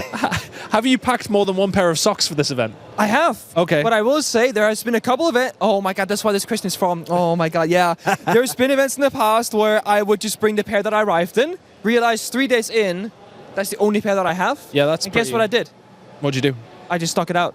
Oh, you just filmed it? One pair for 2 weeks. Wow. Yeah. For 2 weeks? But that's how the long events last for, Chris. You don't get even sink wash them or anything? No, because the thing is, I was 23 years old. I was a gamer. That's fair. And if there's no mom around, there's no laundry around. But now that I'm 28, I've learned and I bring more than I need. Well, that wasn't too bad. It could have been worse. That could have been. It could have been worse. It can always get worse. I need to delve a little bit more than the rest of the week. Thank you very much, mate. Thank you, Chris. Thank you. That wasn't too bad. Everyone is playing, you're not yet. EWC Play is your all-in-one platform to compete in fantasy, pick'em, and quests for a grand total of $300,000 in prize pool. Build your dream fantasy team in 5 different games and track your score with live results tables. Predict the winner of every game, every group stage, and every tournament. Complete daily and weekly challenges to earn boosters that help you climb the global leaderboard. Got what it takes? Join EWC Play now.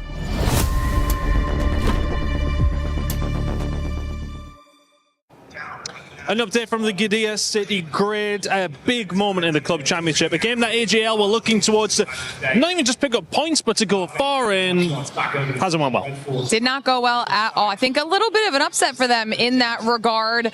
Had 2 opportunities in those last 2 matches to get 12 points. It was a very doable point gap, but they weren't able to manage it. Ended up getting pushed by Nongshim Red Forest, and at the end of the day, they couldn't stand up against them. And that's a conversation, I mean, we were just having off camera, how that's a big moment for ag.al, one that they would have probably banked on picking something up in, and now all of a sudden, the rest of their week kind of looking for them is realistically down to something potentially in chess or potentially in weeks gone by. This is a big moment for Falcons to retake the lead, right? Absolutely. I think that they were banking on at least a top 8 finish, a couple extra additional points when it comes to CC leaderboard, maintaining that first place spot for a little bit longer. And now they're going to have to work even harder if they want to stay up there. Yeah, it's going to be tough. Well, we'll be keeping up to date throughout the rest of the week with you, Lauren, of course. When we get into the latter stages, see how things go. But thank you very much, guys. Back to you.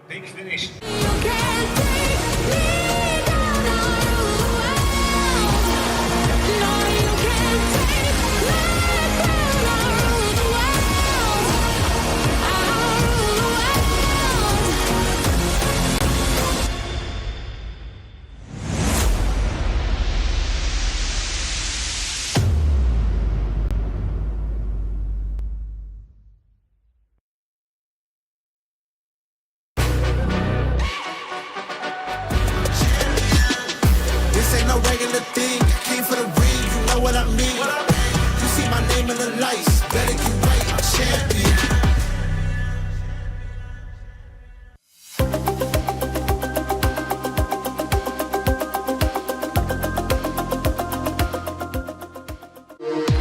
We were there for every click, every clutch, every respawn.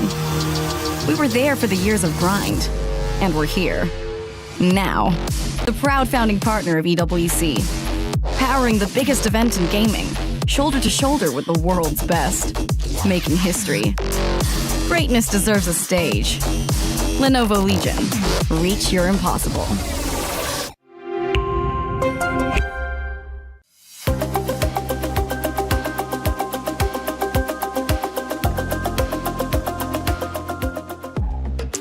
Welcome back to the Lenovo Legion Gauntlet. We've had so much action already. It feels like we've got a full day of R6. But no, there's one more series to come, and it is not one you want to miss. Basically, the top performing team of the tournament wildcard about to take on some serious fan favorites in Furia who are already making some noise in our stands. So it's going to be an exciting one. My name is Rain Day. Welcome back to the panel. I'll be joined by some familiar and, well, no, they're just familiar faces. That just one hasn't been here for the first set. Laxing back. I'm sure you guys love seeing him here. We're going to get his analysis and Alphama again to join us. Laxing, since you didn't get a chance to talk about that first series, I know you were watching. What's the takeaway, man? I mean, I think you guys broke it down very well. It was a very good series. It had to go with the third map, and that's always what we love to see in Siege. Now, you know, some of those games can get a little grueling, but it was how close it was with each and every single one of those maps, and for DZ to be able to close out, especially on a map like Clubhouse. I mean, we talk about this as the very default map. It's the gauntlet. It's the Coliseum, essentially. You have to win based off fundamentals, and for Dark Zero to close it out the way they did, it really speaks into their fundamentals and mentality. I just love I warned you the about. reason he's smiling has nothing to do with what he's saying. It's the drums, it's the band that is behind us now. I just love that we brought the loudest analyst on the desk. At the moment where they started kicking off the drums, obviously you guys are picking us up.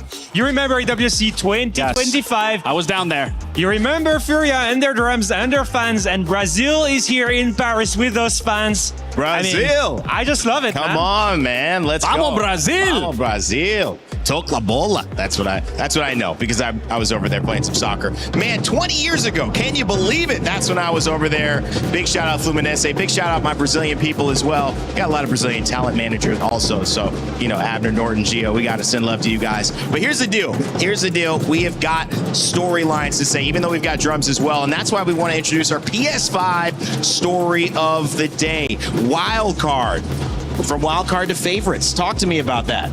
I mean, when you just look at the progression of this team and where they've been, they came into 2025 kind of as a wild card, essentially, and their first event was Reload. It was kind of a little bit of a goofy event, fun format, but a lot of people kind of wrote them off as like, okay, you know, this was an event for everyone to kind of just get a feel of the water, see what they look like, but wild card inevitably ends up making, close to a grand final, semifinal finish, but everyone wrote them off. It was kind of like, oh, that was a fluke event. They aren't going to be able to replicate it, but since then, they've been able to replicate a main stage appearance at every single event since that 2025 Reload. Wow. It's a a beautiful story, I think, of the grassroots system that we have, and young players coming out of NA, out of nowhere. Spiker, IGLing, youngest IGL in the world, and just coming here and IGLing to a crazy level, base, surprising everyone. Yeah. Players that came out of nowhere in NA just simply started attending STR events and making impressive records every single time. They just never got to the point where we believed they could make a grand final. And I think after what they've shown in the last few months, they might just now have become, instead of wildcard, favorites. I agree. I love that. Well, the PS5 story is set up perfectly by our analysts there.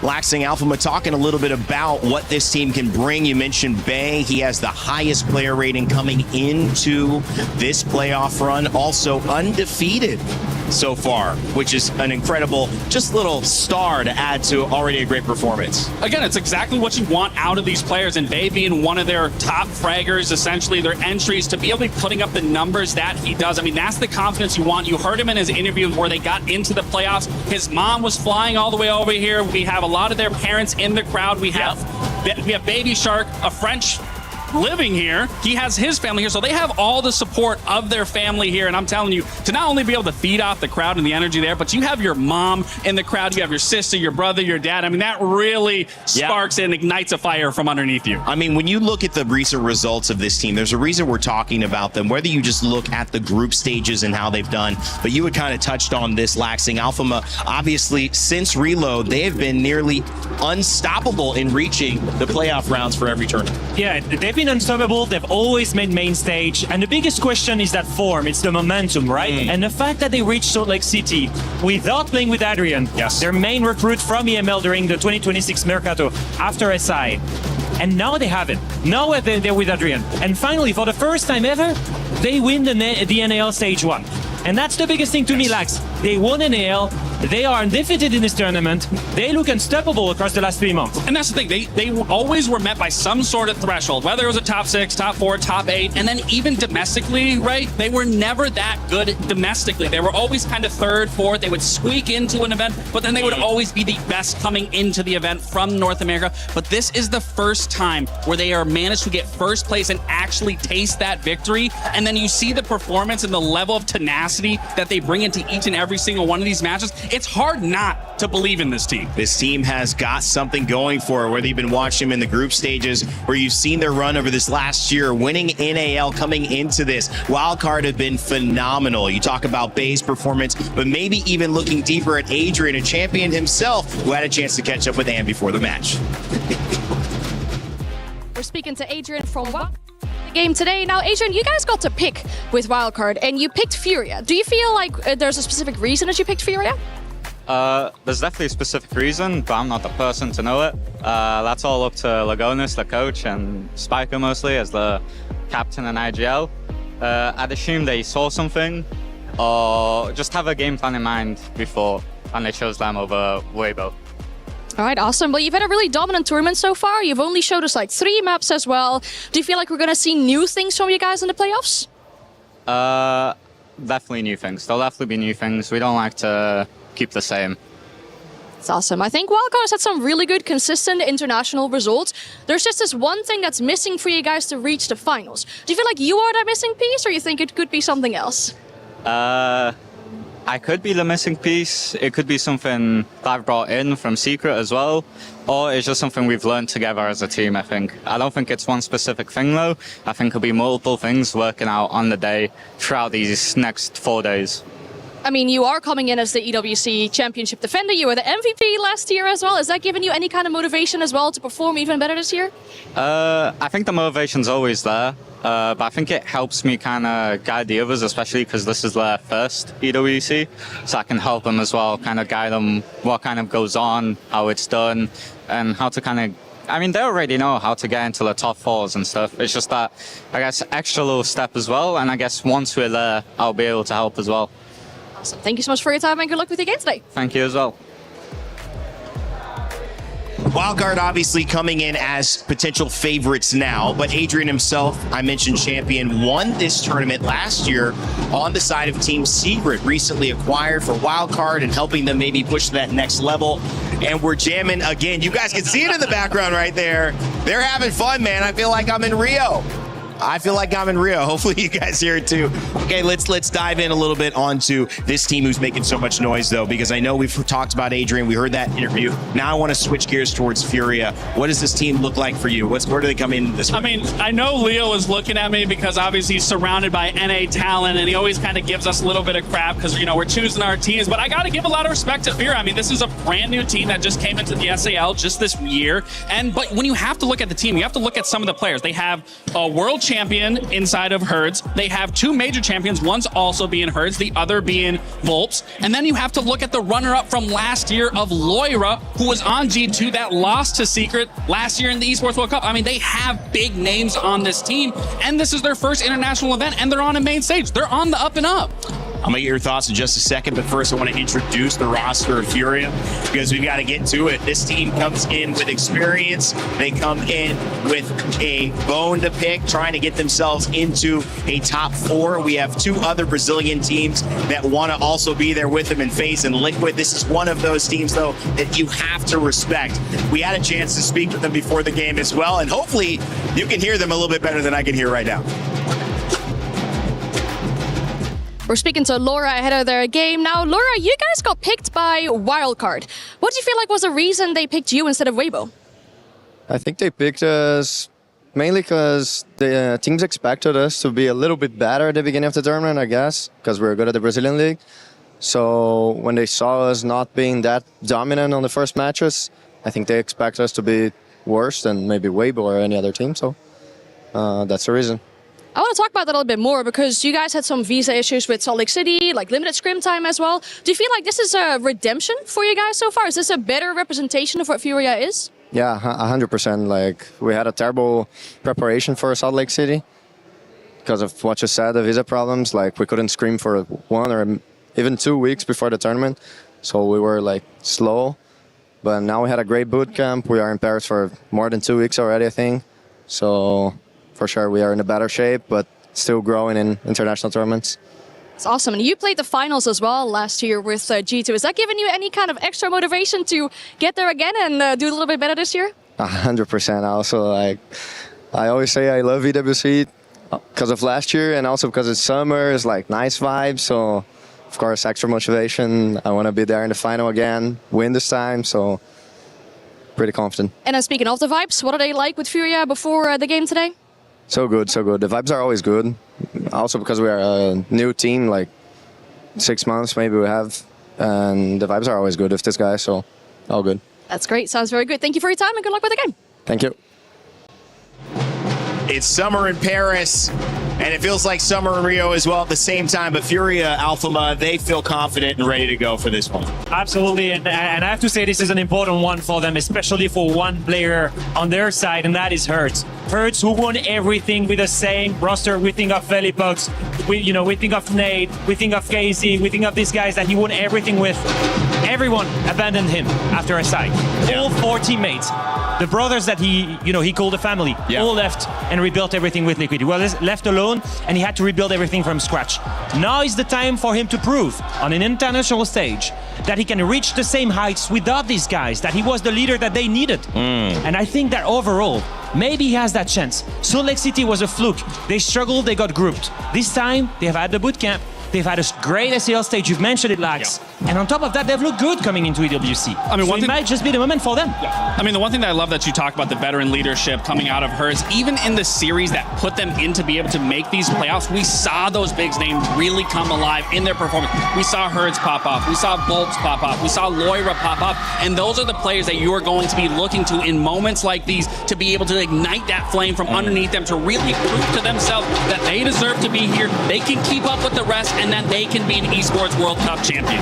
Well, there's something special in the building here. You can hear it, but if you walk outside, there's something special in the sky, and you can see it. It's a solar eclipse. It's actually been taking place. You see that beautiful orange glow, and this is maybe a telltale sign of what's to come. The start of Furia's redemption story in Hertz. You mentioned maybe this is it. Could it be a sign for Dark Zero to win a second event back-to-back? I mean, their logo is all about an eclipse. It could be. I don't know. Well, I want to take a look. Map ban's on your screen right now, and map picks coming in soon. Black's Consulate. Oh, baby, what are we doing? I mean, if there's one thing when you're playing against Wildcard, you do not take them to their favorite map. Consulate is one of their favorite maps. Every team bans Consulate. However, I see what you're doing. This is Furia's most banned map. Wow. Yes, they banned the map 22 times in the last 3 months. They've never played Consulate. In my opinion, this is a trap. If you leave that open in playoffs, That's the best map on the side of Wildcard. Wow. That is 100% on purpose. They've been keeping it safe and ready for the best moment, and it might just be now. I completely agree with you. I mean, I want to take a quick look at Fortress. Both these teams are very good on it, but who was the team that was the pioneer when Fortress first entered the map pool? It was Wildcard, and they've always looked good on it, very traditionally. But again, it's a good map for both of these teams. There's been a lot more time, a lot more play time on it, a lot more games played on it. But again, I really want to focus on that conflict because that is a crazy one for me to allow Wildcard to have. And you're omitting one quick thing, but that's because you're American and you have an NA bias. And that is that Furia have a 4-win streak on Fortress. They're looking really good. Yes, Wildcard are great on it, but that's the favorite map on the side of Furia. Tell me those 4 teams that they beat. Give me the sample size. It was all the North American, South American teams. It was NIP twice, and then you had one team that was Fnatic, but here at EWC. But you're going against the founding fathers who pioneered that map.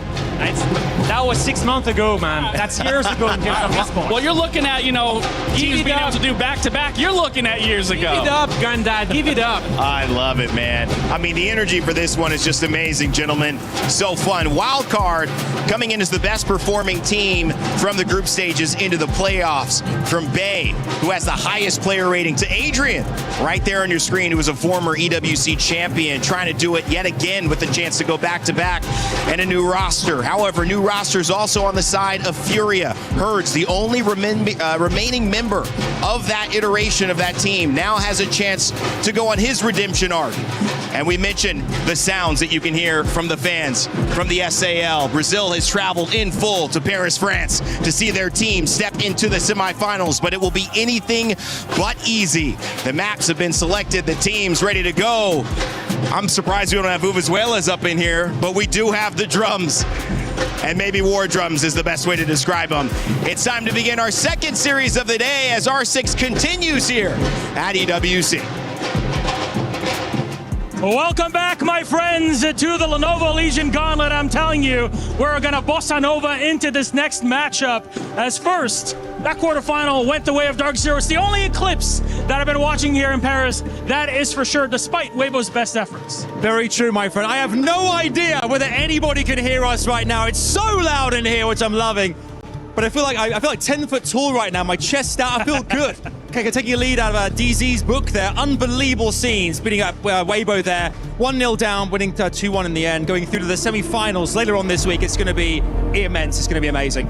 But who will they play? We're going to find out now. In this next quarterfinal, we have 2 teams ready and waiting in the wings.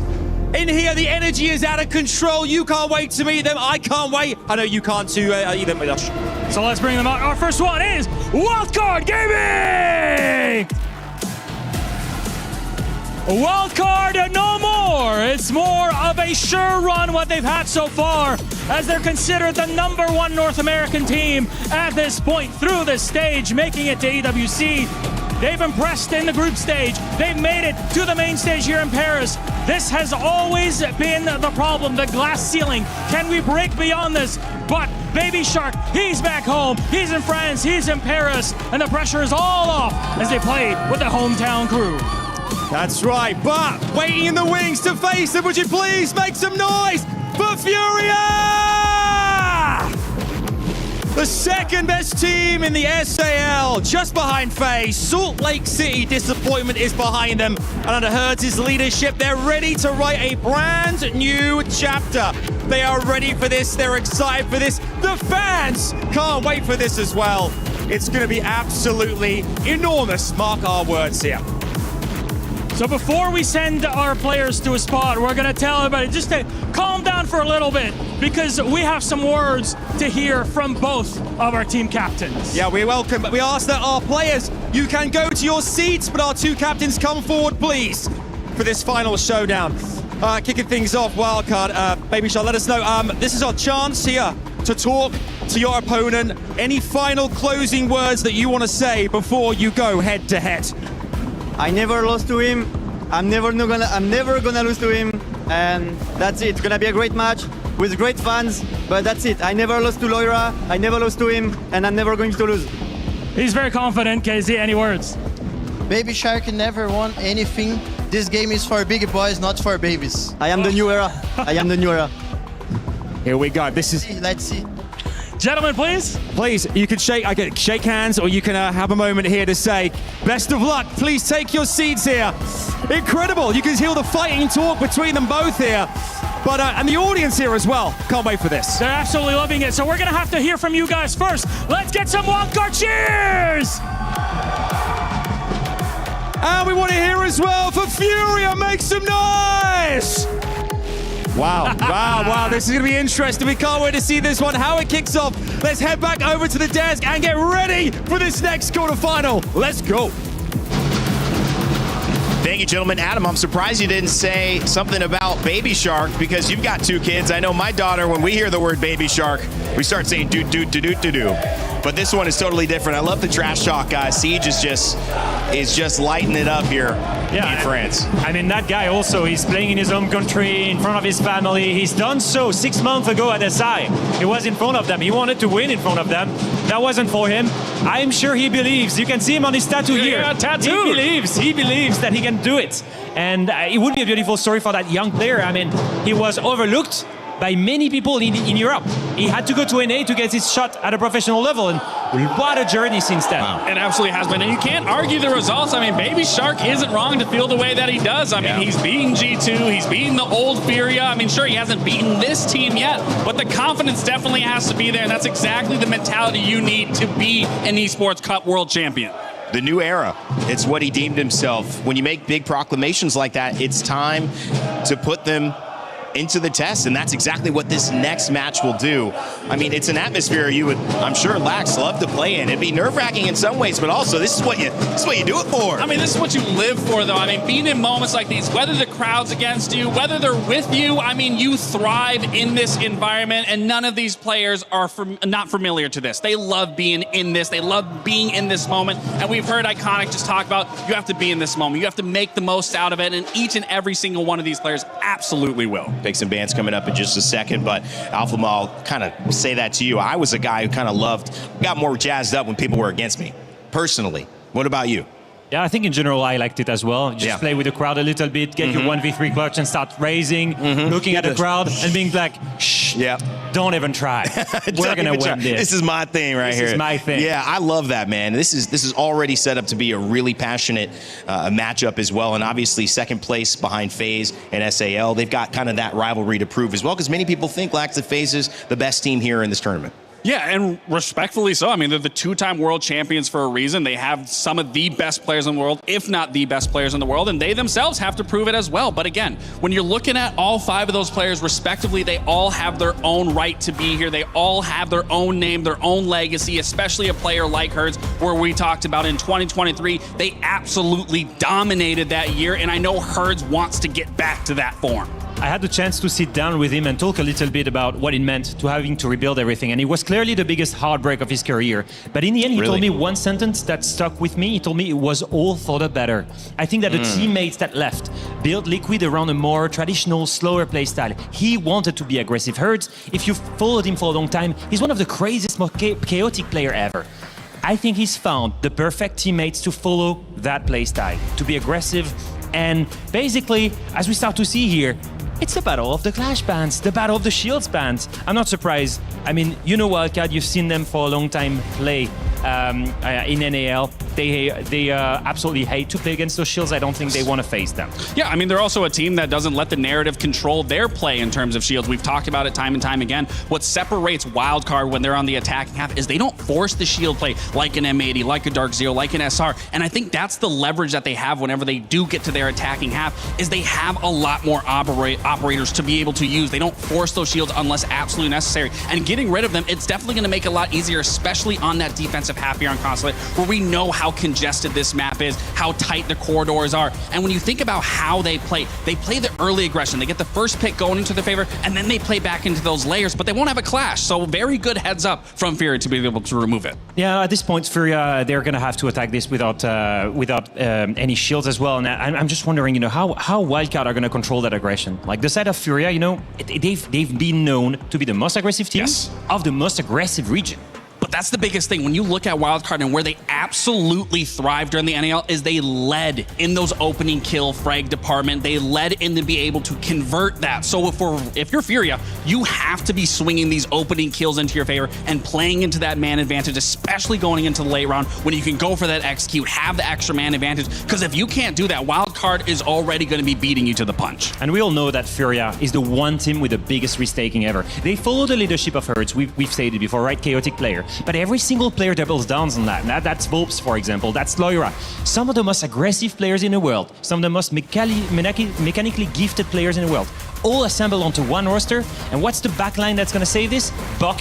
And most importantly, Diaz Lucas, who's looked absolutely crazy good since he left NA. I mean, he's had insane plays throughout these playoffs. I mean, I think there was a big 4K that he got on Cafe, then he ends up falling into a 1v2 in another series. I mean, those are the support players that you want that are going to allow Volps, allow Loira, allow Hertz to really excel in their frag department. But again, it's that backline that you're really going to be looking at once we get to that even defensive half, that you're going to be focusing on who's getting those opening engages, then how are they playing back into those layers, how are they playing into these setups, and then what that's going to look like only further into it.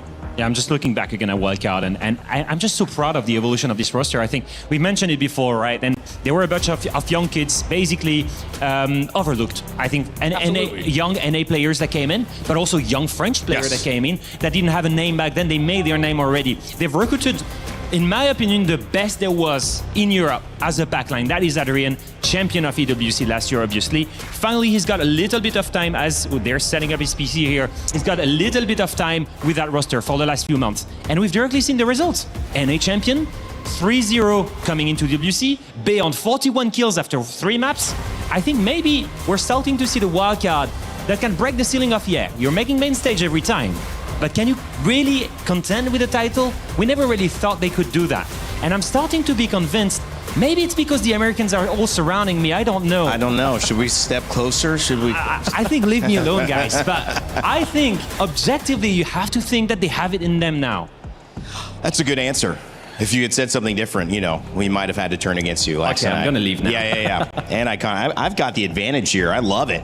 I've been outnumbered for 5 weeks, but hey, at this point, it's good to be with Siege. I remember my very first time, and this is where I saw you, Alphama. America again. I was in America. We were in Vegas. We were at the HyperX Esports Arena doing a minor, and somebody who's on this stage, not a player anymore, was a player, Reduct, who is the coach, and he was playing for One Esports, right, at that time. Yes. So his journey, obviously, as a player, obviously now into a coach, and we just saw the impact of both the coaches, you know, in our previous matchup, Dark Zero and Gohan for Weibo. It's super important, but how do you feel like that comes into play? Because two different styles. DZ, they had their eyes closed, they were doing breathing techniques. Gohan kind of saying, what are we doing, guys? This is not what we practice. How do you think that matchup is going to play into this one? I mean, every team is different, but what we understand, even when you look on the side of Wildcard, Lagonis, or we call him Lagotness, he is from Brazil. He knows what it's like to play in that region and understand those players and the teams and mentalities. But something that he does really well with Wildcard is he really reins everyone back in. If things are going off the rails, he gets everyone back on the same page. They all get back onto that ideology. And then on the side of Reduct, now I'm not too familiar with his coaching. I do know him as a player. He knocked me out of a couple 6 invitationals, so there's a little bit of beef there. But I mean, I'm sure there's no doubt in my mind with the experience that he brings, he can do the exact same thing that Lagonis does. Thank you, boys, so much for the opener. Let's send it over to our casters because the game is ready. It's Guz and Xenox. Thank you very much, boys. Excited for this one. Second quarterfinal for today's evening. Wildcard, Furia, a matchup, well, that's absolutely brimming with excitement. We, of course, have got the Furia Fnatic club within the crowd, Guz. Certainly a lot of Wildcard fans in the crowd as well, most notably, too, for Baby Shark. Furia, 4 months, 15 days when this roster was put together. A Salt Lake City to forget, but an EWC to remember thus far. Will it continue for much longer? For Wildcard, it's been really ever since the start of last year. Reload, that run, it's been kick-started, and well, they haven't really missed a beat since then. Can they go another step towards top 4 and semi-finals? Consulate is where we begin. Furia on the attack. Yeah, Hertz to land first blow, and we're expecting him to have impact in this series. He'll confirm the first pick as Kansan falls. Furia to respond with a yellow drop. Pressure mounting onto Wildcard, and again, personally, I'm expecting Wildcard to be strong in this series. every event since Reload, it feels like the doubters are less and less vocal, as this team now has expectation to do well on behalf of North America. A little bit of a slow start at the moment, halfway through this opening round, but finally Kansan will go down. Good start for Furia. ag.al spotted through the hatch from Herds. A wealth of experience for this Furia roster. Has the ping information as well above, but looking for some more gadgets to deal with. Of course, can get the call from the Jugger payload of Boxera and look to play off that. Has Baby Shark in his sights. A minute remaining in this round. So far, so good for Furia on the attack. A very defender-sided map. Shot, though, from Baby Shark on a tight angle against Loira. Brings it back to even numbers. Yeah, Herds has made this box position very tricky for the defense to play, yet Furia haven't been able to reap the dividends of that off the back of the yellow drop. They're stalled out courtesy of really good Tachanka utility. Adrian has played this well, and the shotgun up close from Baby Shark also netting a positive result. 40 seconds now for Furia to get value from this Monty. Adrian opted to answer the call of the Jugger payload from Boxera at the window. Diaz will beat out Bay, who's been the best performing player at the Esports World Cup up until today. He will die. That gives Furia the advantage heading towards the site. Time, though, starting to expire. Need to push behind Volts on the Monty. Hertz, though, with the pistol, and what a play! Furia able to take the opening round on Consulate on their attack. Well, it hasn't taken long. Herds already on his feet. We saw the trash talk between him and Baby Shark before this series resumed. And it was great to see. Respectful from both sides, but both oozing confidence that they can get a result today. Herds lay good pressure early, courtesy of the Vert. And for a large portion of that round, about 2.5 minutes, Furia was stalled out massively, courtesy of the Tachanka and the cross up close. But it was Diaz elsewhere to start unlocking things, and then eventually they were able to brute force the push yellow side. So the persistence from Furia does pay off in round one. Consulate, the least played map of the event so far. We've only seen it 3 times, but it does sit at a 60% defensive win rate. CO meeting the site we just saw also sits at that same figure. So it's a really solid start for Furia to begin on the quarterfinal. Of course, a large chunk of fan base sitting pretty close to them. We heard the drums before, cuz I couldn't hear anything, and we're sitting back talking to each other, wondering if Furia themselves would hear anything. I actually made the joke saying that maybe they would tell them to be quiet. But no, good start. Basement we go now for the second round. Not a site that has been as common on Consulate since it's come back into the map pool. Very much we see more of CO meeting, Expo Piano. Sits at a 71% defensive win rate, so Furia are going to have their work cut out for them again. Bay given the visual license here for round number 2. Boss G, he'll be eager to roam around and cause a headache for this attacking squad. Of course, we'll have support with both Volk and Pulse info to be relayed. And he can then play off. Counter info, though, available. The triple lineup here from Furia. Very on meta. Solid Snake, Dockerby, Deimos. Courtesy of the double shield ban, they're going to lean heavily into that over the course of this first half. First minute down. Boxera's going to push down Baby Shark towards basement. Good control being established for Furia, but there are a lot of defenders still roaming around the map. Nitrocell from Kansan doesn't really amount to anything, and Spiker will then fall to Herds. Furia creeping nicely around Consulate. Kansan will go for the peak, but doesn't hit the shots, has got some yellow ping intel, and knows Furia are starting to surround his position. He will opt to fall back, certainly with the death mark on his head as Loira captures the head of Baby Shark. It's a 2-kill advantage for Furia in the second round. And Bay hasn't been able to be impactful. The attack not pushing into his position, and whilst he did escort Kansan back towards the objective, he too now under the pump, and Wildcard at this point of the round will sense that they need to be playmakers, they need to be active. If they play passive, they turtle into this lineup, 2 players down, surely they can't win it out. It's looking like a rough start for Wildcard, but they needed that kill from Bay. Push, shove, pistol shot, no. Boxera will go again, second time, will do the job, but they did lose Loira, 3 versus 2. But Kansan and Bay both low on health. The good news, neither of them really that known in terms of their positioning, and so Furia will need to search them out. Yeah, but they do have the Monty to help with the scout effort. Box Zero should play frontline here and relay information to Diaz and Herds. The first impact largely avoided from Box Zero. One more available for Bay. Kansan can, of course, get some info on the poles as he will go for the swing and straight at the doorway is Diaz. Kansan wasn't ready, but Diaz certainly was, and Furia looked very ready for Consulate.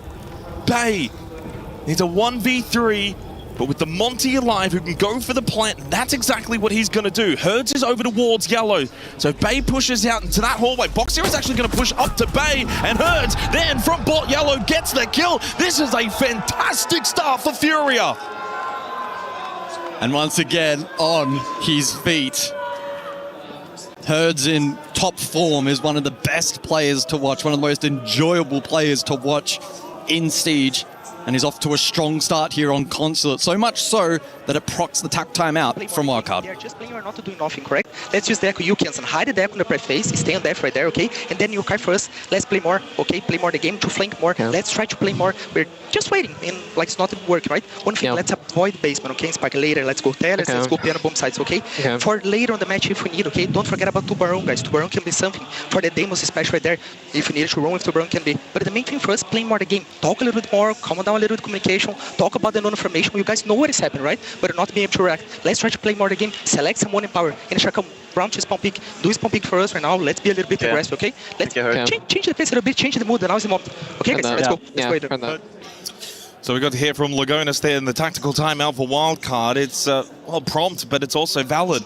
To give some extra context and clarity regarding this map, Furia, this roster iteration, has never played it in an official gun. They have banned it 22 times from a possible 25 times. On the flip side, for Wildcard, it's the complete opposite. Banned by them 3, banned against 23 times. We've seen, of course, Wildcard have got a 1-1 record. They lost to FaZe 7-8 3 months ago. And, of course, beat Dark Zero 8-7 a month ago. Of course, that FaZe game was over at the Salt Lake City Major. There's just no data, though, for Furia. This is a workshop map that they're bringing out at the quarterfinal of the Esports World Cup. And to get 2 attacking rounds already, a wonderful start for the Brazilians. And live scenes as well with the Eclipse. I believe it is the first solar eclipse in mainland Europe since 1999, and maybe that's a good omen for Dark Zero, as the boys on the desk alluded to earlier. And what are the odds that we are here to not witness it? We've gone all the way over to Paris, and we're inside. We have to cast. This is much better, though. What can Wildcard do to respond now? 2 rounds down. Again, defender-sided map. Not a great start. Early timeout from Lagonas. I think a mental reset is in order. Hopefully, they can come out the other side for the better. Yeah, getting savaged pretty hard so far with all the the information gathering potential from Furia. It's really aiding and taking this map control. So we'll see what they elect to go for this time now. Ooh. The only fight elsewhere, it's Herds. That's not good, losing the Tachanka. Baby Shark at least able to get rid of Volks, removes the Jugger payload pressure of the Dockerbee. Good responsive trade, good activity from Wildcard on the defense. You do lose a little bit of that space denial, though, with the Tachanka. No Shamika launcher available. Can be used, of course, to stop that CO push in through the window. They will have other alternatives, Volk canisters, along with the Yokais. It's Baby Shark over towards managers. Yeah, not the biggest loss with the backup util that the defense does have on offer. How do Furia now pivot into their plan B, or do they commit to the admin side take? Given where that diffuser is being routed, I assume they will go for the commit. Easier said than done, though. Herds actually reconsiders. Diffuser was over on that admin side, but now going for a full rotation across, perhaps in response to that Tachanka. Now being taken off. Yeah, Loira's just above Herds now. He's been sitting at this CO window for about the last 40 seconds. And it looks as if he will go the Boogie Auto Breacher, send it in, clear some space, and allow Herds to then go in for the plant. Looking for the default, and he'll look to cover. Nice flashbang. That's going to make it harder for Wildcard to push in to deny. Then he gets out and says, Herds, good luck. And Herds will get the plant down, and then finds the kill onto the swinging Ganson.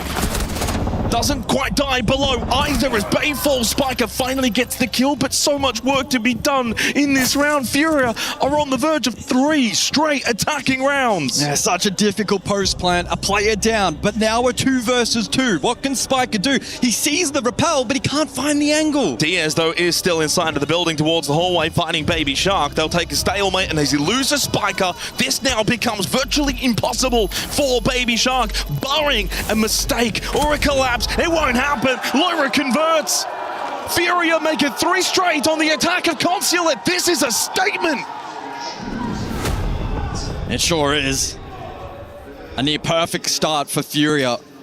And I think that round is really indicative that the cogs are turning in the attacking minds of these players. They didn't commit to the plan A. They considered admin for a large portion of that round, but then courtesy of some of the information they gathered, some of the positioning and the patience that they had, identifying that the console side hit was the play, the execution on that play with 2 players committing to the window. They had Grim for the cross, elsewhere meeting. Really clean work. Very difficult position Wildcard were put in. They didn't get the value from some of the denial potential that they did have. Of course, Tachanka died first. Kansan, he's Yokai's, unable to deny the plant. The rest of the team was scattered then, and in the post, Furia certainly favored. And don't get it twisted, because Wildcard coming into this series were favored. They are the favorites. This Furia team has only been together for 4 months. A very disappointing Salt Lake City, and this wildcard project has been in full effect for well over a year now. They are respected, many believing maybe even the favoritism tag applied to wildcard for the entirety of the Esports World Cup. Well, that's under threat right now. Their map pick of Consulate is being torn apart. Wildcard, of course, already using their tack timeout as well. So they'll now be by themselves for the remainder of this match outside of primarily the halftime break. In terms of the additional bans now brought into play, the Deimos, so Wildcard identifying that some of that info gather is certainly posing problems. They can't deal with the large majority of it, but at least partly. And then on the side of Furia, they elect to take the Warden out of play, probably in response to aiding with some of the util layering and usage, and directly the Glaz here for round 4. If there is any solos to be taken, though, for Wildcard, it's the fact that something similar was going on against Dark Zero for Weibo, a 7-3 victory in the opening map of Nighthaven Labs earlier. And then TZ, of course, came back 1-7-5, 7-5. Oh, Nitro. Nitro Cell from Adrian. Yeah, nothing's really working for Wildcard right now on Consulate. It's little set plays, they're not really finding opening kills. Adrian, though, does just then, on time, gets their first opening kill of this map. It was 3 straight for Herds, by the way, up until then.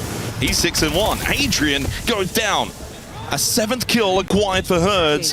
He's on his game today. And they're going for the plant inside of Expo from Valve, but denied. Good angle from Bay. Reload. Towards Spiral, he denies the plant, gets rid of the Monty, and now puts this kit in a bad spot. Another battle over towards the hallway. He's Nitrocell too. A little damage, but not a lot gained from it. This looks like a reset moment for Furia. Yeah, it certainly is. Difficult now to envision that they'll be able to get back in towards the site and plant that diffuser successfully. I think they'll be eager to try and find a way to isolate picks. Bay technically basement at the moment, and Diaz will go searching. Could lay down a pinch with Herds coming over towards from East Corridor. Find this pinch and maybe the round's back on. Oh, what a shot from Herds. Didn't even need the pinch. He is locked in. Solo swing from the veteran. And we enter into the final minute of this 4th round. All tied 3v3 is Wildcard desperately seeking their first round here on Consulate. Kansan goes searching. Is he aware? Oh, it's a double swing. Box Zero got one though. Goes prone. Baby Shark gets the trade. Knows there's more though. Down towards Spiral. And Baby Shark collects a critical kill. Spiker follows up. Wildcard are on the board. And Baby Shark is on his feet. Returning serve. That's got to be a nice feeling for Wildcard. A slow start here on Consulate, especially on defense. Typically, we see the attack have a slow start on this style of map because it is so grind heavy. Wildcard doing a great job in denying that plant. Great effort there from Bay. Had a bit of supporting information as well. Furia then forced into the transition, back up above. It was a wise double swing, top Spiral. And from there, it was relatively straightforward being able to confirm the round. Herds was isolated and alone, and Wildcard still retained vertical presence. Split site up next for Wildcard. Now, Bay has a 143 EPS coming into today, averaging a 2.05 KD. He's been statistically, without a doubt, the best player at the Esports World Cup up until this point. As for Furia, it's been Herds, ranked 14th overall with a 113 EPS, and he's playing like it right now, 8-2-3.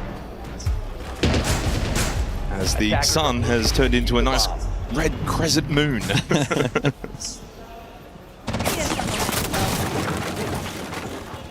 Oh, Baby Shark active front door. Oh, he's known, and it's going to be a double. Oh, he catches the timing on Herds. Traded though, imminently by Loira. But does get rid of the Twitch. No shock drones remaining for the rest of this round. That might be a little reprieve. Shockwire batteries are in play. They at least have the Thatcher for fallback, so I mean, it probably going to hurt them in terms of the ability to clear some of the default cameras in map. And it's Herds. And yeah. He's been leading the charge in terms of firepower so far. So this is going to be an interesting dynamic now this round. In fact, it's the top fraggers from each squad in the grave for the remainder, with their sights set on cams. Volps again, very active early in the objective. We've seen this on a couple of occasions now. Can he start attempting plan the 1 minute mark? Again. 1 minute into the round. Does get off it though. Volps will go and continue to try and stick this. First Nitrocell did get through. The second one is still available for Bay if he wants it, but he's top floor. He's not below, and the plan may just be successful. That Nitro did nothing for Bay. Another plan goes down for Furia. That's their second already in this half. And now into a post plant, but Spiker immediately goes down from Loira. Volks with the pistol. He won out against Adrian. Down to Bay and Kansan to try and salvage this for Wildcard. What can they do? Kansan in a pinch. Needs to produce a big effort. Flashbang went in. Bay got one. A big battle against Loira, pushing down servers, both low on health. Loira's going to go prone. Kansan to try and clutch up against both, but he too will fall. Another round for Fury on the attack. Oh. Another frustrating round for Wildcard. They had the tools to identify where that plant was, and initially it kind of worked out. Some good counterplay on the side of Furia, courtesy of the Thatcher. But even with the Solace, the Valkyrie, and the Pulse, Wildcard allowing that plant to go down early in the round. And again, as is typically the case in Siege, the post plant for the defense, it's low percentage. It was ultimately quite close, but still low percentage. Fury on the flip side, they're playing the percentages really nicely here, considering this is attack on Consulate. This is a really strong start. So final round of the half. And for Wildcard, they're going to have to dig very, very deep. This round feels almost all but required. A second defensive round is absolutely a must. Fortress, of course, the next map, but it was chosen by Furia. But as we know, Fortress as a North American map, guys, they play it quite a lot. 5-2 record for Wildcard. Most importantly, 3 straight wins over for Fun Esports. Then Team Liquid Alienware following that 5 days ago, Team Falcons. As for Furia, though, they have a 7-2 record on the map of Fortress. Wildcard coming into this series as heavy, heavy favorites. Right now, it's Furia that have landed the first blow, and it's a heavy knockout. It certainly is. This final round of the half. Can't shake the feeling that it's critically important for Wildcard to establish a foundation, as all eyes now to Herds. Sophia below, yellow pings. Can he find either a kill gun up through the vert, or maybe even a triple impact? He's looked comfortable in this position previously. A looming threat that Wildcard need to be cautious of. Almost every single round, the opening kill has been inside of the first minute. These have been some fast-paced Consulate rounds. Kansan, well, the Nitro Cells haven't really been landing at all as well from Wildcard, and into the shield play of Furia, that's something they needed to have probably improved on. I think Herds is waiting for a ping or a call from Volps onto the position of Baby Shark. This is precarious for the smoke. Fury have just been in total command, total control of this half. Feels like Wildcard have just been constantly playing catch-up. But the slower pace might just benefit them. This is indeed the slowest round we've seen thus far. Herds, of course, looking for that impact trick. He's looming. Can he land the triple, find the down, and the opener here for Furia? Hobbs will step into a razor bloom as we continue to just search with Herds. There's the ping, there's one, and that's Baby Shark dead. A good combination with Volps above and Herds down below. Another opening kill for Furia. They win out the half 4-2 in their favor. Now looking for a plant position. Could have honestly had his gun out at that point and Herds would have found the kill. Spiker lurking in basement, needs to get involved for Wildcard. Yeah, still has 2 Razor Blooms, could be critical for active denial as Volps continues to draw more utility. Loira so lucky to be alive on 1 HP. He stays up, Kanzan goes down, losing his battle towards bathroom. Bay falls to Loira. The site is also now very vulnerable for Wildcard. Adrian, the closest to contest it. Spiker finally makes his way up from basement with an impact kill onto Diaz. Volps didn't look comfortable, but Furia certainly do in the half. A devastating 5-1 half to the Brazilians, controlling Consulate. Wildcard's map pick is in tatters.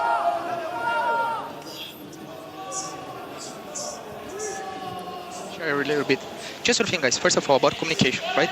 Focus a little bit on what is the plan, what we're gonna do to win the round, right? We're just saying, but nothing is happening. We need to flank a little bit there, or they should do stuff, right? Yeah. So for attack right there, talk about the next step, right, Spiker? Like what we're gonna do right now, how we can solve that problem, right? So focus on that thing, right? We can just accept, like they're just working us, working cooking us, right? So for attack right now, bro, don't be shy. If you need to run some fast play to change the mood, don't be shy to do that, sure. But for me, main thing is like talk about the next step. That's the only thing, right? They're gonna probably now smoke them, maybe they're gonna try and rent a little bit more, cheese a little bit more, so be careful. But first talk about communication. We're like just scared to play. Don't be scared to play, no regrets, bro. Now is the moment, right? Play the game right here, talk about the step. Everyone give ideas on the round, right? If you need Shark, play more lurker, Shark, alright.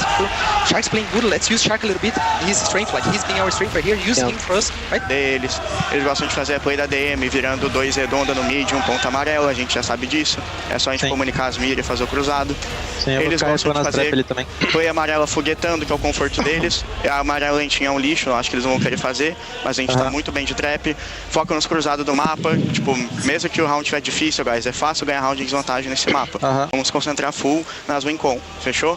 Vamos de piano, a gente tem a piano safe, só lembra de fazer o Dragon atrasado pros caras não pegar trigger, tá ligado? Faz o reforço amarelo atrasado, dá o sapão atrasado. É, meu, esse aí eu faço. Exatamente, usar a lâmina amarela também do Dias, bem atrasado. Lembra que eles têm o plant do Souls, que é só a gente manter a posição fixa e dar a win no Vistos. E se eles forem fazer o CMDM.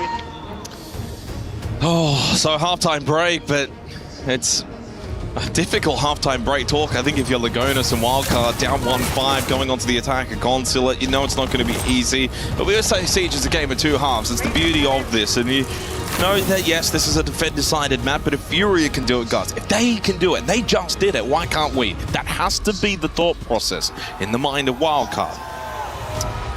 Yeah, not only is it a game of 2 halves, but a best-of-3 series, it could potentially go the distance.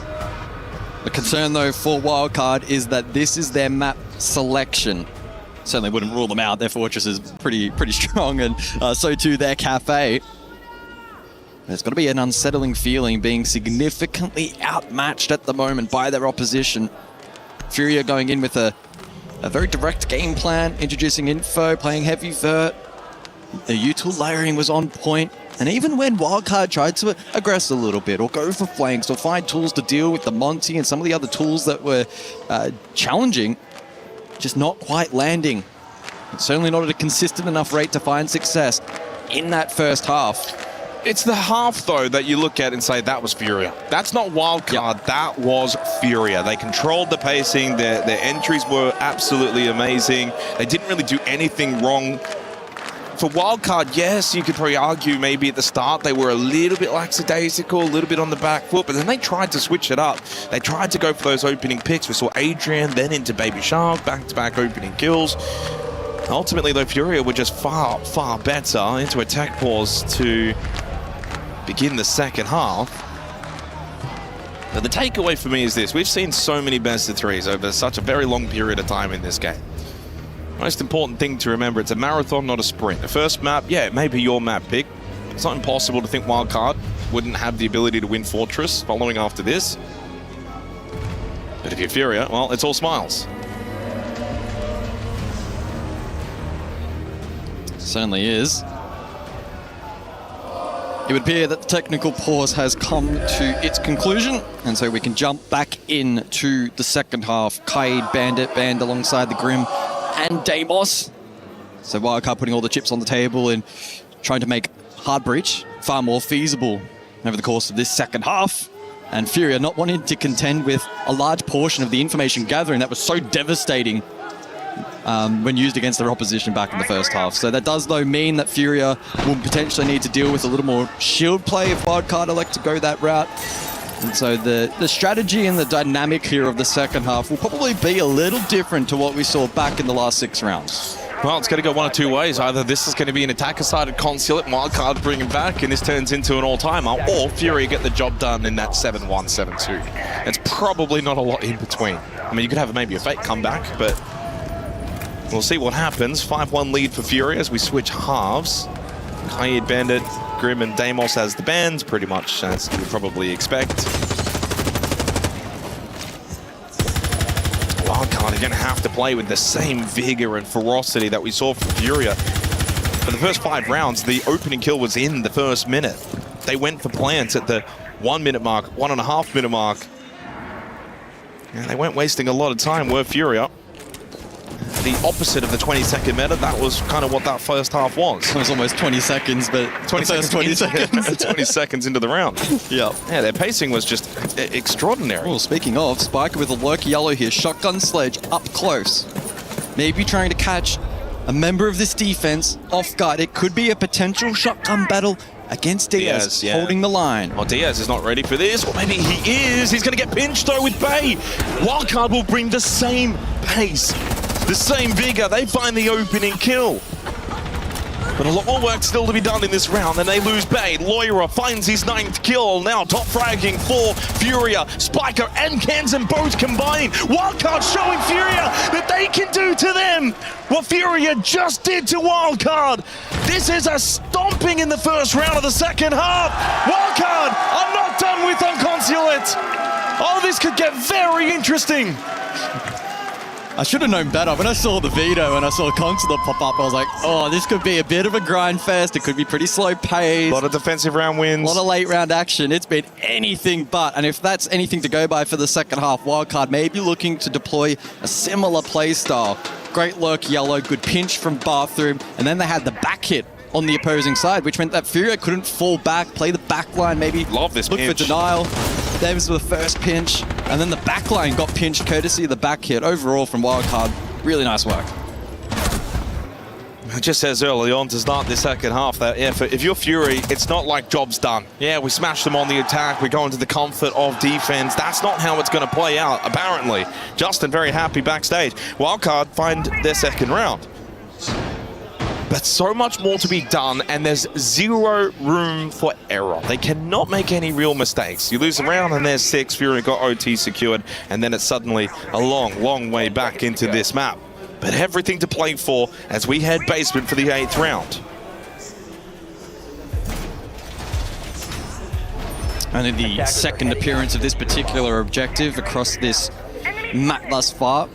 Furia successfully attacked into it back in round number 2. Again, another pretty fast-paced round. It was Herds onto Spiker at a minute 52. Speaking of Spiker, he'll have the diffuser for this round, and we're going to see our first sign of shield play, and anticipating that to be a bit of a mainstay in this second half with the full lineup available. Yeah, I mean, when you haven't banned a single shield op, you can kind of pick what you want now, firstly, and then if they do ban one away, well, it's kind of irrelevant because you've got 2 more options anyway. And Spiker's just going to bring the blitz, have some fun with that, keep up the pace. They didn't play a core shield in the opening round to start the second half, but well, it is available, so why not? It's afforded to you. Basement, of course, the site, but not a lot of presence from Furia on the site. Loira top floor and a heavy contingency of players on the first floor for Furia, as it's a top-down clear for Wildcard, and it is indeed Loira that found the first pick onto Baby Shark. Push down service from Spiker, but traded quickly. Bay, though, there for company. Again, the pinch is set up from Wildcard. They are playing off each other very well. There's a strong start there for Furia. Baby Shark was holding that cross along Visa to try and maybe catch the defense back on the peel. Ultimately eventuates into a 3 versus 3. Still 2 Boogie Auto breaches available from Kansan. Oh, He likes to use it though. One on the top floor. Will hold one maybe first floor. Yeah. Well, there was at least a little bit of pressure on that first floor, but now flushed out courtesy of some of that vert. And so Diaz, Volps, and Boxera all basement for the remainder of the round. And you have triple smoke still up for Diaz, Nitro for Volps. Impact. And I wonder how much of that Goyo utility is still standing. Right now, Fury is still in a good position. Still in a good position, but not great. At 60 seconds, there's plenty of time here for Wildcard, but you mentioned the utility still available for Furia. Finally, Kansan will use his last Boogie Auto breacher over towards Piano. Open up more of the floorboards. Honestly, at the point now, though, for Wildcard, where they may just have to push. You don't want to leave this too little, too late. Drone from Adrian, try and gather some more information. Double push down from Kansan and Bay, down service and into server. They will push together and play together. Adrian will be by himself, coming in late behind. He's coming down Spiral. Now all 3 in the hallway. Oh, headshot tap from Volps, though. They're all stacked up against each other. This is easy for Furia. They're all just in one position as Adrian's by himself. The last one to fall. A double from Boxera. 4 map points for Furia. A bit of a weak attack to close the round from Wildcard, guys. A triple stack. Makes it all too easy for Furia. Yeah, lulled into a little bit of a false sense of security. The drone late identifying that the back hit was initially clear, but it was a simple case of the filter effect late there. A triple stack from Wildcard. No pinch pressure. That too was though covered. Diaz was yellow stairs. So again, wouldn't have been very easy. Furia had them covered late in that round and didn't even have to expend any of that utility. None of the utility late there made any difference. It simply wasn't used by Furia. It was gun up. They were ready. And their shots are landing here. It's a strong start for this Brazilian outfit. Yeah, I mean, just a wonderful map of console. And again, this is the problem for Wildcard. Yeah, you got that first round, played it really well to start the second half, but there was 0 room for error. You couldn't make a mistake. Now, 4 straight rounds required.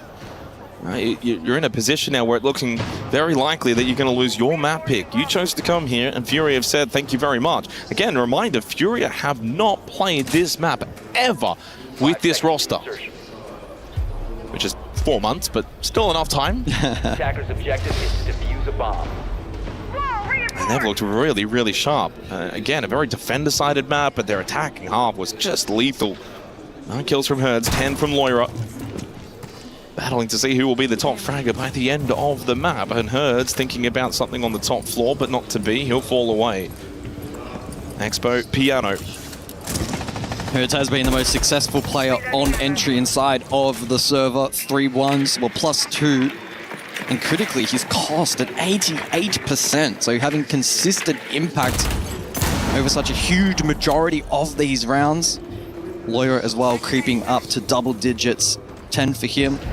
And whilst his cost isn't quite as high, 75 at the moment, that's certainly above par or close to it. Wildcard in this round maybe looking for a little bit of pressure early on the vert. Don't necessarily have the dedicated operators to open up that space as easily, but certainly still possible. But met with resistance. It's again Diaz up close. Yellow stairs, although actually he's retreated. He's first floor. Limited second floor pressure at the moment from Furia, looking to probably peel back Visa side eventually. Oh, a vending commit! Spiker down early on the blitz as Hertz has found the angle. Second of vending. There's one more coming his way. Bay finally stops Hertz. But has he done already too much damage in the round, getting rid of the blitz? Well, I thought they were just going to peel back, and I think Wildcard expected the same. Caught out by that early round aggression from Hertz. Well, this gives Furia a significant advantage. But no one left on the top floor. It's Baby Shark straight down service stairs. Wander his right-hand side. Heard the footsteps of Loira, but Boxera has got the pinch. Baby Shark, if he pushes down, will probably die. And in the background, Bay went down. Loira with the super shotty gets rid of Baby Shark. Then shuts down Adrian. 7-2 for Furia on Wildcard's map pick of Consulate. Sets them up going into Fortress. They're looking very sharp today. I did not expect that. Furia playing phenomenally on map 1. They have set the tone. They have set the tempo. Can they maybe run away in a 2-0? That's a possibility. It's their map pick of Fortress to follow.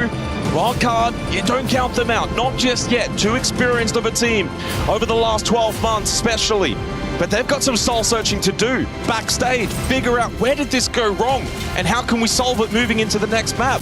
For Furia, they've just got to make sure they don't celebrate too early. There's still work to be done heading into the next map. Yeah, the job's not done until it's done. Map 2 of Fortress could offer a different dynamic. That should be much more grindy for the attack. We saw these teams open it up on Consulate. I didn't expect that. Fortress, I'd be surprised if it's this open, this fast-paced. Maybe that will aid Wildcard a little bit in just grasping some momentum back in this series, because Furia, from the offset, looked incredibly strong. Hearing the drums in the background from the Furia Fanatics as they are loving that opening map. 7-2 demolition job. Fortress, of course, is not going to be easy. It is a map that is well known, well played in the North American region. Wildcard are not going to be shy heading into Fortress. But of course, as for Furia, it's their map pick. They've got an incredibly strong record. It is shaping up to be potentially theirs and maybe a semi-final appearance on the cards. We'll find out, of course, back to the desk. Thank you, Guz and Xenox. It was a great call, but a pretty standard result. If you started watching the first few rounds, you saw that this was heading, oh man, maybe as dark as that beautiful solar eclipse looks behind us here on the side of Wildcard. Furia was out in front. They never left. They never looked back. And on Wildcard's map. So this one definitely sends Wildcard back to this map choice, saying, what do we do next? How do we figure it out? Lax, Alphama back on desk with me, Rain Day, and Alphama. I mean, this did not go necessarily the way all of us expected. I mean, I called it a trap, and I'm pretty sure the trap was set up perfectly fine. When you ban a map 22 times in the last 3 months, when you never show that map, and out of nowhere, it's the favorite map of your opponents, and you leave it open for them to pick it in quarterfinals of EWC, don't you see it smells like a trap?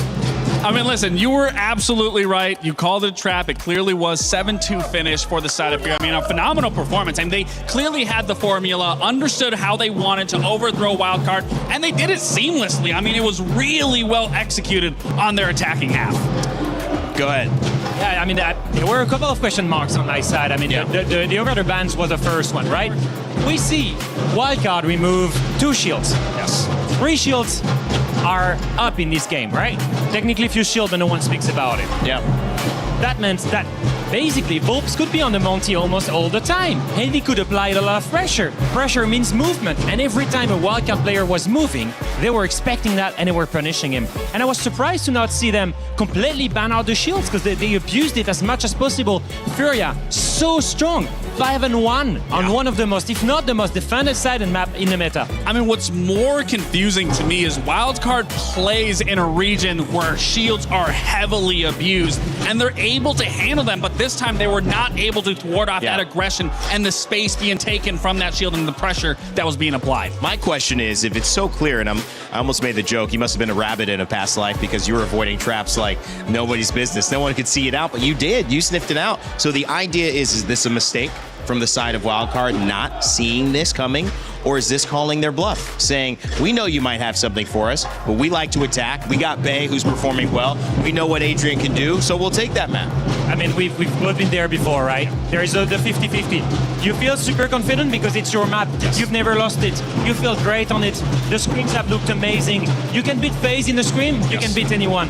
And then comes game day, and then you see something you've not seen in scrims, and then you regret. And I think that's exactly what happened with Wildcard. I mean, even when you talk about the mentality, which obviously we know at this level, a lot of mentality plays into it. Yeah. When you're a Wildcard and you get your favorite map, you go into it a little more relaxed. You're like, oh, this is easily going to be our map. Why are they taking us here? But then you start to see those rounds slowly start to slip away. You start to question your own gameplay. You start to question what is happening in these rounds. And next thing you know, it's a 5-1 half, and now you're having to fight back to try to be able to make something, and try to have a round that everyone can get back into the fight, and then it's over. It's a 7-2 loss. It's not great for Wildcard. Is it harder, considering the way that they started off with the trash talk, the confidence, the crowd, to then have that type of result and bounce back? I mean, you definitely want it there. You want to be hyped going into your match. It's just a matter of keeping that composure as the series progresses.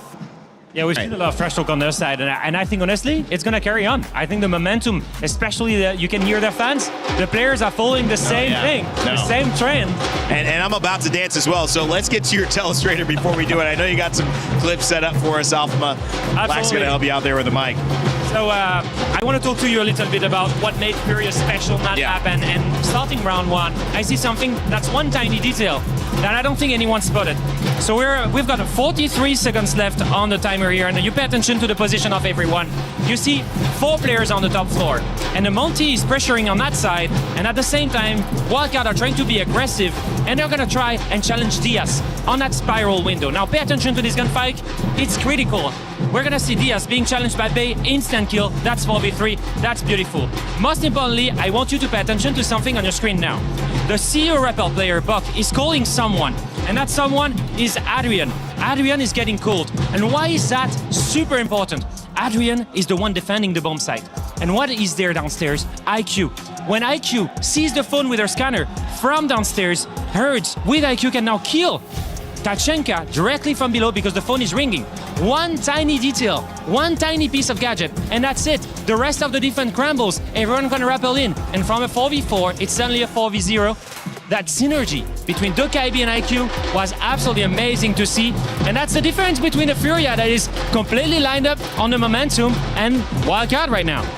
And that's exactly what you want to be able to replicate and have success from once you go to your opponent's best map, is to be able to catch them off guard. Use the vertical pressure, use that shield to your advantage, and that's really where Wildcard was getting beat time and time again. And then something that I also mentioned coming into this series, Wildcard throughout all the NAL was fantastic on opening engagements going into their favor, converting those rounds. This series alone, I believe Furia ended up with 6 of those opening kills going into their favor, converting, I believe, 5 of those 6 opening kills going into their favor. I said this was going to be a series where they need to be getting these opening kills swung into their favor, playing into those man advantages. Then you just add the layers of the shield pressure, of the vertical pressure, and then again, the series ends in a 7-2. See if they can change things up here. We've been talking a lot about it, and hopefully Wildcard have also been talking about it. That Eclipse just keeps getting cooler and cooler every time you show it to you. I know a guy who's staying cool as well, finding his way across the venue. It's Chris Tunn with an update from the Alliance Vault to check in on chess, which just started.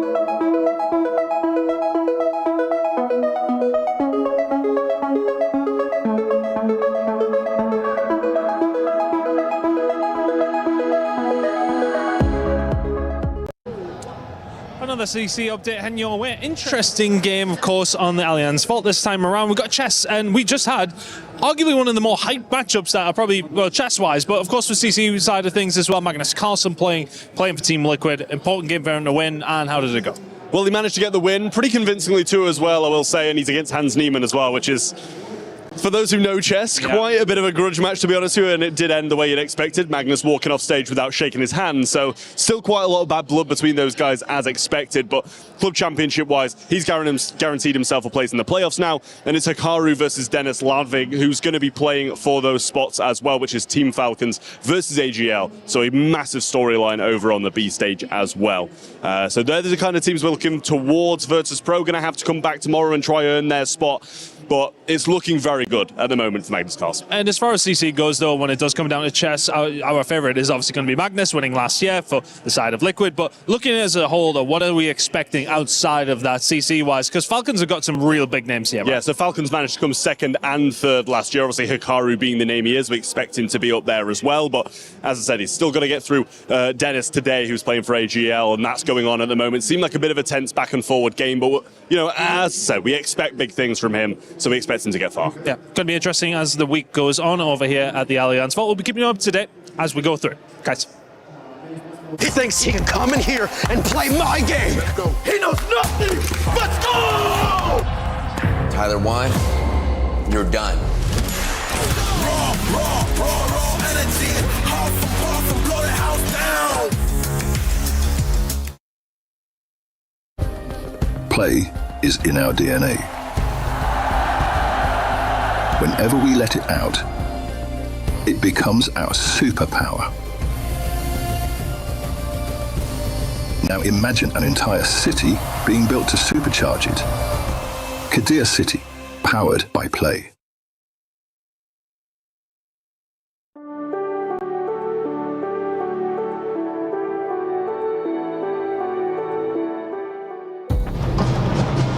(7-2) on console. Furia take map number 1 as the solar eclipse signals potentially a foreboding sign for our number 1 team coming into it. Undefeated no longer.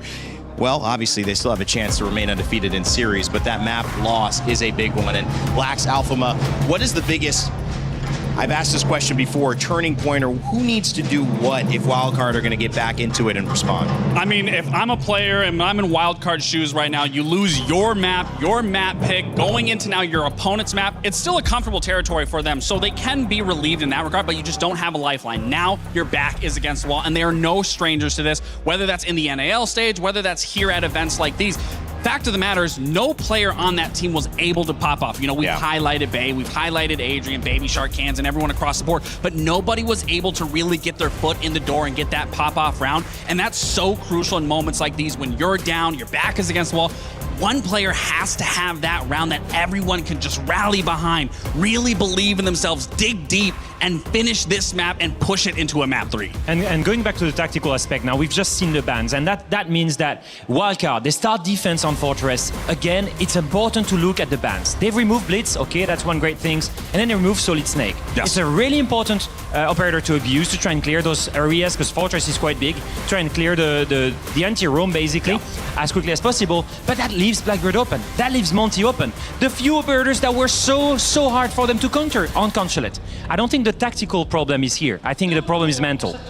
Well, let's see what our casters think about it. A loss on their own map in Consulate. See if the Wildcard can respond on Fortress and send it over to Xenox and Gus. 10 seconds remaining. So second map of this quarter-final showdown. Furia, they landed the first blow, and boy, did that one hurt. Wildcard need to respond. The good news, and there is indeed good news for Wildcard fans, they start defense here on Fortress, guys, and it's the most defend-decided map that we've got in the pool. I thought that would have aided them a little bit back on Consulate, but as we saw, Furia very early on map 1 dictated tempo, and they were able to manipulate the map as they pleased. It's a lot harder to do that on Fortress, though. It should be. Let's see maybe if Furia can subvert expectations on a map that has proven so far, even at the top level at international events, to be tricky for the attack, to be a grind, to be slow paced, to be the filter effect. Can they find a way to maybe just open it up a little more? Wildcard actually electing to go to the tertiary site here straight away on Fortress, so it's Waiting Cafe up first as opposed to the more traditional selection on second floor. Well, Herd's making first contact, but he's the one that loses out in that mini battle. A 7-2 record for Furia on the map of Fortress over the last 4 months. It's their first preference map, hence why they've selected it. Wildcard a 3-2 record, but a 3-map streak. Wins on Fortress, as Loira's got to be careful, but he hits the headshot on the Spiker. Never mind. Well, he is the demon after all, but that demon is down and now out for the count. But as Adrian wanted to get that kill, Volts was there, ready and waiting, and gets the imminent trade. And now the Jugger payload call on to Bay. Freebie. Ooh. I was about to say, good work from Furia dealing with this roam, this offside heavy play from Wildcard. And he had time to answer the call as well, so Bay doesn't take any damage from that Jugger payload. Got the kill, evens it up 3 versus 3. It's better activity from Wildcard on the defense. Getting these trades, being more active. But even like Consulate, Fortress still starts with a strong start because of Furia. And then the pace they're setting on the attack as Hertz captures Kansan walking down the hallway. But Bay again finds the trade. The best performing player at the Esports World Cup up until today has been Bay, and arguably if Wildcard to get themselves out of this hole, they will need him to continue to be the best player at the event. He started well here on Fortress, 2v2, 45 seconds. Bay eats the call, it's double nitro for Wildcard. He's got the angle, but a good little jiggle peek at the doorway means he couldn't find the initial kill. A little bit of separation for Baby Shark's actually very close to Diaz as well. Inside the kitchen, what a swing though from Diaz. It's probably the second or third time in this round alone, and then make it one more. What's Bay to do? What was Baby Shark to do when they're hitting shots like that as Furia take an attacking round to start Fortress? The gamble, the risk for Wildcard to go first floor straight off the rip doesn't quite work out. Fury initially did a pretty good job playing into the horizontal lurk. Vertically it was compromised as Bay found that pick. Kansan then got caught. Wildcard fought back, and then Bay got slammed alongside his compatriot late in that round. Well, Waiter and Cafe so far here at the Esports World Cup sits at a 72% defensive win rate. Now that's 32 rounds played. Dorm's Games 36 rounds and Command Bathroom 38. So it's not exactly a statistic that you can throw out the window. It has been the hardest site to attack into, and Furia made it pretty comfortable in the end, as they did back in Consulate. That's going to be a little bit nervous for Wildcard. If they give up defensive rounds again, like the opening map of Consulate, that's when mentally it's easy to check out. They need to stay locked in. And if you missed the tail end of the desk segment there, I really love the point that Lax was making. When you're the team trailing, when you're on the back foot, we need to see individuals be able to step up. The rest of the team can then piggyback off that momentum. Not a single player on the side of Wildcard went positive back on Consulate. Baby Shark the closest. -1. And as we saw there in the opening round of Fortress, the overall gunplay from Furia, no signs of that slowing down.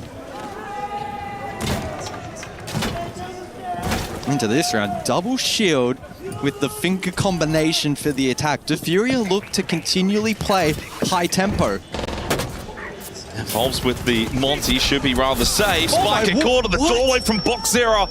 Well, there's that high tempo again, and Adrian, nothing he can do but just stand in their way. Big nitro from Bay, huge, and Baby Shark's gotten two as well. Furia thought they were setting the tone, but Wildcard answered the call.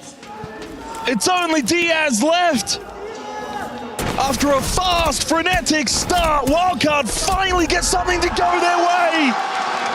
And it's the local hero and their superstar in Bay. Huge round for Wildcard. It's only one, but it's the way they want it. The way the start of that round was progressing, I was getting ready to tee up the storyline that Furia had found a way to crack open Fortress and play high intensity, high velocity. And whilst initially they did, a great nitro there from Bay, we finally see a big individual moment from Wildcard, lands the double. And in the meantime, in the midst of all that chaos, Baby Shark also hitting a successful flank. Something finally going the way of Wildcard. They find a way to contend against the double shield and the finger combo there from Furia. But again, I'm starting to sense that this kind of tempo, it's not going to be a one-off. It's not going to just be 2 rounds in isolation. Wildcard needs to be able to match that for the remainder of this first half. Attackers have located their bomb. I'm not gonna lie, up until that double kill Nitrous, although it was looking like Furia once again, quick, get into the face of Wildcard, find some good kills, and everything was going to the same script that we've seen round after round in this series. Could that be a defining moment? Could that be a circuit breaker for Wildcard? Command bathroom, top floor again, different site. And boy, that would mentally be so exhilarating for Wildcard to win the round in that fashion. Bay with 5 kills in the opening 2 rounds. It's like you said, and what Lack said, they just need some individuals to pop off. Well, there's one. The rest to now try and piggyback off him. So command and bathroom for round number 3. C4 maxing on the side of Wildcard. 4 in play. And with Adrian on the pulse as well, that's something that Fury will need to be very cautious of through the mid to late round. They themselves will once again bring the Monty. And we're gathering on the Deimos. Oh my goodness! Drops on down all the way outside of the map. And Spiker that finds the opening kill onto Hertz. Again, Fury want to keep this pace going. Wildcard just starting to clue on how to deal with it. Good flash onto Spiker, but he stays alive. Tucks into the corner to safety. As Boxera easily dealt with Baby Sharks on the roam, one outside the window. Trade though from Loira, but he too falls to Adrian. Wildcard will make it 2 rounds straight. Getting the job done. It may just be defensive rounds, but with the shape of the series, every round is so important. Yeah, they're keeping the 5-1 dream alive here, which is a perfect split defending Fortress. Well, near perfect. Doing a better job in dealing with the tempo and the pressure that Furia are looking to persist with. Do we maybe now see Furia just temper that a little bit, go for map clears, try and flood util, layer that for the late round? Or do they look to brute force it? In terms of the additional bans now for the remainder of this first half, it's the Monty, so that means it's double shield alongside the Deimos, and then it's Mirror, no longer wanting to be contended with by Furia. So we'll see what Wildcard look to do in terms of this hold as we return back to the tertiary site. If they want to play Pure Heavy or Electa Turtle, the lineup, especially with the Solace, will aid them in some of that info gathering. And then I think more crucially on the side of Fury, how do they respond to that Monty ban being played in 2 of the 3 rounds thus far? As expected, we'll see that pivot across to the Blackbeard, but will that maybe now just stall out some of that early round pressure that they have typically presented? Double primary hard breach of the Ace and the Thermite in play alongside the Ram for Vert. Anticipating it'll be less focused on the horizontal, although they might look to dabble in it early. I suspect they'll look to get Box Zero activated to the mid round and flush out that site.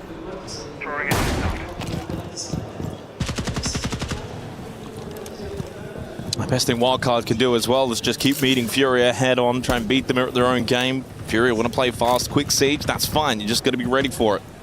And if they can start to win a couple of rounds, Furia will have to pivot and adapt themselves. That may slow them down, and that slowness may benefit Wildcard.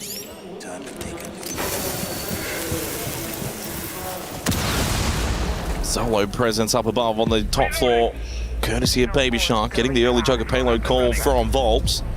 And the death mark as well. That's a lot of pressure onto one player, but so far nothing to come from it. Was able to answer that call. Death mark is still active on Baby Shark, but he has gone over to Hammam on the first floor.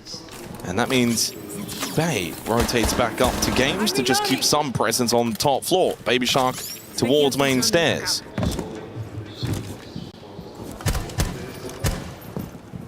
Yeah, patience from both teams. Sensing that this might be one of the slower rounds of the series thus far.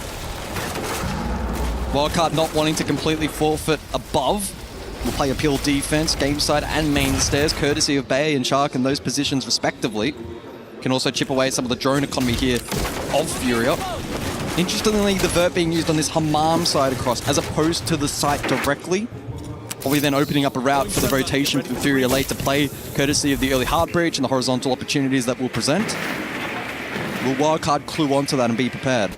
Boxera top main stairs, and Baby Shark is right there. Easy swing kill from Boxera. Good read. Is he aware though of Bay? It seems as if he is. Definitely is now, as Bay opted to try and push and look for the trade, but Bay's forced to just sit inside of dorms. As Box Zero was able to break that barbed wire. Oh, Adrian and Kansan will both go second floor, so it's a big flood up above from Wildcard. Yeah, but design means it will be vacant. It will be vulnerable. They can't commit. They've got to go back to site. So Adrian does indeed do that, and now so will Bay. Bay has been able to make his way back. It's almost as if they went top floor just to collect Bay, bring him back safely. 4 versus 5, but low on time. We haven't seen Furia in this sort of position often. Usually the round is done by now. 30 seconds left. Doesn't give them a whole lot of time. Yeah, double smoke for Spiker and a Razor Bloom for Bay. 20 seconds for Furia. Death mark activated from Loira. Target payload call onto Spiker. Throws out his final gas babe. The Razor Bloom 2 thrown from Bay. Getting low, closer to red time. Impact. Oh, it was the frag. Bay got the headshot onto Loira. Furia starting to fall apart here. Late in towards the site. Execute. It's only Herds that's left up. He's got no time. Wildcard should make this 3 straight rounds. 3 in a row for Wildcard on Fortress. Digging deep here at the Esports World Cup. Getting the job done. Well, they invested pretty heavily to get Bay back to safety, and it worked out well. Tactical timeout, Furia. Como é que tá sendo o jogo? O primeiro espaço que a gente tá pegando, eles já estão entregando muita kill nesse primeiro espaço, tá ligado? Então o que eu acho que a gente tem que fazer, Volcão? Acho que a gente segue nos blocados, as ideias de vocês estão boa. Só que essa primeira pisada, vocês têm que resolver o primeiro problema mais rápido do que vocês estão resolvendo. Porque isso vai dar tempo de vocês organizar a rotate, de vocês conversar como é que vocês vão punir, pra vocês organizar a exec como vocês estão falando. Se vocês fizessem a mesma exec que vocês estão fazendo, que vocês fizeram agora, com mais tempo pra jogar, ia ser melhor. Ou seja, vamos ganhar tempo na primeira pisada pra gente ter paciência pra trabalhar o round depois. Cara, só que o foda é que a peituda deles é traps. Tipo, a primeira pisada vai ser então, foda. Sabe o que a gente pode fazer? O semi-cavalo, que daí a gente vai fugir das traps, a gente tem os bonecão ainda e tal. E na da águia? E na da águia eu acho que a gente tá colocado, não tem problema. Astra é roubado, mano. Beleza, So as we return, 3-1 lead for Wildcard. Tactical timeout will expire. Wildcard certainly with a lot of fans in attendance making a lot of noise. Dawn's game's up next. But the reality is, they're in a much better position now. 3-1 up. 5-1 would be the dream. 4-2, probably the pass mark here for Fortress. So 2 rounds to go. Probably only need 1 more. But they're just playing a lot better. And they've had some of those big moments. Large portion of those courtesy of Bay with the double nitro earlier, and in that most recent round was able to get back towards site, find a nice clip of his own, just alleviating a bit of pressure elsewhere. 5 seconds left before insertion. And for what feels now like the first time in this series, questions are being posed of Furia. Yes, it's attack into Fortress, but we've seen their attacks be really well drilled over the course of this series up until this point. And so their problem solving will now truly be tested. The sense to be selected here for round 5. That's going to be very interesting to see how they look to incorporate it into the lineup.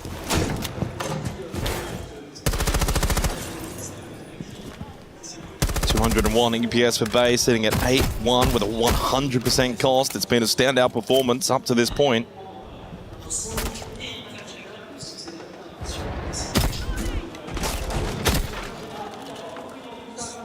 It's just taking a bit of damage there from Kansan. Cheeky angle. I say a bit, he's down to half health off that. Yeah, might compromise him a little later in the round. So dangerous back on Consulate, but Herd so far here on Fortress has been contained. Got through. Now you can just see Furia a little bit more cautious now. And now they lose Herds. Kansan to finish the job off. Box Zero though, up main. Oh my goodness! Shuts down Bay! Sending a payload. Box Zero, a huge moment for Furia. And a call onto Baby Shark. He'll have to either answer it or eat the call. He will answer it. 2 more Chugga payloads ready to go for Box Zero. A third almost on his way. Furia now with the extra player, but then he goes down to Adrian with the Shamika launcher. Another answer back from Wildcard. This is what we didn't see much of back on Consulate. And Adrian and Spiker will be able to stall out a large area for a significant portion of time. 17 shots available on Tachanka, 3 gas babes for Spiker. On the flip side, Furia, though, is decent execute utility. The Sense with 3 ROUs, a grenade for the dislodge, and double flash. Critically, a lot of time as well, but Goyo as well, not to be underestimated, not to be discounted. And 3 gas babes as well, still for Spiker. He's going to throw one out, looking to defend this game's possession. Diaz is just lurking towards main stairs. Adrian will need to be cautious. They're trying to pinch this smoke desperately, Furia. They know they need to clear this shotgun up close. Spiker holding the angle. Does he opt for the swing? Oh, the timing is just awful. Wanted to pop the gas babe, but Laura pops his head. Baby Shark can't win the battle down the hallway. Diaz has got him covered. And it's only Adrian left as Volts will go for the plant. Hasn't got the time to play around with the Shamika launcher. Spots one, but Diaz is just clean with the shot. There's a second attacking round for Furia. This next round is so crucial. It's must win for Wildcard. Big round from Furia. Doing a great job of being able to brute force their way forward into the site. Good mid-round pressure, again directly onto the objective. Bogzera has been getting so active, a great charge up main. And then that shot onto Bay as well, exquisite. Spiker, I thought he was going to be so much more challenging to clear, but Loira hit an insane shot, and then Baby Shark was the last attempt there from Wildcard on the flank to salvage the round. He too was unsuccessful. Yeah, late flank attempt from Baby Shark. If he finds that kill, could have been a very different round. A lot of 1v1s just not going the way of Wildcard. Final round of the half. Back to Bathroom and Command. Must win round. They need a 4th defensive round. It's gonna be defender-sided. That's the gut feeling. That's what the numbers say. 5 seconds to insert. It can't just be all on Bay, though. Time for others to stand up. As for Fury, it's been a very team effort.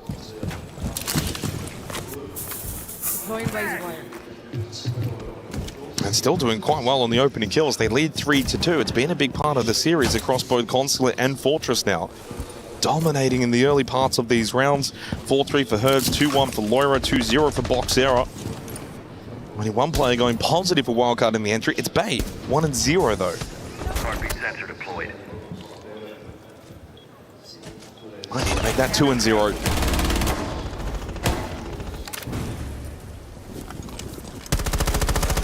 Yeah, Fury haven't been particularly eager to go for full map clears. They've consolidated these attacks. And it means that Wildcard are having to withstand a lot of early pressure and also compromising their ability to peel back towards the site. And some of the vulnerabilities then are being exploited nicely by the attack. I love this inclusion though, the Pulse. Here for the final round of the half, it means that Wildcard in this first minute should have a pretty good read as to how Furia are posturing. Alliance scanned and return serve though. 4 players pinged on the defense and Spiker falls. To a frag grenade as well. Loira then follows up immediately onto Baby Shark. No hometown heroics. It's looking like Furia might find a 3rd attacking round. Adrian, a wonderful swing from Volves. He will fall. Bay got one, but then no more. Down to just Canton, and then he too, a flurry finish from Furia. A 3rd attacking round on Fortress sets them up.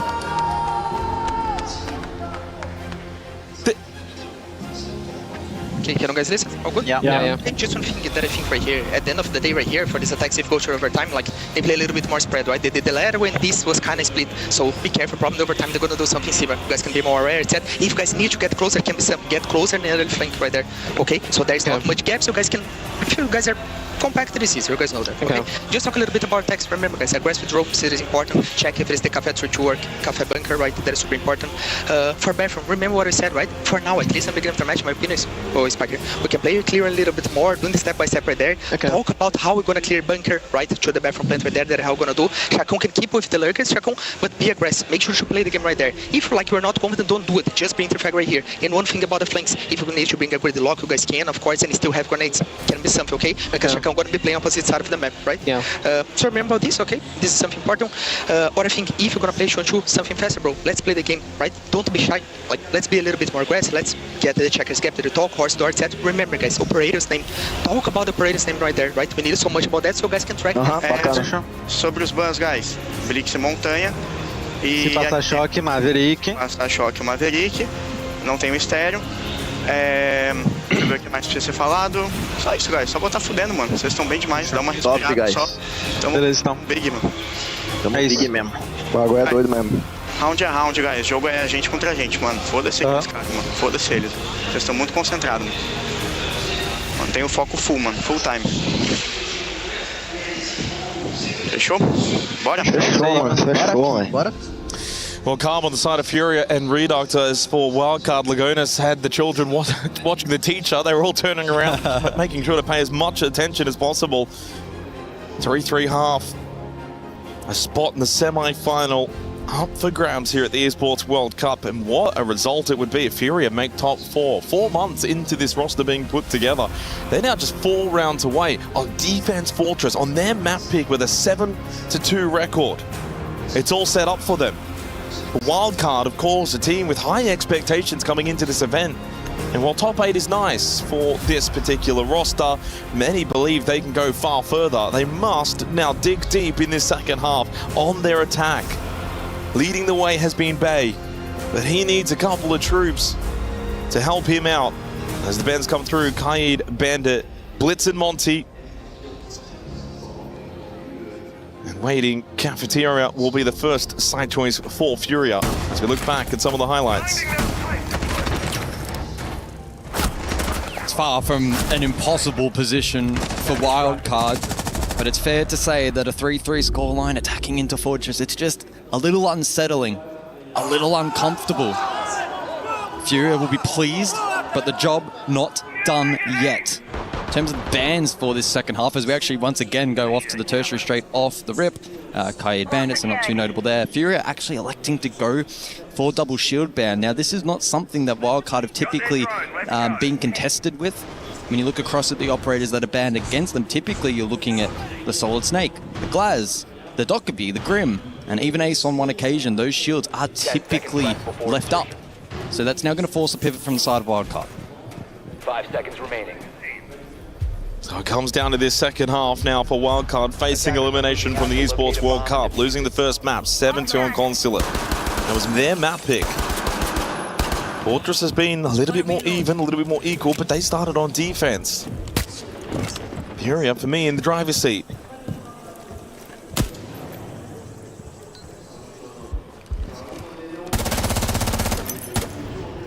Swapping mags. Wildcard can't play scared though. They can't play apprehensive. Can't allow these rounds to, come down the last 20, 30 seconds. Saw the pace that Furia brought both on Consulate and Fortress on their attacks. Breaching here. Yeah, big responsibility on Baby Shark and Bay in this round on the info gatherers, especially into the Mute and the Mozzie combination here. Going to make Drain work a challenge for the attack. Showers focus early here, and the sense to cover the cross from May. So horizontal focus on the Hammam side of the map, and Spike is now taking control down the main hallway. They could look to flank late as well, still outside of the map. Pop to that death mark early. It's Bobs though that catches out a Blackbeard. At least the trade was swift from Adrian to hit the headshot. No gas babes in play for Furia. Baby Shark knows that box error is close inside of Infirmary. But dealing with him is going to prove to be a difficult ask as Herd's able to catch out Adrian. Furia again looking in the better position. It feels as if almost most rounds have been that way. Bay caught in the hallway from Diaz. As he falls, maybe the hopes of Wildcard to fall with him. But Kenzen offers a reprieve. He must clutch along with Baby Shark. Furia still have double nitro. They cannot afford to overpeak into the DMR. Patience required here from Furia. Discipline needed. There's no ROUs remaining as well for Kenzen. They've all been expired. Good frag grenade creates space to grab the kid, but Diaz gets rid of Baby Shark, and Kenzen can't clutch up against Herds. Furia take the lead, 3 rounds away from knocking out Wildcard. Well, you can't fault the game plan and the idea behind that attack by Wildcard. They look to play aggressive and confident, go for a direct hit, not wanting to concern themselves with the vert and the map clear and getting bogged down into the mute and the mozzie. And they got that control down main hallway. They got the Blackbeard into the objective, but then caught up close on shotgun. Furia not bleeding picks throughout the tail end of that round. Served them well. Here is a look back at that flood from Wildcard and the devastation as it didn't quite work out. Did a good job against the DMR late, not presenting opportunities there to Kansan. And Furia continued to be vocal on the stage. A 4-3 lead. Wildcard in a very compromised position. Yeah, they are looking as if an exit from this tournament is not going to be too far away. Have to turn it around and do so quickly. Furia have been very dominant in this quarterfinal. A spot in the semi-final and a date with Dark Zero. Wouldn't that be a tantalizing matchup? Especially with the way that Furia are playing today. Yeah, they've really come alive this afternoon. But we have to reiterate again, the job is not done. Wildcard are a quality outfit. They can bring this back. But they need to find another level, need to find that additional gear, refine that execution, try and build a bit more confidence now into this second half on the attack, where they need to be the ones to dictate how these rounds are played and show initiative. Nearly Nitro ripped from Herds over towards Old Tower, so Wildcard will need to be careful if they do progress on that portion of the map. It's Beta Drone currently.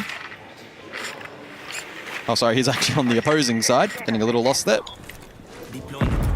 On the side where the diffuser is currently situated, Spiker on the Deimos, so he'll complement the Dokkaebi well in this round for a bit of info gather potential. Baby Shark's in a creep position. Central stairs, can he make a play? What's Bay that's taken low, got the kill onto Box Zero. But it's one and done for Bay.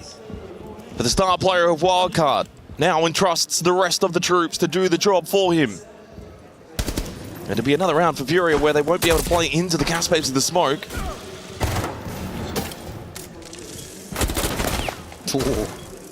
Fine margins. Reloading. 2 death marks remaining still for Spike to gain some more information for Wildcard. And the pace has slowed a little bit in this 8th round. Took a payload call on to Diaz. Loira ate his call before. Diaz will do the same. And he's on death mark over towards Bathroom. Has one of the 2 Nitrosols still remaining for Furia. Kansan swings, doesn't find anything. Volps has gone down. Adrian in a good position to finish that off. Kansan though caught by Diaz up close. Baby Shark unable to find a trade.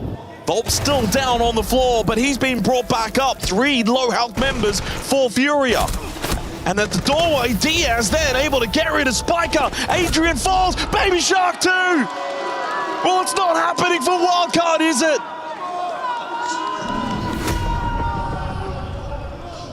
The Panthers are pouncing here at the Esports World Cup.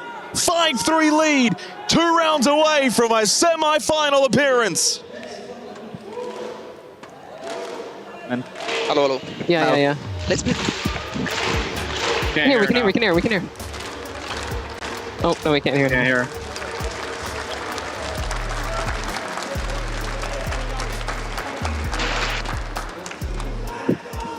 Can't hear.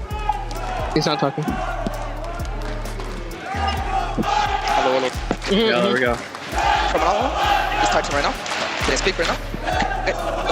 Guys, just this right here, okay? Let's play more for the clear instead of setting the beginning of the match right there, right? But one thing, let's bring Youth third and let's deal against the mirror. Let's bring Twitch and Nash in the compositions. Chacon, just play closer to the composition. He's muted right there. He's muted. In order he can't even hear. He can't hear. I'm getting muted. I'm not gonna lie. I'm getting muted like 3 times in a row. I didn't touch my keyboard a single time. I don't know why. What is happening? Like, yeah, like right now it's fine, but like even on the last time out, I don't know. Like I got unmuted, muted. I can hear now. Well, looks like some issues obviously with the timeout for Wildcard, but Lagonis will get to speak to the troops. He will finally be able to have this timeout. We have, of course, paused to make sure that they get the allotted amount of time. Down 5-3. Final tactical timeout. And honestly though, guys, at this point, everything up until this point says Furia will go on and win this and close it out here and now on this map of Fortress. One last message from Lagonas. One last chance for Wildcard. They need to find some momentum. They've had none of it in this series. No, they certainly haven't. Tech pause called, so we'll prolong the break. It hasn't been a lack of trying from the side of Wildcard. I think they've shown pretty good initiative over the course of this second half. Unfortunately, the execution, it's just falling short of the mark right now. Furia, they're pumped up. Confidence has been flowing over the course of this best of 3 so far. And what a statement it would be for these boys to go 2-0 against Wildcard. It would be one hell of a game against DZ. Maybe one that is a little trickier to call than what may appear on the surface. Well, the Furia fans in the crowd making a lot of noise as well, in excitement, knowing that their team is 2 rounds away from a semi-final appearance against Dark Zero in a couple of days' time. Just a reminder, of course, tomorrow will be the other 2 quarterfinal games. Unfortunately, the way that I kind of look at this series, the gunfighting has just been so one-sided. You can have all the strategy in the world, the way that you want to play, the positions you want to be in. But in terms of raw shooting mechanics, Fury have just been so much better. Always in good trade positions, able to usually find that first kill when the flurry of kills are going on and keeping themselves in the better position. So pause is done, timeout has expired, and Wildcard are facing elimination. And not just facing elimination, but getting absolutely beaten up. 7-2 on Consulate, their map pick, almost now looking like it could be 7-3 as well on Fortress. For a team that many thought could go and win the entire event. And with good reason, a strong performance in the NAL. They've consistently been right up there at international events for the last 12, 18 months. 5 seconds to insertion. As I think I said during map number 1, that as the events have progressed, the amount of doubters for Wildcard have diminished and diminished. But unfortunately today, struggling to connect those dots. It's not job done though for Furia. Getting across the finish line can sometimes be the hardest part of a game of Siege. So we'll see how they go about converting. 19-9, by the way, for Loira in the series across both maps. 16-10 for Hertz, 16-7 for Diaz. The only player positive is 16-14 Bay. It's been a very dominating performance. Bay, toe in the fire, takes a bit of damage and falls back from looking for an early creep down the hallway. Takes a battle against Loira towards top main, but where are the rest of the players for Wildcard? He is cut off. Baby Shark showers. If Loira gets forced out or pushes down, it's a kill for Wildcard. You would have to think. You would have to imagine Baby Shark should find this kill, and he does. Lovely headshot. And then to swing onto Volps is so clean. Maybe that's what Wildcard need. Get Baby Shark involved and hope he can find some momentum. That's better. Some life for Wildcard to now tap into.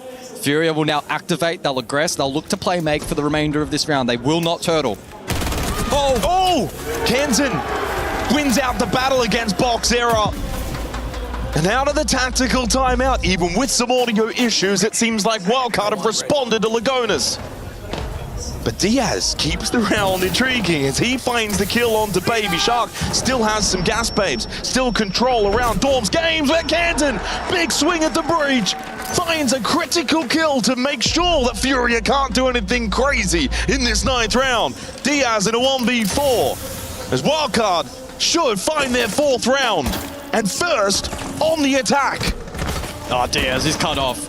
He will not be able to deny this plant nor get back to the site.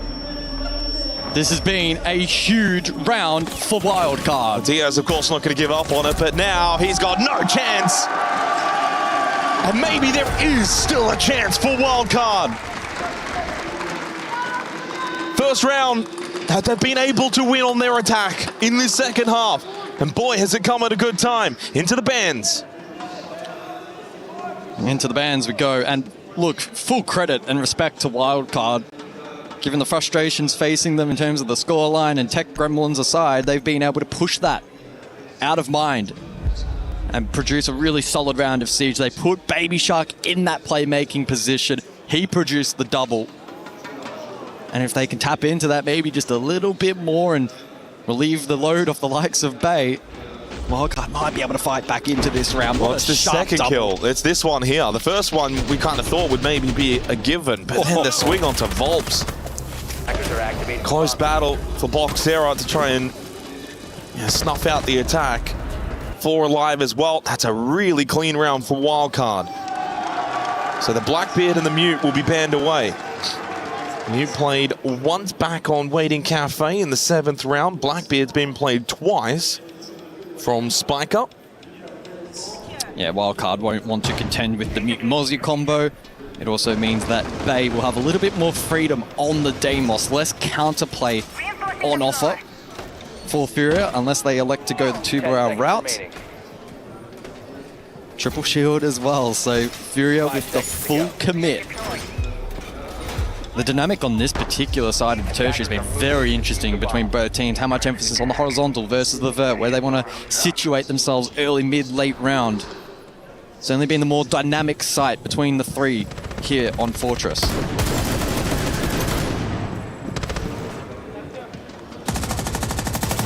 One and 7 for Spike Up. But I don't think he cares too much about his own personal KDA. They just want round wins. That's all that matters. Double Nitrocell brought into the round for Furia through Herds and Diaz. Again, with that shield bed, no shields for Wildcard. Unless they wanted to bring the fuse, which they don't. And Boxera, though, on to Spike Up, but a good trade from Bay. They'll bring the aggression here in the 10th round. Flooding towards Infirmary. Up close shotgun. Bay's not ready for a shot in the back. Devastating blow for Wildcard as then Adrian will fall and Baby Shark Kansan low on health. There goes Kansan, and there goes maybe the hope for Wildcard at the EWC. Baby Shark, 1v4, low health, and even he would know it would take an all-time play to win this round. But there's one. And with every all-time play, it starts with 1. 2 scans, 2 nades, a DMR. Anything is possible. Anything and everything. A hope and a prayer for Baby Shark. Oh, he hits the second one onto Loira. Uh-oh. 90 seconds. Can he make this his moment, Spots? The mirror knows there's one maybe at the door. Oh, the timing, it's impeccable. He looks away from what could have been maybe another 1v1, but Furia don't keep feeding him the ones. He's grabbed the kit, and he's gotten away. Round is alive, he's got a minute, but probably needs to keep hitting headshots and can't. Not his moment, and maybe not Wildcard's tournament. A decent effort from Baby Shark, but it's now Furia who have got 2 match and series points. Oh, so close. What a clutch it could have been, but ultimately not to be. And maybe this will be marked as a tournament for Wildcard that just wasn't meant to be. As we look back at the previous round, the tempo and the pace, like a large portion of this series, explosive in the first minute. Furia fought themselves an early advantage, and whilst a couple of picks did get isolated there in the clutch attempt, good enough, and with the mirror to play off and other pieces of utility, and was still a pretty confident closeout from Furia. Well, it should never come down to one player in a 1v4, but had Baby Shark won that round, we're looking at 5-5, all the momentum. Not to be, but he gave it a good effort. Wildcard cannot lose hope. 2 rounds, it's not insurmountable. It's not impossible. 10 seconds remaining. In fact, Furia won 2 attacking rounds to close the first half. Wildcard now need to do that to close the second and get this to overtime. Attackers are heading out to defuse a bomb. They have to throw everything into this. There is no second chance. There are no lower brackets. Wildcard are on the brink of elimination. And the quarterfinals? Not even semi-final, let alone grand final.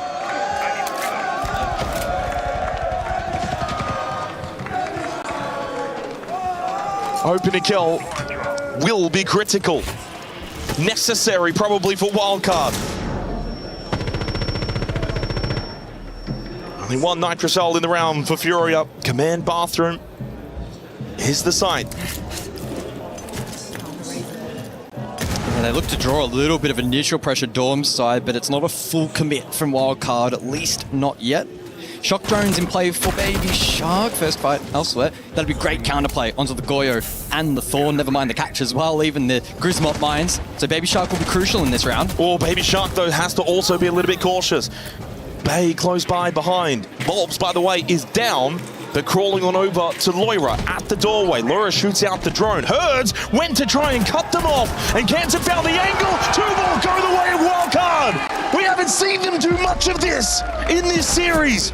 But this may even be flawless to set up what could be a dramatic finish in regulation. The wildcard crowd is starting to get on their feet. Diaz will not get a kill. All 12 rounds are needed on Fortress. Wildcard will not go silently into that dark night. They're digging deep. They're digging very deep right now. And they silence Furia for the first time. Where did that come from? I don't know. But it's great to see. Able to steamroll that round. Not a lot of history in the series to suggest that was something they were capable of, and yet they pull it out of their pocket. Have they got one more in them, though? That's the question. We saw the heartbreak in the previous series for Weibo Gaming, losing in this 5-6 position. Still must win for wildcard. For the North American outfit, they have to still win this round. It's not job done. As clean as that was, irrelevant in the grand scheme of things. If you lose this, you are out. It's the same mindset, the same philosophy. Throwing everything you've got into this round. Furia, on the flip side, they'd love to just finish this here and now. They don't want to go to a third bout, let alone overtime. They want to book their place into a semi-final. So which team can rise to the occasion and subside the pressure that is beginning to overflow? Command bathroom. Typical site here on Fortress. Wildcard will dictate if it's a full map clear. It's back-to-back. I mean, this is, again, we've spoken about this over the last year or two. Not often at this level. In this era, do you see teams go back-to-back site? Furia feeling like, well, we got flawless. It can't be worse than that. The wildcard then go for the same approach. Double down, same play. It is a similar lineup. It is the exact same lineup. Herzog catches Bay. But right now, it feels like maybe Baby Shark to be the hometown hero. Huge opening kill for Furia. They haven't had many in the last few rounds. 3-1 split in favor of wildcard over the previous 4. But now without Bay, no death marks, less pressure to be able to apply to the defense. 1 minute down, 2 to go. Yeah, they are starting to take some space, but the death mark late can be so useful in layering pressure from range. Wildcard lose that tool, and a player down also makes the trade game a challenge. Herds still first floor, but known to Spiker. They need to find this kill onto Herds. Everyone else towards site. Can they open up a bit of a gap? Nitrocell thrown to create an opening for Herds. Feels as if he's being hunted. Adrian on the move. Herds, if he gets at least one, that's job done. They need to kill him cleanly, but he's got the angle. Spiker goes down and no imminent trade. He'll get another 1v1. And he can hide, he can play time. At the doorway. Oh, big heal from Kanza. Needed that one desperately. But how much damage is that already applied now to Wildcard? No Solid Snake, no Deimos. But still hope heading into the final minute. Can't forget to go and re-grab that kit. Dropped earlier from Spiker's death. Diaz ready to pop that Vulcan canister. Can't help but feel Wildcard are going to be low on time. Furia have so much good peel util, and double smoke still up for Box Zero. Love this angle for Adrian, but gets a live drone. Needs to be careful, knows there's one to the right side hallway, one in towards the side as well. Inside a bathroom, clears out Loira, pushes forward, knowing he was maybe going to get swung from bathroom. Needs to be careful with his back turn. Boxzera could swing at any moment. Now going for the plant, his Baby Shark. Kenton's got the cover. Oh, no, he doesn't! Big swing kill from Volps. He is down, and now Boxzera falls to Adrian. There's only 17 seconds as Adrian goes for the plant. This time, Kenton, you must cover. You cannot let him die. Oh, double! He doesn't just cover, he finds both kills. We go to overtime. Just when it felt like Wildcard were down and out, they find a way to fight back. But it's double attack on this overtime for Wildcard. It's not as if they're just home yet. No. But they've got themselves a little bit of breathing room as the crowd is starting to cheer them on. Furia, I thought they had this in the bag.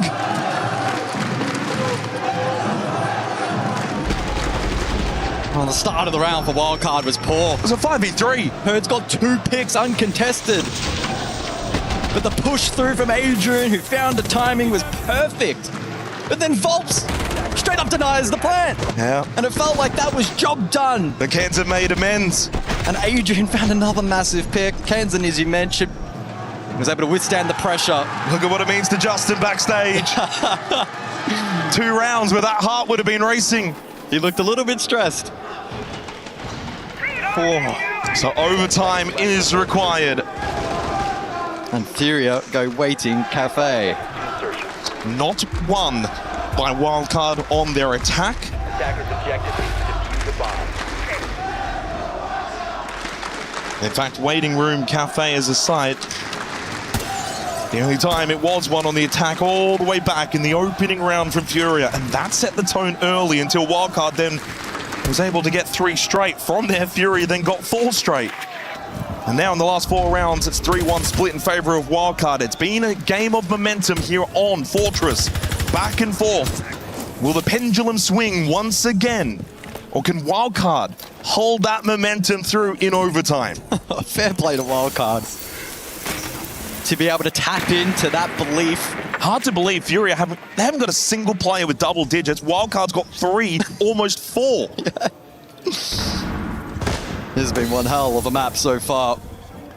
How many more rounds required to close it? Early peppering over towards Hammam side on this first floor as Wildcard initially committing to the horizontal clear.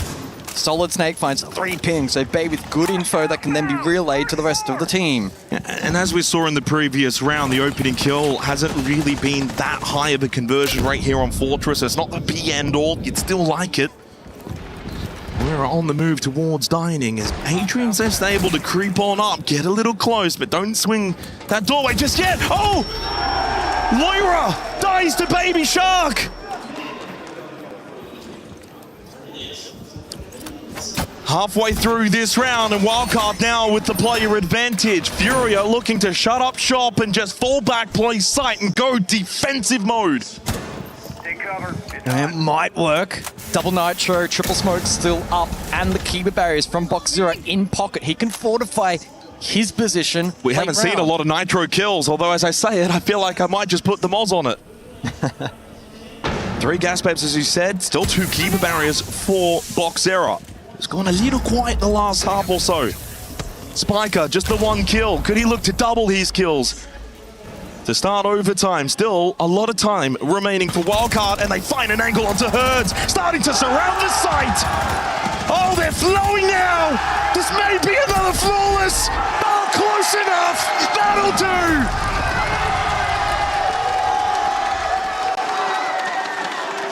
Three straight rounds for Wildcard sees them take a 7-6 lead and map point. Furia had the semi-finals in their grasp, but maybe have let it slip. Wildcard have found a flow state here on Fortress. Great little pop flash there at the start of the round. Loira forced to swing, got caught, and then the rest of the defense just utterly overwhelmed. The F2s have been devastating from Wildcard so far. They are feeding off this energy. And they go defense now as well, looking to close this out. But funnily enough, in the last 5 rounds, it's a 4-1 split in favor of the attack. That's, of course, of what Wildcard did. Don't forget, Furia won 3 attacks themselves back in the first half. They can attack. And if you think back and what we've seen in this series, Consulate Fortress, Furia's attacking ferocity is what got them to the lead that they had and the 2 match points that they had, but no longer do they have that. Instead now, it's map point Wildcard. They'll get 2 chances to close this out and send us to Cafe. 10 seconds to insertion. 5 seconds to go. Well, as this map has progressed, the contingent of Furia fans have only gotten quieter and quieter. Wildcard and their fan base has come alive. Baby Shark with strong support here at his home event. You can't help but feel as well, if this goes Cafe, Wildcard's got all the momentum. Fury need to win this right here, right now. Yep. They need to win the next 2. Oh, Baby Shark almost dies, reinforcing late. No. He takes a significant amount of damage, which the irony is that wall's just going to get opened up immediately anyway. It was all for nothing. Oh, he plays the tuck. Baby Shark commits to that's got to be droned out. That is a really, really aggressive position. And Adrian taking a half as well. This is one and done. He does not get out of this position without a contest. Surely not. Bolts on over. I think he's ready for a drone to come through the breach. Maybe he does catch the timing. By the way, he's got the only Nitrocell available for Wildcard and playing the Warden. You don't want to be dying early. There's quite a lot of smokes and flashes available for Furia in this round. Did escape. You've got to get Baby Shark back to site. Keep him safe. Loading new mag. Because Adrian's also quite low. You lose 2 early here. We know what Fury can do on the attack. They've shown us across both maps. They can be absolutely brutal. Junker payload onto Baby Shark. He can't really afford to eat this call. He surely has to enter this. Finds a safe position inside a kitchen. And indeed will answer the call, but at the same time it's Herds that finds a pick outside the window onto Kenzen. Another opening kill for Furia. And they have so much utility. Look at the player cards of Furia. Stack of Candelas, a bunch of flashes. They are not short of projectiles here. And that's why they need to keep Baby Shark alive. Yeah. Absolutely important. On the Warden that he stays up. How much will that HP hit determine the round?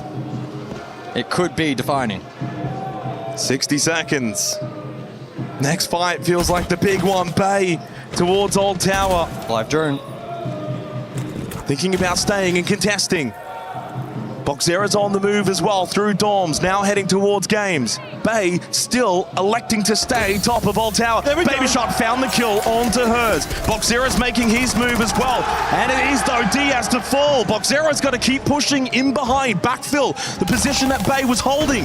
Volps stuck out in the hallway. There is Boxera that's made that move. From top floor down the stairs. Finds a crucial kill onto Baby Shark. These Candelas can be lethal. Spiker to fall as well. Furia making it happen as they get rid of Adrian. Bay's the only one left.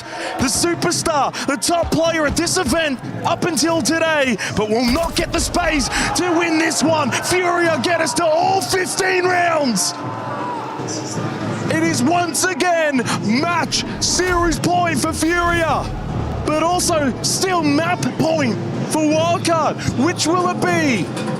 Will the Panthers get to that semi-final, or do we go to Cafe? Flip a coin. It feels like a coin flip. Baby Shark almost caught at the start of the round. Furia commit to the horizontal clear. The Fenrir utility was so devastating in the latter portion of that round for Furia, but still they're able to forge a path towards that objective and prevent any attempt in denying the plant. Really good resilience in that round from Furia. It all comes down to the 15th. 4 straight attacking rounds on Fortress up until this point. It has been at a 63 defensive win rate. The highest at the Esports World Cup from 9 maps played as well. 106 rounds, the second most, only behind Nighthaven Labs. And yes, it's been that defend-decided. But 4 straight attacking rounds gives some semblance of hope for Wildcard fans. As you said, at this point, flip a coin. It's been all attack. So maybe you want to be on attack. But as we go to command and bathroom, what are the odds, Guz, that Furia lose this site but a third straight time on defense? Because that's what happened to close regulation. Wildcard need to win this site again. This time they also drop 2 operators, the Twitch and the Ash, and they bring the Dockerby and the Grim. Yeah, they commit to so much information. 4-pronged here on the attack. The Mine brought this time as well instead of the Thorn for Furia. Those are the main changes from the last time we saw this site back in round 12. It's going to be interesting to analyze across this round how effective the info gather will be for Wildcard. It's a large reason as to why that mute ban was expected to be effective, and it has for the most part, but they go for essentially the full commit. Oh, careful. Hadrian entry off the yellow ping. Loira just poking his head down that first floor hallway. Keeping control towards main stairs. Yeah, he'll be in a position to poke for Jones, but then can rotate back towards site late. Don't assume Loira will be too aggressive when peeking for a moment, but now forced back. Triple radar there onto Loira, Volps and Herds on the second floor extend. In the last 6 rounds, the opening kill conversion has been 5-1. So it has started to have an impact. That first kill has had a big say towards the end of this map. And we're nearing the end. Halfway through this final round. Herds, Nitrocell, nothing. Still holding this bathroom mirror window with Wildcard positioned ever so close.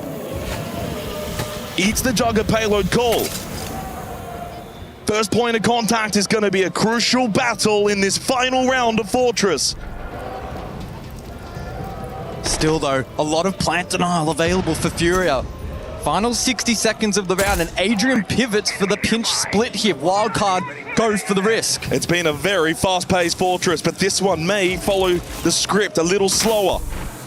More damage on the box error from the Jugger payload. On the Bees as well. Bob sitting towards Museum. Off-angle position, could flank late. It's the opening kill to Bay. Volts will make his move and got the kill onto Adrian.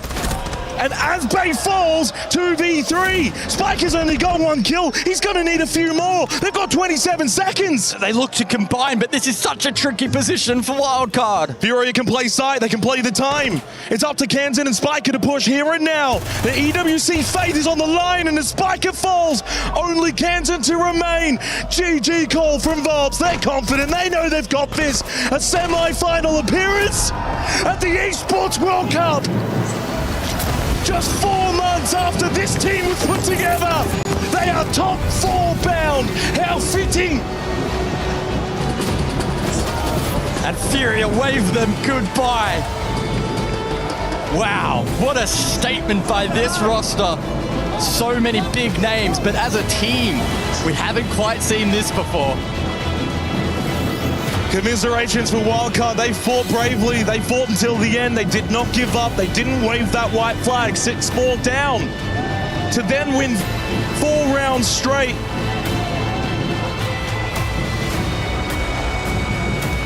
It's obviously disappointing. So it's 3 rounds straight, but it's the same thing. It's the same mentality. Wildcard fans would have thought it was happening, that 3rd map was going to be required. It was not. Furia far too good.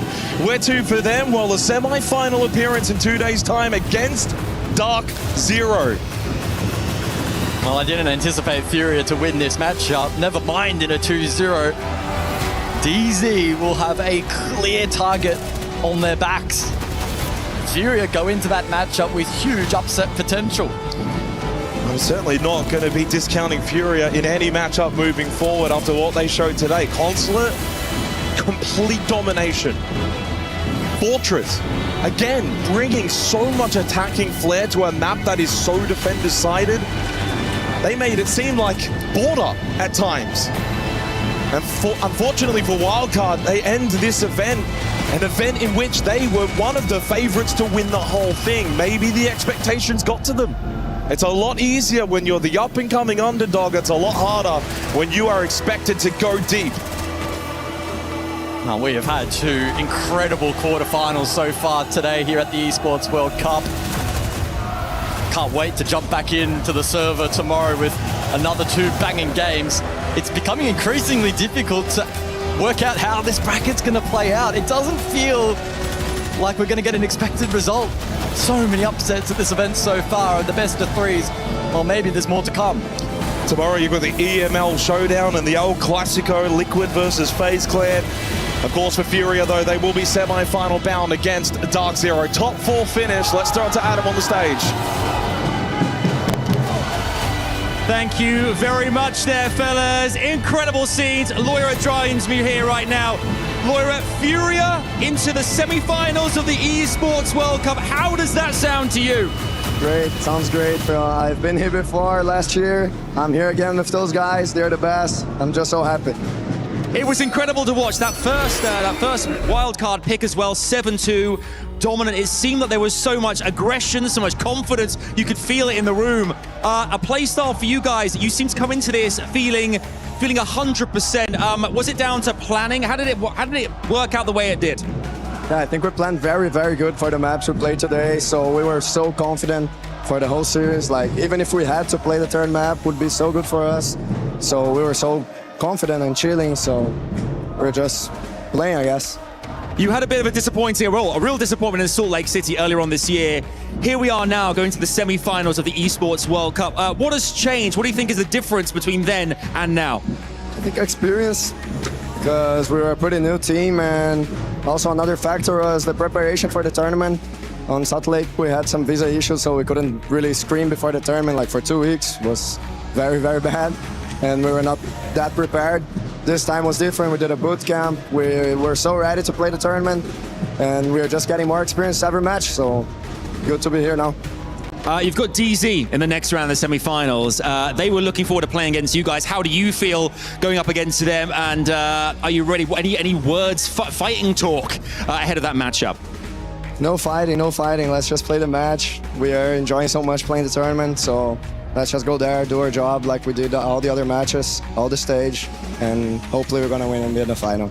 Lastly, anything you want to say to these amazing fans banging drums, supporting you guys the entire way? Anything you want to say to those brilliant fans cheering you along the way? Yeah, of course. Like, they came all the way from Brazil to here to cheer for us and for everyone on Furia playing the tournament. So thank you a lot, guys, and I appreciate it very much. Love to see it. Of course, this is the Esports World Cup. You get to crush the key of your foes. I'm going to ask all the team to join us right now. Fellas, come across this way. You have to choose someone as well. Who is going to crush the key? Herds will crush the key. You're going to crush the key. Come this way. We're going to walk towards the back screen here, fellas. As Wildcard's key is now crushed by Team Furia, and Herds is going to step forward and come and do the honors here, making sure that they officially are eliminated from the competition. Herds, do step on up there and crush that key. It is a tradition here. We love to see the drums. The fans are ready. We all are. Here we go. It's coming. I'm getting involved too here. Love to see it. There we go. And officially Wildcard out of the competition. Furia go through to the semi-finals of the Esports World Cup. For now, we finish up here on the stage. We head back over to Rain Day and the fellas on the desk to wrap up this epic day. Well, that crush felt like it had a little more to it, especially with the hopes of what seemed to be the #1 contender in North America to take EWC. Their key crushed there. Herds, no tears lost with that one.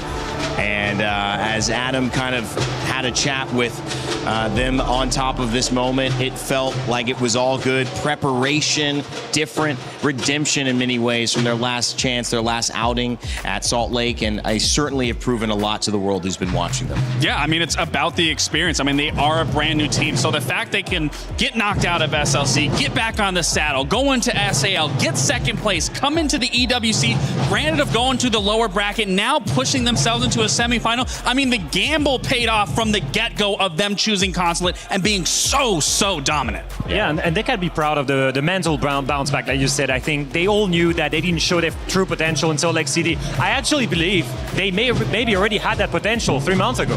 I think what happened in the 2 weeks prior to the event really, you know, stuck with them. It was a problem mentally to be there in the event after not having practice for 2 weeks.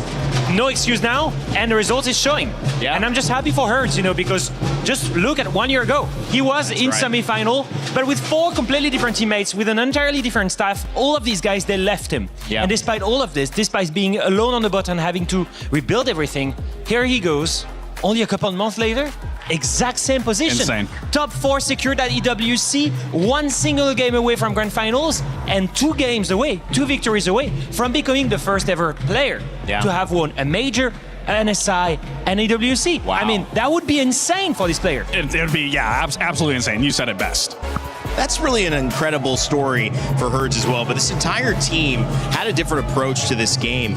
The commentators talked about it, and Guz and Xenox did a great job kind of focusing on how the disparity between the kills, there were these high moments, you know, top double-digit kills on the side of Wildcard. Furia barely got into double digits in that last round, but they were able to do it, and they worked well as a team. Absolutely, but the biggest difference for me is every single time, regardless of the first series, going into the second series, they would always get hyped. Didn't matter how the round ended, didn't matter if it was nail biting or it was a clean sweep, they were always hyping each other up, always being behind one another, always being that force, that teammate that you would want in moments like that, where we would see Wildcard. I mean, you just saw right there, they would kind of get down on themselves. They would start to question a little bit, but every single time, and I talk about Brazil as a whole, they always bring that tenacity. They always have that ferocity with them. They just do not quit. Weirdly enough, this was a 2-0, but I think watching it felt a little bit more like a 2-1. It felt like we went the distance. I mean, Wildcard did not give up. No, they didn't. And I think that's what makes them a great team. You know, that's why they've been having deep runs in so many events. Mentally, they're there. It's just in the most critical moments, I think they really found, for a team that is almost one of the youngest one in the world, they found in front of them players that have so much experience. There's Hertz, yes, of course, but think of Diaz. Diaz, who already played at the top level in 2 different regions. You think of other players like Volps, who've won a major with a completely different team. You know, you just look at the side of Furia, and you look at a team that has Loira, who played with G2 and has basically been the runner-up at EWC 1 year ago. You look at these guys and you think, okay, if there's one team that can mentally have the upper edge, that already won one match, they completely carried that momentum. And when I saw frustration on the side of Wildcard when they lost a round, I didn't see that on the side of Furia. I only saw more eagerness to go and win the next one. I mean, also for me, when you're just looking at the way that Furia has played throughout this, especially throughout this event, they've had to overcome some losses already where Wildcard didn't have to experience a loss. And that, I think, is the biggest thing for me as being a former player is when you lose a match, you take a lot from it. You're able to extrapolate things from it and then implement it into the next series. 100%. But Wildcard was not able to do that. They were flawless through it. So once they came into their first loss against their best map and they'll lose it the way they did, I'm sure that weighs on your mental. There's no doubt in my mind. They played 3 maps. And it's just the truth. You play 3 maps, you arrive here in the playoffs, and you arrive a little bit cold. That's the truth. And if you look at the main players on their other side, you look at 2 guys that went absolutely crazy on the side of Furia. These guys were thriving on that momentum because they had maybe to play a little bit more matches. And those 2 guys, that's Diaz and that's Hertz. On one side, the backline on the other, the aggression. It's exactly what we said before, right? You've got the hammer on one side and then the backline. It works so well with these 2 guys. And I love that you mentioned that, especially before we jumped into this series, that you're not just looking at these fraggers to be popping off. You're looking at that back line of Bach, of Diaz, and both respectively earned these MVPs, from Hertz being that spearhead, and then you have Diaz being that handle, really being able to facilitate an entire round from start to finish. And it's the real reason why they're being able to cross this finish line, get into a semifinal presence, because every single player was stepping up in their role exactly where they needed to at any given moment. And of course, it's hard to pick one, but Diaz was our MVP for this series. You could have pointed to all the impacts that Furia had, and you look at the experience, you look at Hertz surviving roster changes, getting to this moment, having the chance to win, you know, so many different awards in this scene that it feels like no one, you know, has done something like that before. But Diaz, really, his impact on this team was something special today. Yeah, and I really want to go back to, if any players are, any viewers out there, you know, don't know Diaz very much. Diaz was already a top performer when he was playing in NAL. But what changed was whenever he moved back to his home region, his home country, to Brazil, he really started to flourish like I've never seen before. He went from a top regional player in NAL to a top international player as soon as he started speaking Portuguese again, and as soon as he met a team that basically had him thrive. It started with Liquid, where in my opinion, with Maya, he was the best player on the roster. Then he landed his spot on this team. And here, he's been the MVP almost every single game, since SAL all the way to the playoffs, all the way here to EWC. When you have one of the most aggressive team in the world, the most important thing is not necessarily the aggressive player, as weird as it might seem. It's the backline, the guy that's supposed to win the gunfight when you're in a man disadvantage, and he's that guy for that team. Yeah, absolutely. And I kind of want to change topic of go back to Herds really quick, and I kind of want to pick your brain, just being an analyst, being a former player as myself. Do you think this team reaches the strides that they've reached if Herds isn't the captain? When you have a player that has won a 6 invitational, has won everything throughout an entire year, do you believe in that ideology? Because that's something for me when I'm looking at this Fury roster, is they got behind that ideology. They got behind playing aggressive, playing into that nature, where we're now highlighting Diaz in the sense of you don't need just aggressive players, you also need the supportive backline. But it does make me question, if he wasn't the IGL, if he wasn't the captain, do we believe in this system? No, clearly not. I think Herds being the leader is the biggest thing here. And when I talked to him, I asked him, what's the biggest difference from being with your previous teammates with whom you won 2 majors and 1 SI, and with these teammates? And he told me, you know, with the guys that I used to play with, I won everything with them. So there was no disparity in experience. So if I had a voice and I needed to say something, I could not really be more legitimate than the others. In this one, I mean, guys, how many of you has got 3 S-tier trophies? No one. Right. So as the IGL, he's got that experience. Whenever he says something, everybody basically buys into it. And that's the big difference between the previous Fury roster and this roster. And that's why everyone aligns behind his vision, his play style. And that's why these guys are top 4 of EWC right now. That's right. Top 4 in this tournament. It's hard to get to. And of course, they had to go through wildcard. This is a great team that came in with a great performance. Maybe they weren't warm enough. Maybe they didn't learn from these losses, but they didn't lose up until that first map that they played today. I'm sure it's a bit of a shock for wildcard fans, a little sad to see, but we had an exit interview with Adrian to talk to us a little bit about how he's feeling after that loss. We're speaking to Adrian after their loss. Adrian, I'm sorry for the loss here at the Esports World Cup. You guys had a slower start in this series than in most of your recent series. What do you feel like the reason was to that? I think we came into the game kind of in it, like it was guaranteed to us, it was promised, where it's not. Like, we had to put the work in to show why it should be us instead of them, but it was a bit too late on Fortress, definitely too late for Consular, and it's just how it goes, competition. If you're not there from the start, you're going to be last. You lost your own map pick. What do you feel like went wrong on your own map pick? I think we were doing too much of the same things without adapting anything little. And whereas they were doing that and making small changes, and we just weren't adapting mid-game to it as well, which is where I think it went down on Fortress. Yeah, we heard Lagonis comment on the interview, or like in the tech timeout, talking about how you guys are maybe playing too scared on Fortress. Do you feel like that was the big issue there? Definitely, I think at some points we were playing too scared and we just weren't following through with calls. We were hesitating, yeah. And then look into the future now. Is there any time for you guys to rest, or is it straight back in for the Stage 2 prep? I think there'll be some time to rest, but obviously I think we're going to work even harder to make sure this doesn't happen again. All right, thank you for your time and good luck for Stage 2. Thank you very much. Stage 2 still on the horizon, and NAL champions, but wildcard will be out at EWC. This is a testament to how good they are, obviously, but you know, a tournament's a tournament for a reason, and it's the performer on the day that gets to move on. Absolutely, and it's really insane to think that they were struggling to adapt, because that is absolutely where wildcard has thrived, event after event, stage after stage. That Spiker, being a young IGL that he is, he's so influential on this team to be able to read the plays, to be able to read the situations they're in, and move the pieces around in order to have practically as perfect of a round as you possibly can get. And to see them not be able to reach those strides, even getting into these playoffs, that's what they were doing so well. And to get here in the moment where it matters most, not be able to replicate it, I mean, it really is the repercussions. Yeah, a bit uncharacteristic. I mean, obviously, absolutely, a lot of people thought they were going to go very, very far, but that changes things. And of course, let's catch you up with our bracket for how things have stood, because we've got 2 series under our belt here today. It's the semifinals that have now been picked for one side. Furia and Dark Zero taking down Wildcard and Weibo Gaming. Then FaZe Clan and Team Liquid, GK Esports Team Secret still have to punch their tickets. That leads us to tomorrow's schedule, where GK Esports Team Secret will start out the day. Then FaZe Clan, Team Liquid, Alienware, the Battle of Brazil will come back and finish off what should be an incredible day of R6 Esports as well.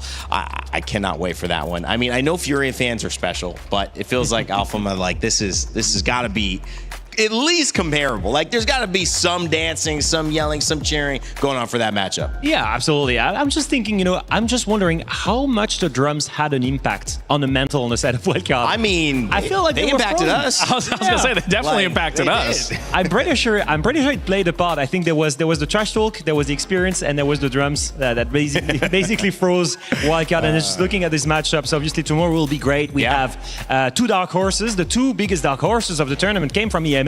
And look at them. They're in quarterfinals. I was going to say, even for you, I mean, it's certainly not the EML that you would have predicted to be here on the the quarterfinals. But I love it. I mean, yeah, exactly. But it should really shake up to be a good match. Or matches tomorrow. The unfortunate part is, one team goes home, but the fortunate part is one team makes it through. One in semis. Exactly. I'm thinking it's a guarantee. For semifinals. Come on, man. All right, we have some more action here, as always, at EWC. Chris was able to catch up with what's going on over in Counter-Strike at the Qiddiya City Battlegrounds. Chris?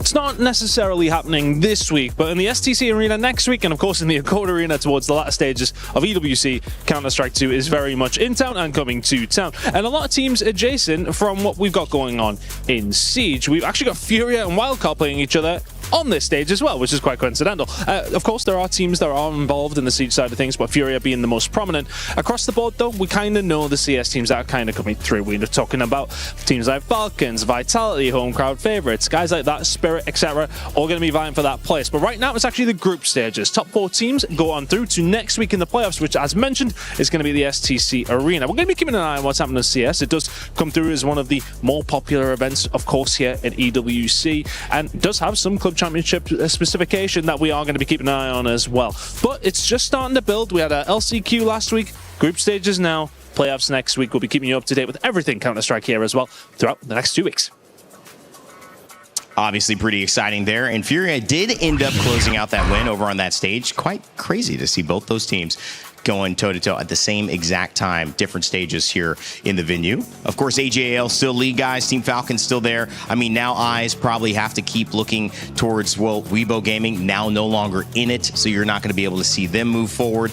I mean, this is still a tight race, though. Yeah. I mean, they're going to jump a little bit now, I think, Weibo, because they secured top 8, so I think they're making at least some kind of points there. Yeah. So they're probably maybe going to jump a few spots on the Club Championship, but you know what? Maybe that's a push for some organizations to come join Rainbow Six Siege. Who knows? It could be. I mean, there's a lot of points on the line here, gentlemen. All right, closing out, obviously, our playoffs. How do we feel? What are our takeaways here leading in tomorrow? I mean, I'm feeling really good. At least I have one North American team in the semifinal. But I mean, both series today were absolutely stellar ones to watch. You don't want to miss them. If you were just to look at the scoreline, it does not tell you the story and the battle that really took place for either of these series. Yeah, completely agree. Both matches were crazy in terms, I think, of gameplay, of level. It's exactly what we expected, right? The highest level of Siege.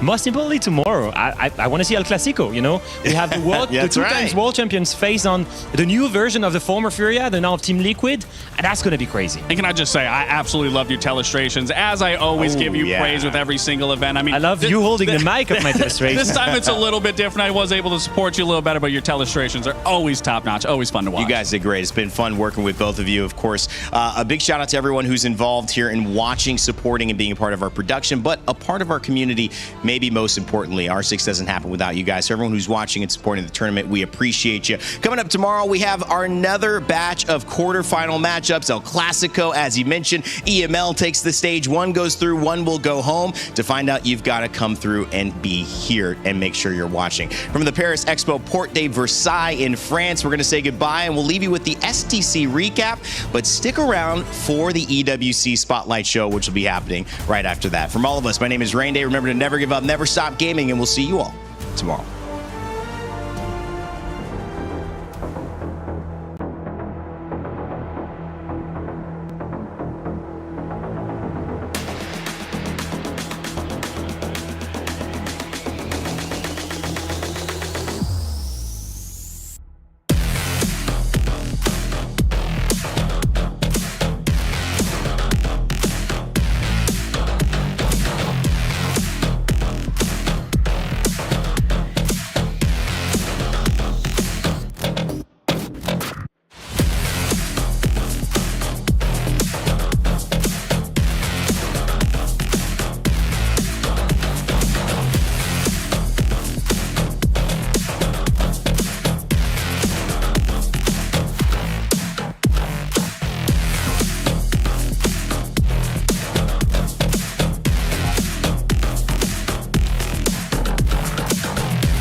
everyone, and welcome to the EWC Spotlight. I'm Obley, and we are about to break down all of the fun things that we've just seen so far. And joining me today, I've got Glitter and CJ. CJ, did your mom write down your name twice on the birth certificate, or what happened? It wasn't too creative from me. It was CJ. I had a lot of underscores and stuff back in the day, and I thought, you know what, let's just whack another CJ on the end, and we'll call it a day. You didn't want to throw any combinations of numbers, or like the big X, little X? I thought I'd be more, progress. I don't know. It's just, it wasn't. Back in the day, everyone had the underscores, the XXs and stuff, and I thought I'm better than that. I was probably 15 at the time, and I said I'm more mature than anyone else. Right. So I'll go CJ. Not too creative, but it stuck. I love that. Where did Glitter Explosion come from? Or that's just how you entered into the world? I wish. That would be creative. My dad helped me come up with mine. Oh, that's so sweet. I actually love that for you. All right, well, we did get some excitement that we do need to talk about. STC Arena, we had some Rocket League, and oh boy, were there upsets. Big day one of Rocket League. We had probably the biggest upset we've had in the esports history. The world champs NRG from North America lost to TSM, a team from APAC. APAC is not a Rocket League region notoriously. That's their biggest win in the region's history. World champs going down. They lost 3-1 as well, so it didn't even go game 5. The world champs, they're out of form, and that's going to hurt them. That's rough. Yeah. Who else do we have from NA that's still in?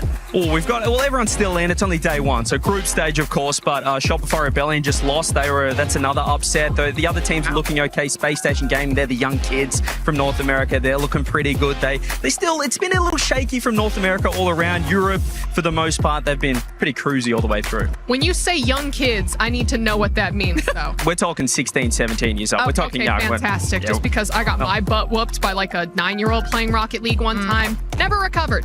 Tracks. Yeah. Never recovered. That's but tough. Let's move on over to the Qiddiya City grid for PUBG Mobile. We had some survival stage action. Who survived? Great question, because 10 of them didn't. 10 keys were crushed. Only 6 made it through out of the 16 teams that played today.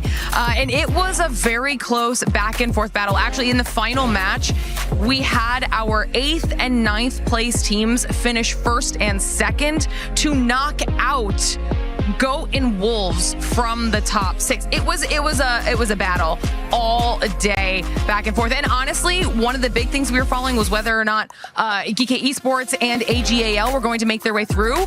Both of them did not.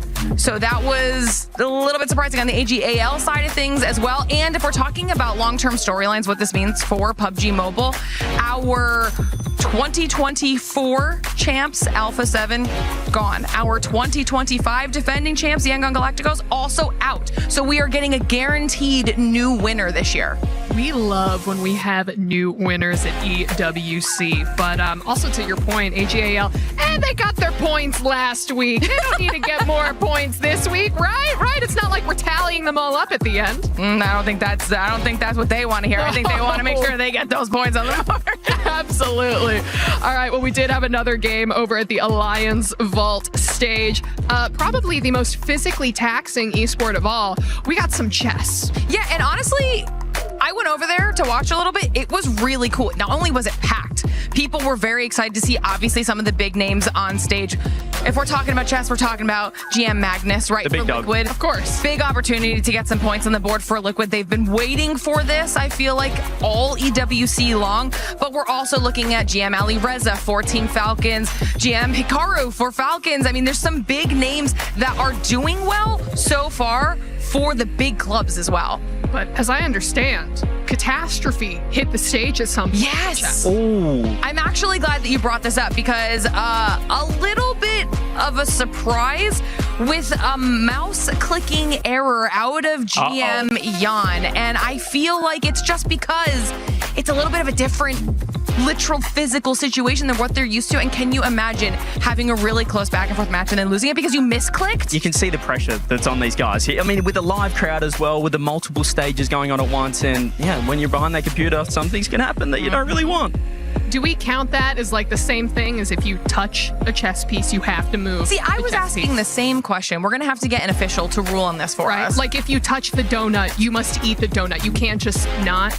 Yeah, I think once he made that move, he realized that it was done. And I don't think he was really protesting. He just said, well, it is what it is. It is what it It is. But over on the Lenovo Legion Gauntlet stage, we did have some Rainbow Six Siege, and this was week 2. Finally, we get to see some more of this broadcast. Yeah, we're getting towards the pointy end of the Rainbow Six. Obviously, Dark Zero Gaming coming in as the hot favorites. Now, that quarterfinal matchup, that was close. They lost the first map of the best of 3 against Weibo. Now, Weibo have made the top 8 of 4 consecutive S-tier tournaments, but they can't crack a top 4. They win map 1 against the favorites at EWC, thinking maybe this is a chance. Finally, a top 4. They lose the next 2 maps. Dark Zero, the favorites, they stay alive. That's the first map they've lost, though, at the tournament so far, so they're looking fantastic. But Weibo, you have to feel for them because they were looking great, they were performing well, and then to go out to the favorites and once again just not cracking into that top 4, it's a bit of a curse at this point.